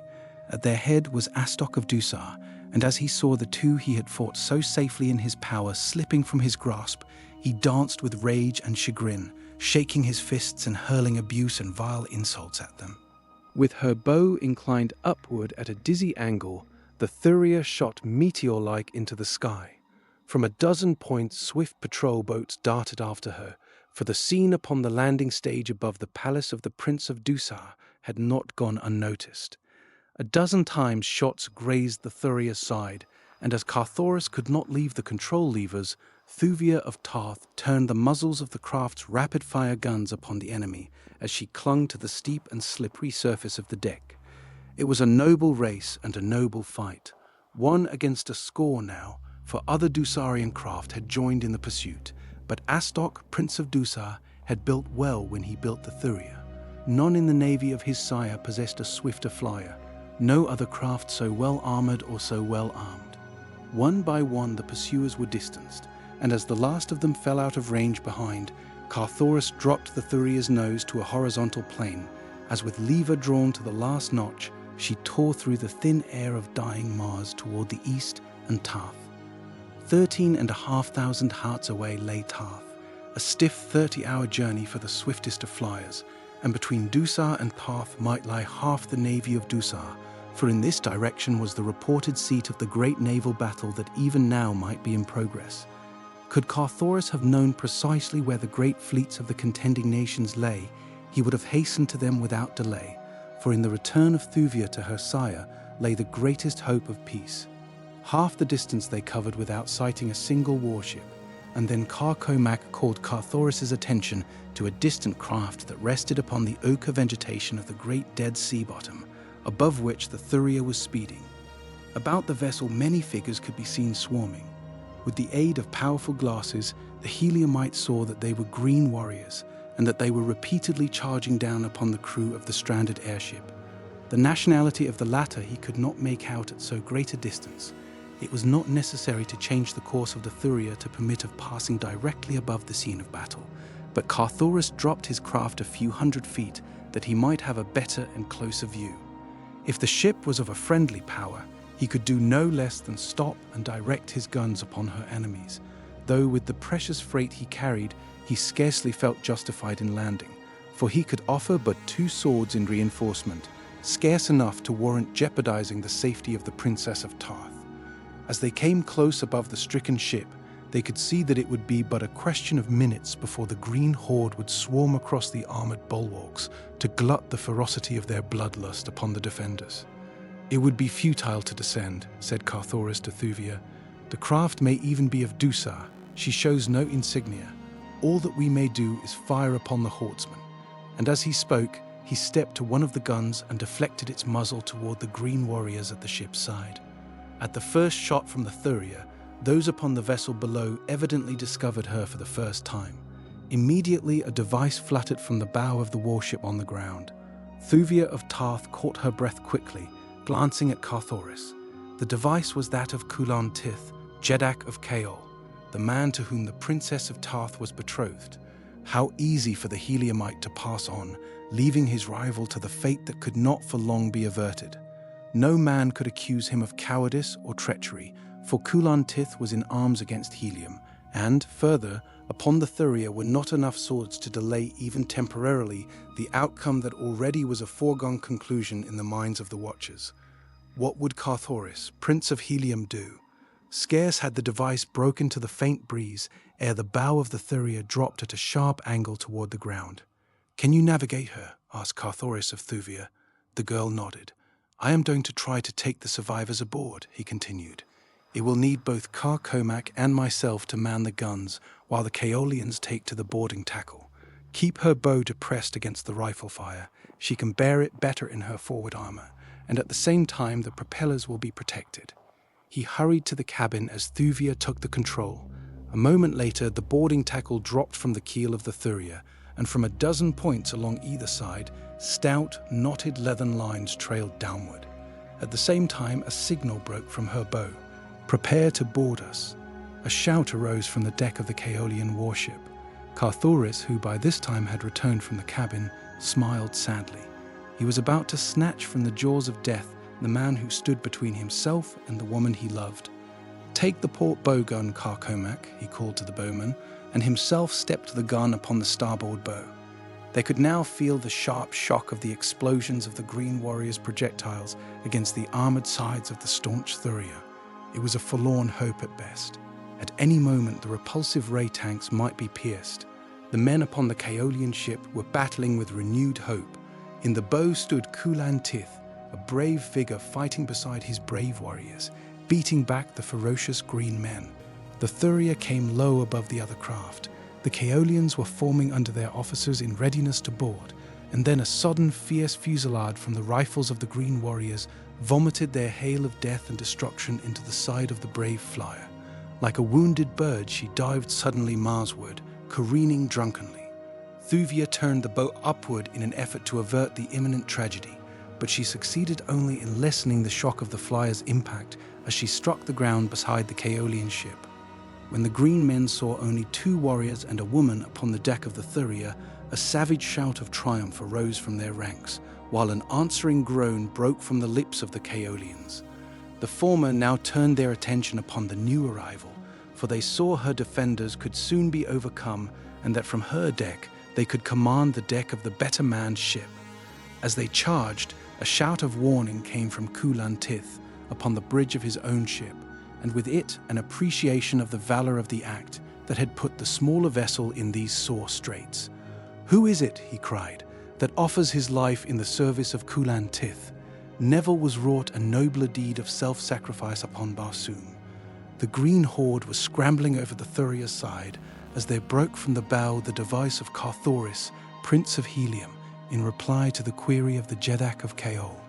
None upon the smaller flyer had opportunity to note the effect of this announcement upon the Kaolians, for their attention was claimed slowly now by that which was transpiring upon their own deck. Kar Komak stood behind the gun he had been operating, staring with wide eyes at the onrushing hideous green warriors. Carthoris, seeing him thus, felt a pang of regret that, after all, this man that he had thought so valorous should prove, in the hour of need, as spineless as Jav or Tario. "Kar Komak, the man," he shouted, "grip yourself. Remember the days of the glory of the seafarers of Lothar. Fight, fight, man, fight as never man fought before. All that remains to us is to die fighting." Kar Komak turned toward the Heliumite, a grim smile upon his lips. "Why should we fight," he asked, "against such fearful odds? There is another way, a better way. Look." He pointed toward the companionway that led below deck. The green men, a handful of them, had already reached the Thuvia's deck, as Carthoris glanced in the direction the Lotharian had indicated. The sight that met his eyes set his heart to thumping in joy and relief.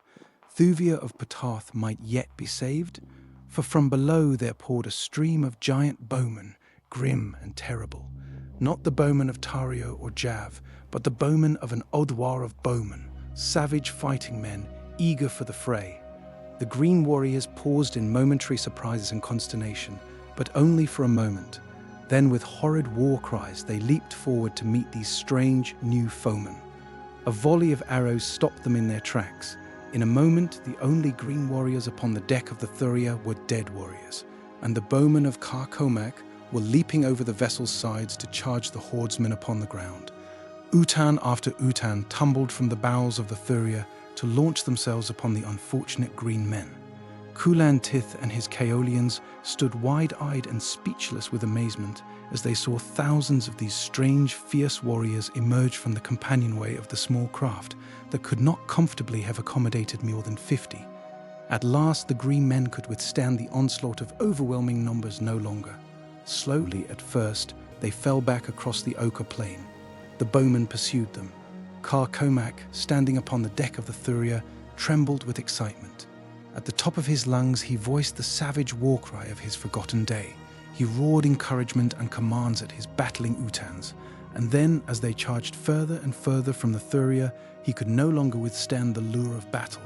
Leaping over the ship's side to the ground, he joined the last of his bowmen as they raced off over the dead sea bottom in pursuit of the fleeing green horde. Beyond a low promontory of what once had been an island, the green men were disappearing toward the west. Close upon their heels raced the fleet bowmen of a bygone day, and forging steadily ahead among them, Carthoris and Thuvia could see the mighty figure of Kar Komak, brandishing aloft the Torquasian short sword with which he was armed, as he urged his creatures after the retreating enemy. As the last of them disappeared behind the promontory, Carthoris turned toward Thuvia of Panthan. "They have taught me a lesson, these vanishing bowmen of Lothar," he said. "When they have served their purpose, they remain not to embarrass their masters by their presence. Kulan Tith and his warriors are here to protect you. My acts have constituted the proof of my honesty of purpose. Goodbye." And he knelt at her feet, raising a bit of her harness to his lips. The girl reached out a hand and laid it upon the thick black hair of the head bent before her. Softly she asked, "Where are you going, Carthoris?" "With Kar Komak, the bowman," he replied. "There will be fighting and forgetfulness." The girl put her hands before her eyes, as though to shut out some mighty temptation from her sight. "May my ancestors have mercy upon me," she cried, "if I say the thing I have no right to say. But I cannot see you cast your life away, Carthoris, Prince of Helium. Stay, my chieftain, stay, I love you." A cough behind them brought both about, and there they saw standing, not 2 paces from them, Kulan Tith, Jeddak of Lothar. For a long moment none spoke. Then Kulan Tith cleared his throat. "I could not help hearing all that passed," he said. "I am no fool to be blind to the love that lies between you, nor am I blind to the lofty honor that has caused you, Carthoris, to risk your life and hers to save mine, though you thought that that very act would rob you of the chance to keep her for your own. Nor can I fail to appreciate the virtue that has kept your lips sealed against words of love for this Heliumite, Thuvia, for I know that I have but just heard the first declaration of your passion for him. I do not condemn you, rather should I have condemned you had you entered a loveless marriage with me. Take back your liberty, Thuvia of Panthan," he cried, "and bestow it where your heart already lies enchained. And when the golden collars are clasped about your necks, you will see that Kulan Tith's is the first sword to be raised in declaration of eternal friendship for the new Princess of Helium and her royal mate."